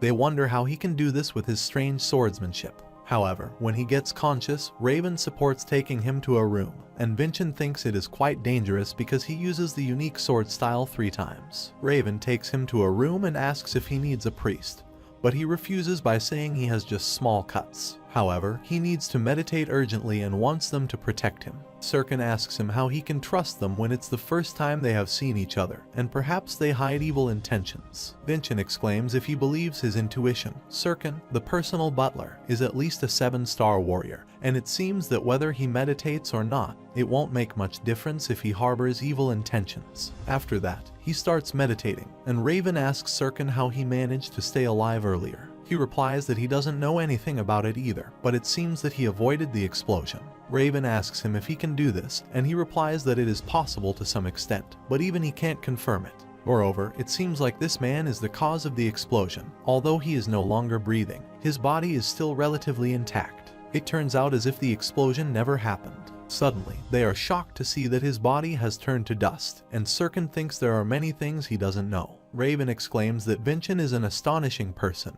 and he wants to fight him soon and wants to see his true powers. A few hours later, when they came out of the meditation, it was already getting dark, and it took longer than expected. Vincent is surprised to see that Raven is sleeping in this serious and dangerous situation, and indeed his boldness is worthy of being a member of a prestigious family. Julian asks him about the man they encountered earlier, and the mana they felt from him was a sign of imminent danger. Besides, given that others didn't notice this, but he accumulated mana is his heart, and he also didn't look like a warrior. Seeing the smell of Samian Priosin emanating from him, he must have been a prisoner, and he was forcibly injected with mana and sent to them. He wonders if the conspiracies of the Presbyterian Council and Samian are just a coincidence or if there is something bigger that they don't realize. Meanwhile, Serkan appears there and says he wants to ask something to him how the young Master Vincent knew that the man was going to explode and had enough power to avoid the explosion. He asks him why he didn't run away, and he replies there were civilians in the hostel and the restaurant, and it's not just them. The woman was also found holding her baby in her arms, and Serkan asks him if this is more important than his safety and goals. Vincent counter-questions him if Raven was in his place if he ignored the civilians, and he replies he didn't ignore them. But one thing is sure, that not everyone will behave like young Master Vincent. He pays his respect to him and exclaims among the Adinka people he met his sword was the most serviceable. He reveals that he is pulling out of respect for his master from this mission. Vincent is shocked to hear that he is pulling out of this mission.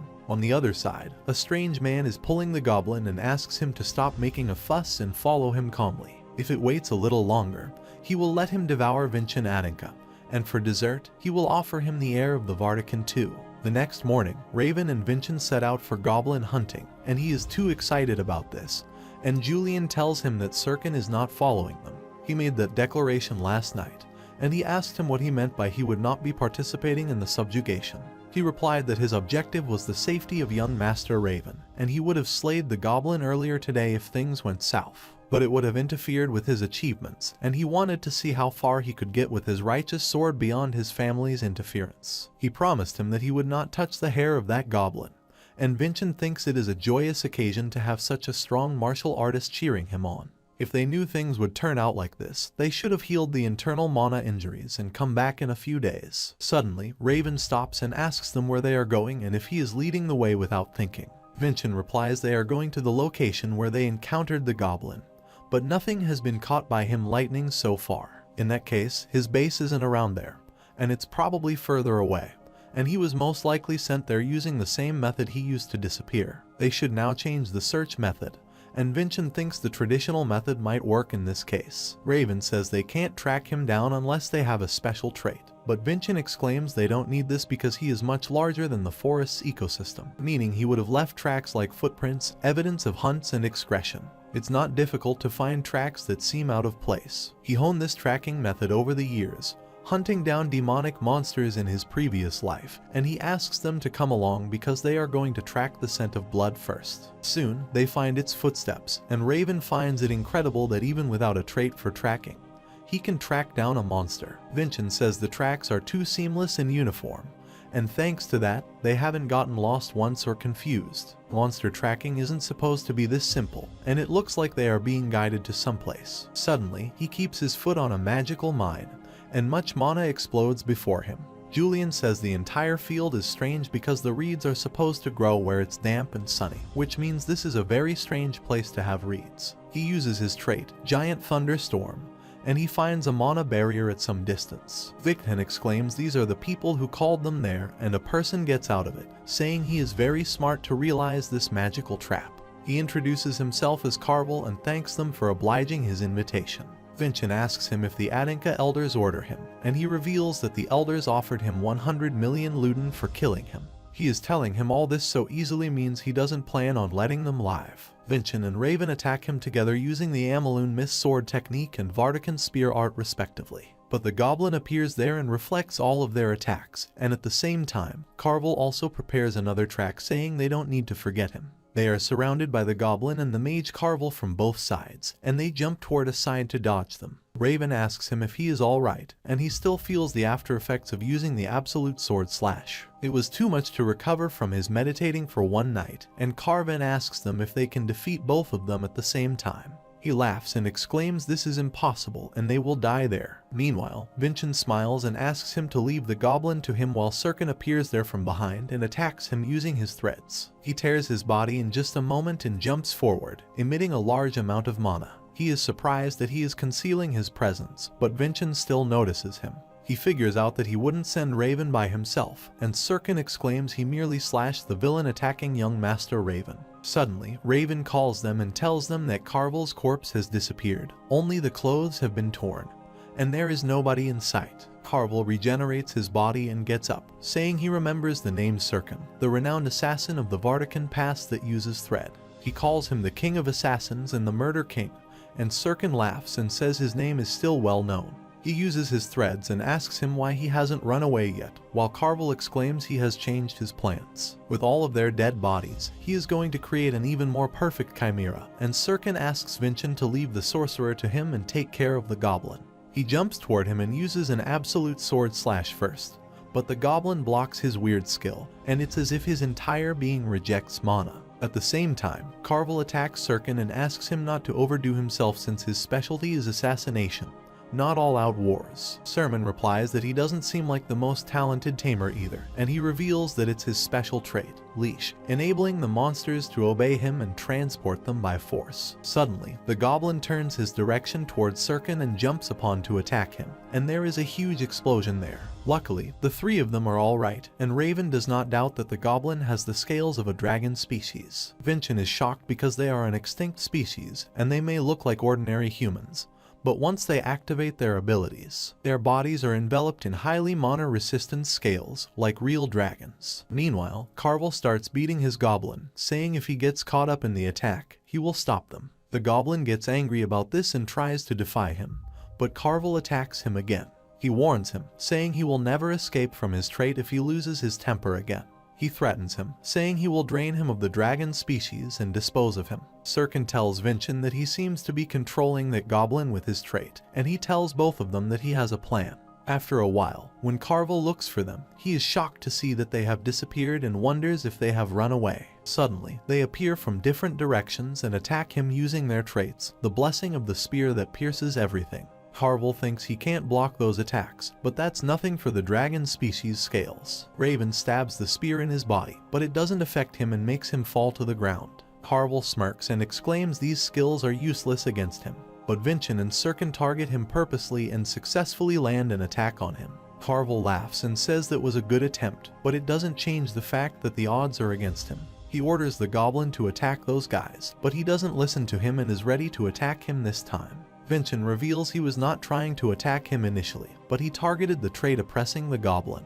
It tries to attack him, while he uses the different barrier to save himself, but he uses the scales of the dragon species and breaks the barrier. The goblin attacks him again, and Julian says they didn't have a very good relationship with its temper, and Carvel wasn't a tamer at all. A true tamer would share his sorrows and joys, the beats sharing his feelings, and battling through that bond. He just oppressed it with his trait, and after killing him, the goblin's scales start melting, and they are relieved to see that. He wouldn't have been able to hold the dragon species power in the chimera easily, and Carvel most likely forced the fusion using magic as a binder. Vincent asks them to do what they came there to do, which is the subjugation of the goblin, and exclaims that he will give him his peace. They kill the goblin, and Vincent takes his body parts as evidence, and Ravon is happy that their first mission is a success. Vincent says this was a mission the elders delivered directly to him, and now he will respond to them with the family's might. He also has reliable witnesses. One is the Murder King, who left the thread marks on Carvel's head, and that is why he is taking it with him to display the skills of the Murder King.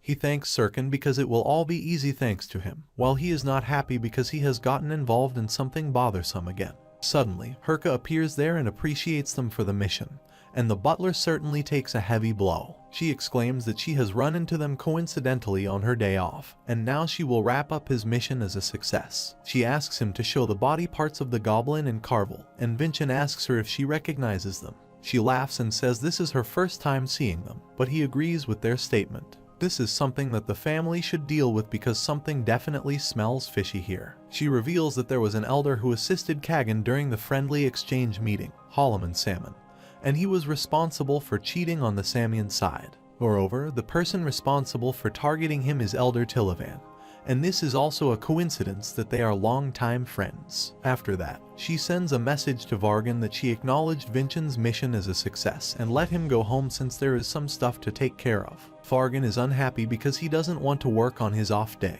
but Herka leaves without telling him. Meanwhile, his subordinate comes to him, and Vargan shouts at him, saying he is busy. However, he gives him Vincent's report, and his mood changes on seeing the core details of the incident are organized so well. At this rate, he can disregard the headmaster's report and easily take care of the documentation. He is surprised to read about a bomb attack in Chimera and how the Murder King, Sirkin, helped them, and a mage that is of equal caliber. He is surprised that such an incident happened to only a rank 9 cadet, and wonders what is happening inside Adinka. On the other side, the Patriarch also reads the report and asks Vincent what he wants to say about this. Vincent has two assumptions, and the first is that this mission was a trap that had been laid to target him.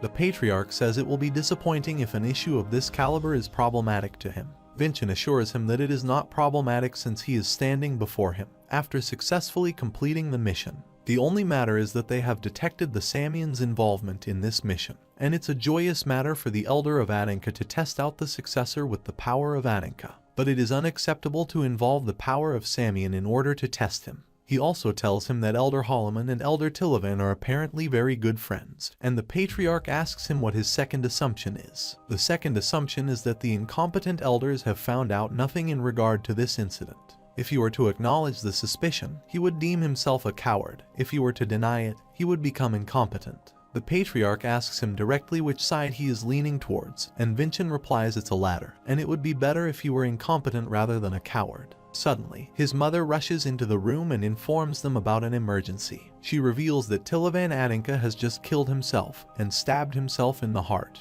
He died immediately in his room, and also left a will stating that he would take full responsibility for the incident from Vincent's mission. Vincent interrupts them and says this is a fake suicide because if it were somebody who knew so much about responsibility, then he never would have caused such an incident to begin with. Either the forces behind him have staged it as suicide, or he might have staged it himself. He also exclaims that this is heart of the Adinka estate, and he doesn't think he would like to believe that there are forces there that could assassinate an elder outright. Therefore, this suicide is merely the scenery that is part of a play. His mother appreciates him, saying he clearly sees things she cannot see with her own eyes, and asks the Patriarch if it would be alright if she borrows Vincent for a moment. He gives her permission, and she asks Vincent to follow her because she wants to see the incident through his eyes. She takes her to the dead body of Elder Tilavan and asks him not to overexert himself since he is sure this is the first time he is seeing someone who has committed suicide. But Vincent goes bravely to his dead body and opens his eyes, and she is surprised to see that a corpse is nothing to him. Vincent observes the blade is too clean and it pierced through in one go. His mother asks him if this is strange because he is also a martial artist and could easily pierce through his heart using his mana. Vincent replies it's something that's more fundamental than that because death should be more regrettable and painful regardless of how powerful he might have been in the past. There is nothing about death that remains on Tilavan, and there is no indication of any hesitation whatsoever. He declares that the corpse is fake, and she asks him where the real Tilavan is right now. He asks Julian about Tilavan about where he is, and he replies that he should have known already, but this is the extent of his knowledge. Julian tells him about a dark art called corpse ventriloquy, and he tells the same thing to his mother, and she asks him what is the base of dark art. Vincent asks her to use her blessing and see the truth, and she thinks that she can merely decipher what is true or false through her blessing. but it's impossible for her to see through the nature of things or reveal the whole story behind the case. She uses her blessing on Vincent and asks from where he obtained such information about the dark arts. Moreover, it doesn't matter to her whether that old man's corpse is fake or not, but she wants to find out where his insight comes from. On the other side, the patriarch reaches the other 3 elders and makes them shock while he asks them if they like a spot of tea. After taking the tea, he appreciates the fragrance of tea and exclaims this is supposedly Elder Tillavan's favorite tea. One of them asks him what he meant by elders since that corpse has already been expelled from the elders. Khan observes that they have already cut off their tail, and one of them asks him if he has come there to express his complaint in regard to Vincent's mission. They are surprised to see that the Patriarch of Adanka has come to file a complaint himself, indicating that Vincent is surely favored. They ask him if this is because he is the son of Sarvana Hisley, and they make his fun, saying Lady Versa would be jealous of him. They call him shameless and ask him what the point is to pay attention to that woman's son. They reveal that Khan Adanka has become stronger by using her life. Many years ago, Khan requested her to use some medicine, and if she used this, she could live. But she asked him to respect her decision and take good care of their child. At present, Khan gets angry about her discussion, and one of the elders asks him why he gives such a grim reaction.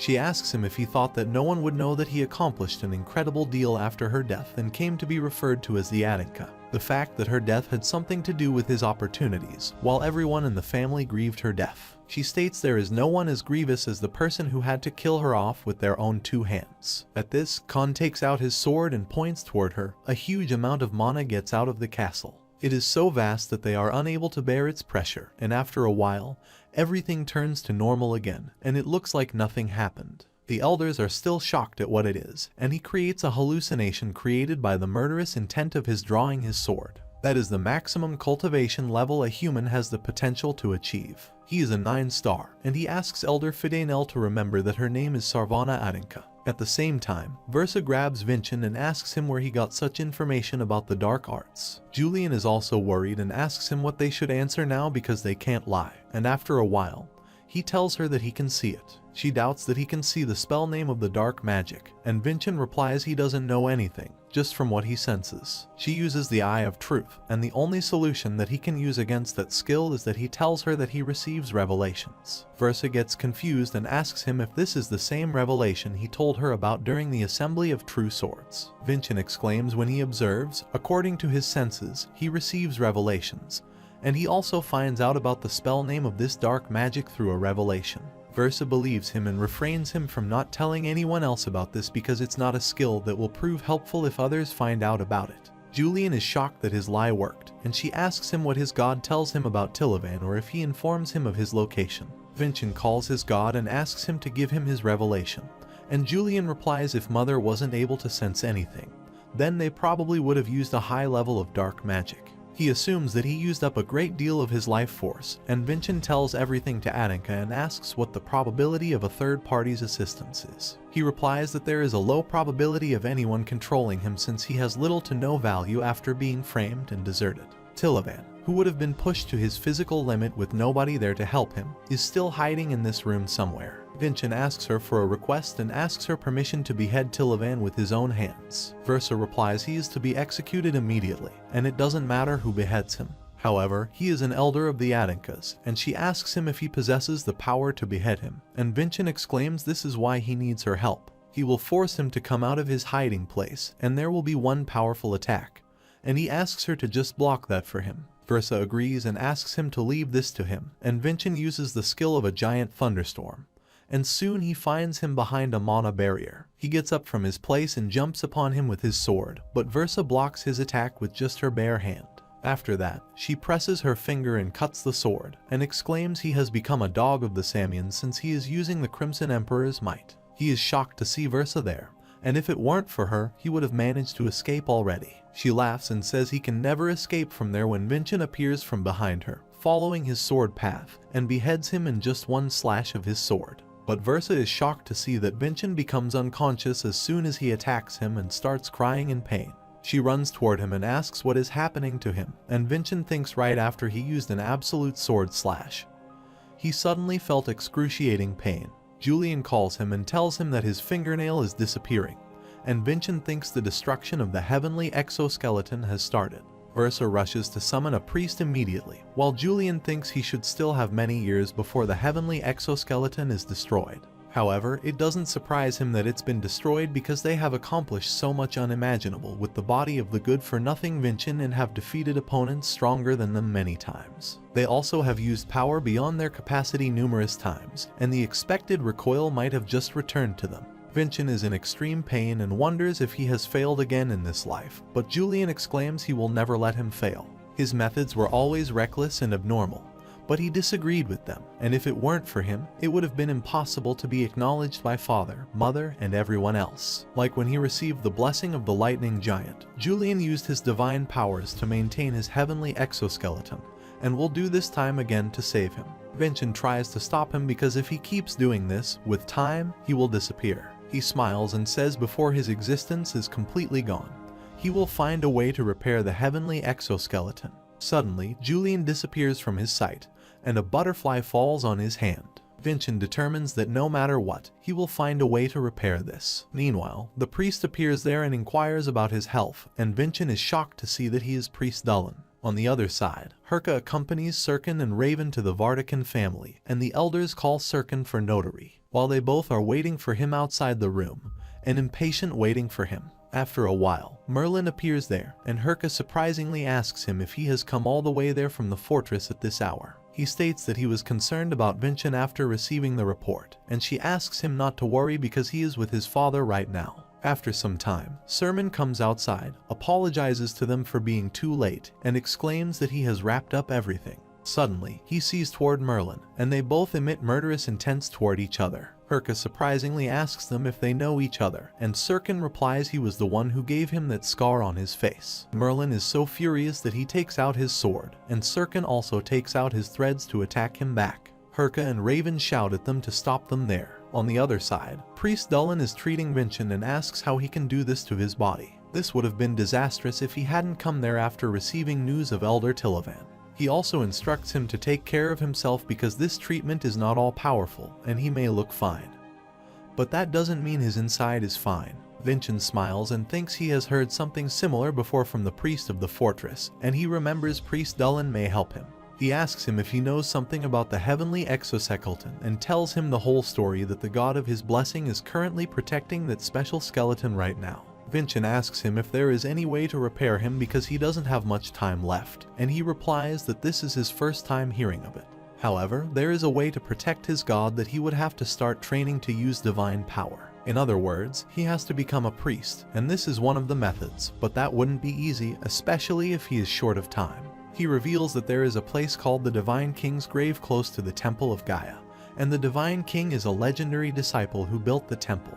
A legend about that place has been passed down. It refers to an item that provides its owner with an incredible source of divine power, the Holy Grail. He has to seek out an item from a legend, and it's not completely baseless since a martial artist has obtained their divine powers from that Holy Grail. Vinchin asks him about that person, and he must meet them immediately. Dullen states that in all of history, the Holy Grail has only been handled by one martial artist, Arslan Adinka, his ancestor, and the Sun Sword. On the other side, Merlin and Serkin are ready to attack each other, and Merlin exclaims this is the first time since the Charvital Grand's Plains battle. Sermon exclaims he was a mercenary of the Temlians and was a martial artist of the Adinkas, and they have crossed paths quite a few times as enemies, while Merlin says they are still enemies. They come forward to attack each other when Herka grabs them from their heads and shouts at them to stop right there. She asks them to realize that they are both masters of current cadets at the Crimson Fortress, and if they too were to cause trouble, it would be a huge nuisance for him.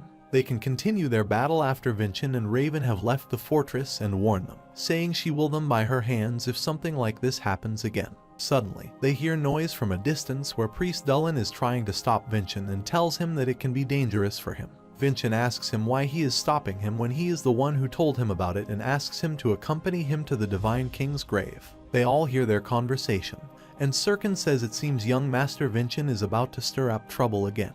He bows before Merlin and asks him to battle up next time, who also hopes to kill him when he gets the chance. When they leave, Herka comes to him and asks if his last name is really Falker. The next morning, Vinchin and Dullen reach the temple, and he warns him not to go inside, but Vinchin says he wouldn't have come all this way if he wasn't going inside. He thinks Julian may not have that much time left, and since Arslan has assigned this to him, he cannot prolong it any longer. Dullin calls him and asks if he remembers what he told him earlier, that there isn't a single person who has come out of there alive. They don't know how deep that place is, how complex it is, and what's lurking inside. No one knows anything. Vincent asks him why he told him about such a dangerous place, and the guards outside wouldn't have been able to enter this place if a second-class priest didn't accompany him. He again asks him why he leads him there, and Dullin asks him if he knows about the Holy King Laenmergor. He heard about him when he was studying history with Julian, and he was the hero who founded the Gaia religion, but he was killed while he was spreading the subjugation of the archdemon Davin, and the majority of information about him was lost due to his enemies. Dullin reveals that he is the priest who retained the Holy King's powers, and there is a prophecy for the priest who has the powers passed down to them. Only those who have experienced death and met a god may find the Holy Grail, but he doesn't even know what it means to experience death.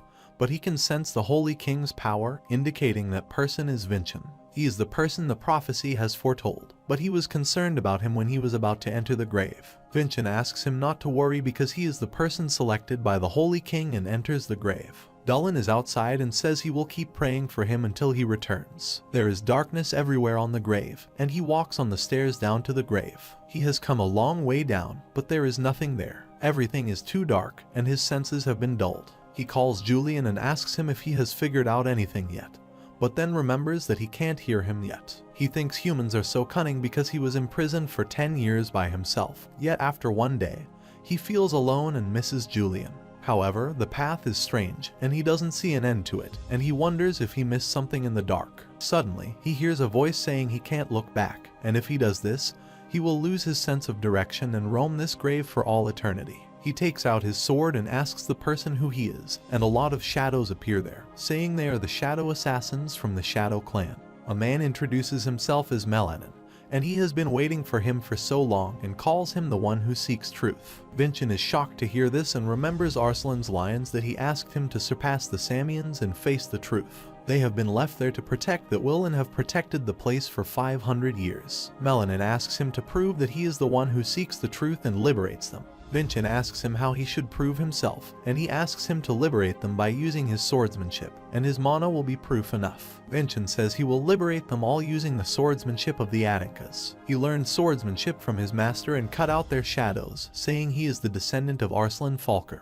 whose will remains there. But they again wake up and say this is not enough to prove himself. All the shadows appear again and say he is not the one they were waiting for, and that wasn't enough to prove himself. Vincent uses Lightning Giant and Giant Thunderstorm at once to dodge their attacks, but he is shocked to see that their body parts are regenerating. All sides have surrounded him, and admits that these shadows are all powerful. Even when he knocks them down, they just get up and attack again. They call him a grave intruder and want to eliminate him as soon as possible. Suddenly, Melanin appears from behind to attack him, but he can't look back because he will lose his sense of direction and roam this grave for all eternity. He slashes his sword from behind and asks him to give up because he is not the one the prophecy foretold. Vincent gets injured and falls to the ground, wondering if this place is not part of the assignment Arslan had left for him. He thinks if Julian were there, he would have given him some kind of evidence, but he is not enough on his own without his help. All the shadows surround him and are laughing at him. On the outside, where Dullin is praying for Vincent, he hears some noises from behind. Some people are trying to enter there, but the guards don't let him say this is a prohibited area. They ask him why someone is already there. Meanwhile, Vincent is too injured and is bleeding, while Melanin exclaims they are the guardians of the prophecy left by the Sun Sword Emperor and the Holy King. In order to protect the prophecy, they are able to use absolute power. They thought Vincent could liberate them, at least that's what they hoped. The fact that he cannot defeat them means that he is not from the prophecy and is merely an intruder. He is not the one who seeks the truth but encounters God after experiencing death. Melanin exclaims he doesn't fall under any of the two prophecies and jumps upon him to attack, saying he will now let him rest in peace. But before he can reach him, Vincent emits a considerable amount of mana, and he is shocked to see the dark red mana that belongs to Samians. And Vincent uses the skill of Crimson Emperor's Might to dodge his attack. He uses multiple skills of the Samian family and tears all the shadows in order to liberate them. He thinks the name he had to prove was wrong from the start, and he was supposed to prove himself as Davin Samian, not Vincent, but as the person who had experienced death. He states that his name is Davin Adinka, and he has overcome death to come there. He asks Melanin to guide him to the Holy King's Grail according to the prophecy, and amidst that, they are finally liberated. Suddenly, all the shadows disappear, and he finds himself in front of a large door, wondering if this is the real entrance. Anyway, he opens the door and enters the place with a large coffin, and he thinks this is where he can find the Holy Grail. Suddenly, the coffin opens itself, and a man appears from it and asks if he is the Holy King, Magor. He calls him the descendant of Arslan, and he supposed the assignment that his friend Arslan had left had been activated properly. He shows him the Holy Grail and states his tasks there are done, and asks Vincent to continue forth toward his next assignment. The Holy Grail will lead him toward the heavenly fruit, and he thanks him because he was able to keep his promise to his friend because of his friend. He disappears from there, and Vincent pays his humble respect to absolute glory when suddenly, the building starts to vibrate, which means it is going to collapse soon. After a while, he is surprised to see Merlin Falker there, and Dulin wonders outside the grave about what Merlin and Vincent are doing inside. Herka is also there, and she reveals that there is a prophecy about the Holy King that has been passed down in Merlin Falker and Headmaster Herka Quebel's families. The one who will seek the truth about the Adankas will go to the Holy King's grave, and there they will find a descendant of the Quebels. She doesn't know what she is supposed to do there, but those prophecies are becoming a reality right now. At the same time, Merlin is inside the grave and thinks if Vincent truly is the one who seeks the truth, then that means he cannot come back out alive. Vincent exclaims that Falker is the original last name of the first patriarch, Arslan, and it is strange that his family remains even after forsaking his last name. He asks him about what exactly happened to the Falkers, and Merlin reveals that within the few families that belong to the Adankas, there is a prophecy that has been passed down for generations. It is something like a mission passed down by the first patriarch, Arslan, which states that the descendants of the Falkers will sacrifice themselves at the Holy King's grave from the Adanka that remembers his name. Suddenly, the grave starts collapsing, and Merlin uses his mana to hold the roof in its place. He tells him that the place was held up for 500 years, and it will soon begin to collapse, and he won't be able to do anything. There is only one way to get out of there safely, to destroy this column. This is the central column that supports the Holy King's grave, and as soon as it falls, the collapse will accelerate, and they will see a small opening leading outside. Vincent asks him to let him destroy it, or at least they can do this together, but he refuses by saying this is his duty and he will do this. After letting him out through that opening, Vincent asks him if he will die. Merlin replies when he first meets him. He tells him that he will remember his name and his heart trembles at the thought that it is finally his turn. He states that there is no greater joy to a martial artist than to complete their mission before death. He slashes his sword and praises him as a great student and is about to kill himself when Vincent stops him. He asks if those are his final words or if the name Falker means so little to him.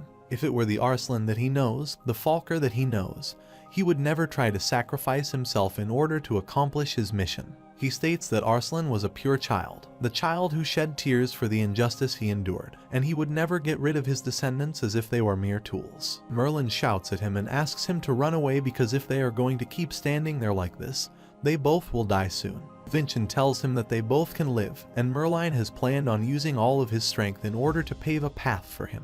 But what if he were to become faster, so he wouldn't have to use all of his strength? He thinks that he will concentrate all of his strength into one big leap and uses the Dwarf King's blessing, and the Galactic Wanderer's blessing altogether. He fuses all of his traits, summons all the kings there, and indicates Merlin to use his strength now. Merlin uses the trait Thunderbolt Ascension and makes a hole in the roof. Vincent now comes forward and rushes toward the ray of light, which is the way out for them. He is a bit far from the hole when his strength vanishes, and he wonders if he doesn't have enough strength because he used Crimson Emperor's might. He is about to fall when Merlin supports him and asks him to ensure he finds the truth, no matter what happens. He uses all his strength to send him outside while Vincent shouts at him to stop him from doing this. Suddenly, Herka jumps from the hole and brings a rope with her to help Merlin and ties him up with the rope. She has finally caught him, but he is unconscious. Herka now understands the Quebel's name, and it was a trap to get the falcon. After some time, when Vincent becomes conscious, he hurriedly rushes for Merlin. But he is shocked to see him there unconscious and is glad to see that he is safe. The priest Dulin comes to him and inquires about his health, and Herx exclaims he slept well after the accident. Vincent shows them the Holy Grail left by the Holy King and asks them if they want to check this. Dulin is surprised and says he never thought to see it. As soon as he comes near the grail, it starts absorbing his divine power, and the water level in the cup rises. Vincent asks him if he drinks it, he will also gain divine power, and Herka is shocked at how he can drink this thing which has been buried for 500 years. He drinks the liquid and feels energy flowing through his body, and he also can see Julian there, who is trying to save him. He smiles and welcomes him again, asking him if he found a way to fix the celestial bone. Vincent replies he has found a way to replenish his divine power, and he states that with this, he can maintain his existence while supporting celestial bone. He asks him about the mess, and Vincent tells him that the Holy King's tomb collapsed after serving its purpose. The next day, everyone discusses the Holy King's tomb collapsing. It was just an abandoned ruin that no one went into, and the important thing is, they say, the 7th Prince of Adanka caused it. The news also reaches Versa, and she asks him how he can do this when he is sick and lying down. Vincent replies he recovered well thanks to Priest Dulin, and she uses her blessing to check whether he is telling a lie or not. On the other side, Dulin asks other priests to understand the situation slowly at the Gaia Shrine main hall. He states that Prince Vincent had no reason to collapse the Holy King's tomb deliberately. First-class priest Nelyuk says he is thinking too softly, and the reason is unimportant to them. More importantly, the price of Adanka has collapsed Gaia's historical site. Moreover, they have the right to demand fair compensation from Adanka for the deep trust between Adanka and Gaia that has been going on for 500 years. They think demanding a reasonable amount of cash from Adanka it shouldn't be a problem for the Patriarch.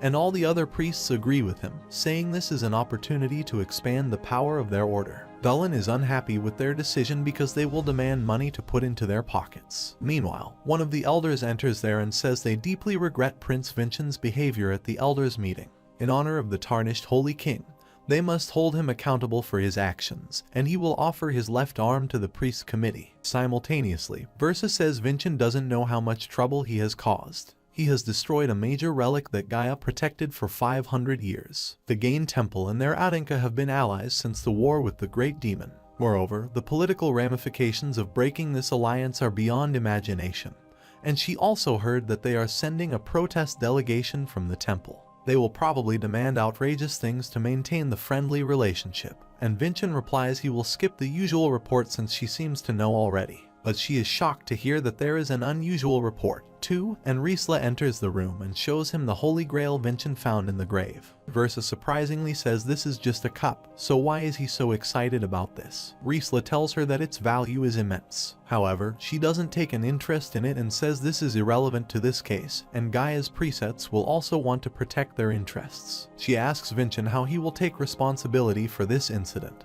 but he replies he doesn't need to take responsibility. He exclaims they would rather thank him because the tomb of the Holy King was a place they had no attachment to. It was neglected without any proper management despite being an important relic site. Moreover, only 2 guards protected the entrance. If someone had a priest, they could enter easily. Most importantly, they didn't know much about the tomb and weren't investigating it anymore. If they genuinely believed the relic had value, they would have explored it, regardless of threats or sacrifices. In other words, the tomb of the Holy King was just a record, nothing more, nothing less. He asks her if this statement justifies his avoiding responsibility, but she gets angry with him and asks why he lied to her even after knowing about her ability. Riesla is shocked to see that she has detected a lie, and she angrily asks him to put that excuse aside and asks him to tell her what he is hiding now. Vincent still smiles and thinks as expected, and lies can't pass through her eyes. He asks her to see the Holy Grail, which emits a large amount of mana, and she asks Riesla if there is a possibility that it is manipulated. She replies that it's an old model with no capability to manipulate. With that, he turns the entire situation upside down and satisfies her. A few days later, Gaia's delegation arrives at the castle, and if Vincent's misdeeds become public, he won't be able to escape responsibility either. Dulin tries to stop the first-class priest, saying he is making a mistake right now, but he replies he is merely doing what is right. He thinks if the Patriarch gets support from a few old-timers, he will ascend to the throne in his place. Versa, Vincent, and one of the elders reach the gate for their welcome, and Versa says he has put him in such an important position. She declares if Vincent cannot prove his innocence, she will personally slit his throat. The elder agrees with her decision and thinks he will see what he can do when the actual situation arises. Lady Versa welcomes the representative of the Gaia Temple, and it seems like it will be a long discussion so that she will guide them to a proper place. They all reach the courtroom, and the representative starts the discussion by saying it is deplorable that they have had to seek their old ally, Adanka, due to unfortunate circumstances. There is no need for a summary of the incident, and they ask the Council of Elders or Adanka to state their position formally. The elder thinks with this incident, he will ride on the back of the Gaia Temple and seize the Council's authority, and he is surprised to see Vincent smiling. He gets up and asks him what is so funny here and if he realizes that his recklessness brought him to this situation. Vincent gets up and apologizes to them, and exclaims that Lord Neliuk intentionally left out Adanka's hostess in the discussion. Everyone is shocked to hear his statement, and the representative shouts at him, saying he is such a disrespectful kid. Moreover, he must pay with his life if he can't properly explain this matter. Vincent formally introduces himself as the 7th Prince of Adanka and the 9th student of the Red Fortress. With this, he uses the crystal stone and shows them his conversation with the King of the Grave, where he thanks him. They are shocked to see this when Vincent calls them and asks if they officially begin this meeting. On the other side, a journalist comes to the Hansens' shop and asks the girl there about him. She asks him to leave if he has come there for a sword to be made, but he reveals that he has come to take an interview about the sword that defeated Samian's blacksmith was made by him. But the girl shouts at him and asks him to stop coming there because a lot of journalists have been visiting Hansen before. She asks him if he knows how disruptive this is, when Hansen appears there and asks her if she is again fighting with a customer. He warns her to keep her temper in check because all the customers will be gone at this rate. The journalist gets happy to see Hansen there and asks him if he can talk to him for a moment, and he thinks Vincent has caused a mess in his life. Every day, a journalist comes to his shop and asks him for an interview, and Hansen thinks at least he gets to hear the word Master Blacksmith again, thanks to Vincent. He wonders why he hasn't come back even once since then. Last time, he took the magic crystal and just cleaned them out. Come to the other side, where Vincent asks the elders to start the meeting, and everyone is shocked to see the Sacred King.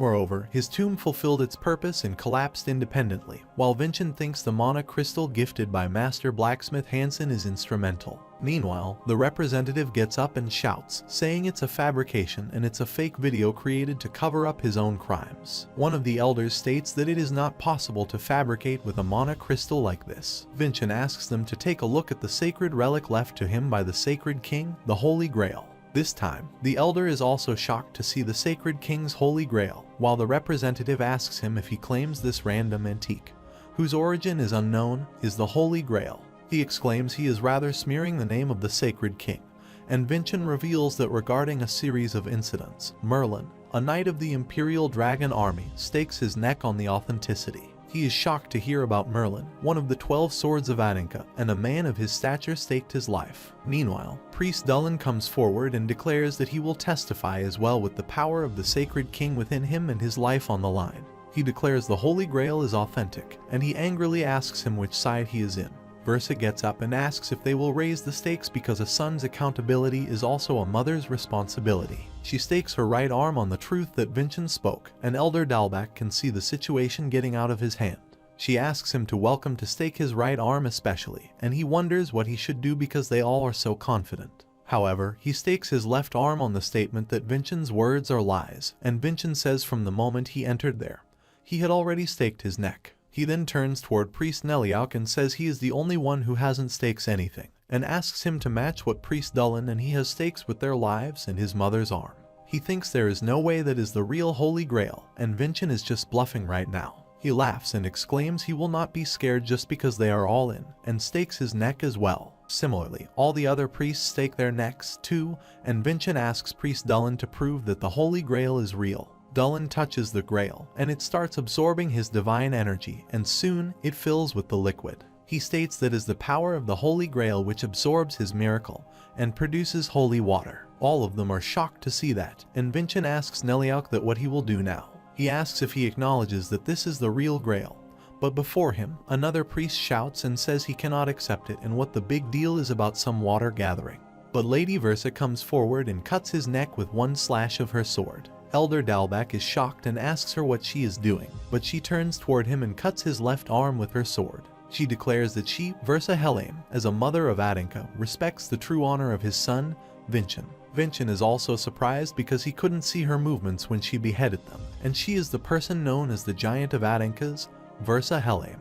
He asks her permission to say something, and when she inquires, he wishes for them to live. They have the Holy Grail, which once belonged to the Holy King and the highest-ranking priests of Gaia there. If they hurry, they will be able to save them, and Versa asks him why he is doing this. Vincent says he simply doesn't wish to seem like a child who always needs his mother's protection.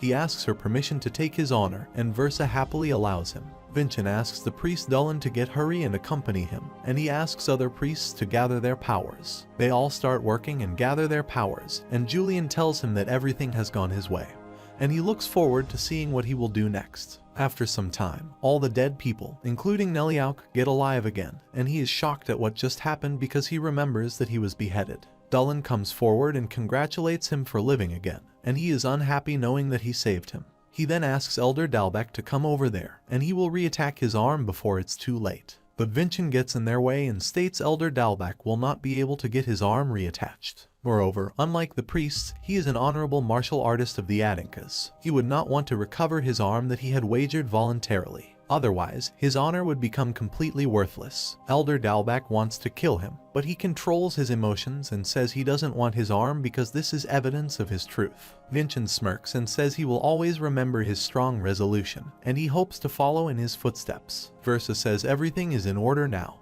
and now Neliauk laughs and admits Vincent's innocence and that the temple will no longer request compensation from the Adinkas. He decides to leave right now because this is the only way they can live, and they can always try to get additional offerings from the Adinkas next time. But Vincent comes in their way and says he believes there are unresolved matters and shows him the magic crystal in which the Holy King said he could keep his promise to his friend. The Holy Grail was assigned to that location by the Holy King and the Sun Sword Emperor, but the Gaia Temple could not solve this assignment for 500 years and neglected the grave. He, on the other hand, sought out the Holy Grail and received the Holy King's gratitude. He asks him if he doesn't think he is obligated to certain actions as the descendants of the Holy King. Neliauk bows before him and pays his gratitude for accomplishing the will of the Holy King and delivering it to them, the Temple of Gaia. They are kissing the floor, and Julian surprisingly says this position of utmost respect from the priests of Gaia, while Vincent thinks it is not a bad sight. But suddenly, many reporters enter the room, and Neliauk feels so humiliated that he threatens Vincent, saying he will get back to him one day. The reporters are shocked to see that the priests are all kneeling down in front of a 14-year-old boy. They have come there for the hearing for the seventh son of Adinka, and they all start capturing them and asking them multiple questions at once. Neliauk asks them to stop, while Elder Dalbec also shouts at them and asks them to call the guards. They can no longer allow Versa and Vincent to have the upper hand. He exclaims the contents of the meetings hosted by the Council of Elders cannot be revealed to the public, and he asks Vincent if he will violate the regulations. Vincent smiles and says he forgot the latter part of that regulation, no matter how he looks at it. But this is a beneficial situation for Adinkas. A few days later, the incident between Vincent and the Gaia Temple became a huge news report, spreading throughout the continent instantly. Not only had the first-class priest and the other influential people within the temple bowed to a mere young master of a family, dropping the dignity of the Gaia Temple, but the plot in which they had tried to assume a dominant position over the Adinkas had also utterly failed. After that, Vincent calls Dulin and entrusts the Holy Grail to him because he inherited the powers of the Holy King, so no one is suited better than him. Moreover, he will need divine power on a regular basis, so he wants to give it to somebody within his circle of trust. In that case, Dulin accepts the Holy Grail and says the temple is rotten to the core right now, and he may end up using the Holy Grail for his own benefit if he continues to live in their midst. He can sell the holy water at an insane cost or use it to bribe someone, so he asks him again if he really trusts him. Vincent again assures him that he really trusts him because he is the same priest Dulin who provided him with the miracle stone before, and he also knows that he will use the Holy Grail for food. He gets happy and says he will be ready to fill the Holy Grail anytime, and Vincent can count on him. Meanwhile, Riesla opens the door and asks him what he is doing there, and asks him to get ready for dinner immediately because Lady Versa has invited him to join her for dinner. Vincent is shocked to hear about dinner and soon reaches there. She asks him if he is returning to Fortress tomorrow, and he replies that he is still a cadet and must resume his duties if he is done with all his tasks. Julian tells him that just like father, Mother has never invited anyone to join her for dinner, and he asks him if he is still nervous in front of her. Julian tells him that he is always worried around her because he is afraid she would find out that he was pretending to be Goof for nothing.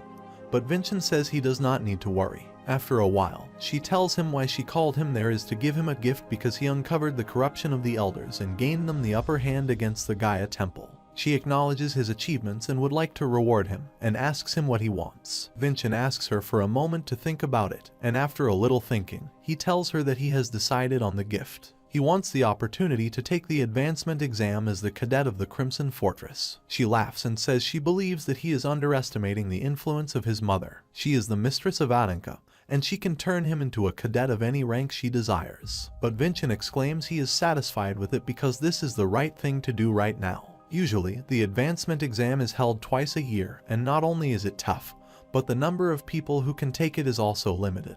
But if he were to advance using her powers, he would take someone else's place, so such an opportunity wouldn't be considered his. He wants to advance with his own abilities, and Versa says his conviction will lead him down a much slower path. However, it will also leave him much further, and there was a time when she wished for the same.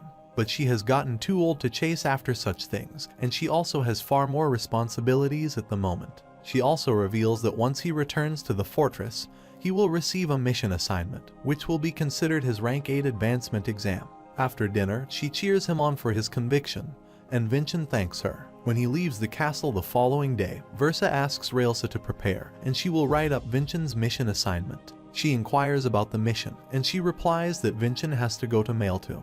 By Maeltomb, she means the coastal in the south, which the Vyar family rules. Versa reveals that the place is overflowing with money even though they don't have any special products, and it is one of the places the Patriarch keeps an eye on since the Vyar family is rumored to be stealing from its citizens. Riesla asks her if she is striking them using Vincent, but she replies that such a mission would still be too much for him.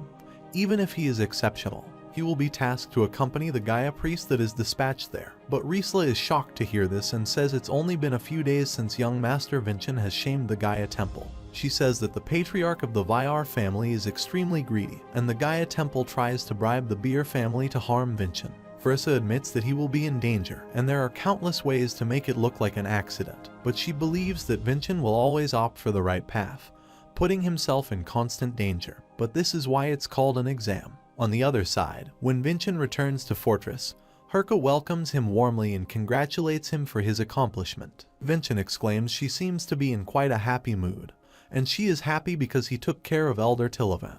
Vincent guesses she harbors some negative emotions towards him, and she tells him that he asked her to become his concubine with such a creepy expression.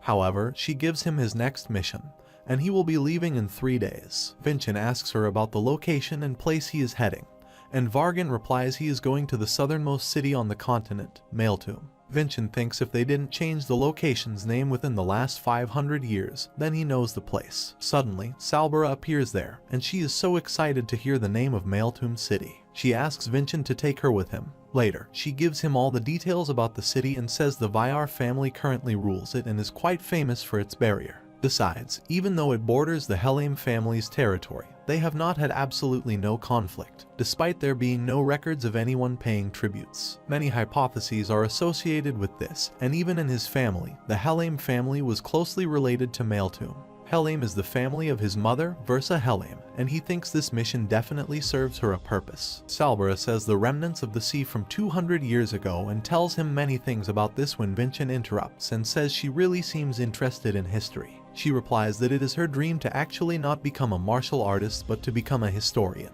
She is confused by his reaction and asks him if her dream is that weird, but he smiles and appreciates her dream. He asks her why she came to Crimson Moon with such a dream, and she replies historians don't make much money. In addition, adventuring can be dangerous, so knowing martial arts is a must. However, she assures him that she will help him in this mission and she will come with him this time and assist him. Meanwhile, Saizen and Harmon rush into the room and ask Vincent if he is going on another mission, and they also offer him to accompany him. Vincent agrees and asks them all to go together and make them happy. Julian exclaims he has got enough sidekicks, but Vincent says this is not why he chose them. Julian asks him if he really believes that they will be assets to him, and Vincent asks him to look at those trusting eyes, and their willingness to help him is certainly an asset to him. However, he needs to take one last person, and he goes to Raven and asks him to help him in the mission with the promise to spar him. Raven agrees immediately and is ready to accompany him, while Vincent thinks if Raven joins them, Sirkin will automatically become involved. Julian says he seems to be more cunning, while Raven interrupts them and says Sirkin asked him to tell him something. Suddenly, he is surrounded by the threads, and Sirkin appears there, saying he had no intention of startling him. He asks him why he is not taking out his sword, and Vincent replies he is not actually harboring any murderous intent. He tries to scare him, but this doesn't affect him, and he appreciates him, saying he is quite fascinating. Vincent asks him about his technique, and he replies this is a type of barrier that seals everything inside and outside. Julian reveals this is the territory of the Murder King, and only a handful of people are known to have survived this. Sirkin states it's the perfect assassination technique and is also effective for discussing secrets. Vincent asks him what he is trying to tell him, and he doesn't know where he should start. He reveals that only one person managed to get out of this technique flawlessly, and his name is Merlin Falker. He was a young genius, and despite their age difference, the territory of the murdered king was helplessly destroyed. It was an utter defeat for him, and after that, in order to face off against Merlin Falker's lightning, he started studying mana application. In the end, he managed to leave a scar on his face, but 15 years ago, when he became the butler of the Vatican, he lost all contact with him. Vincent asks him how old he is, and he replies that he should be around the same age as his father, but his face looks so young.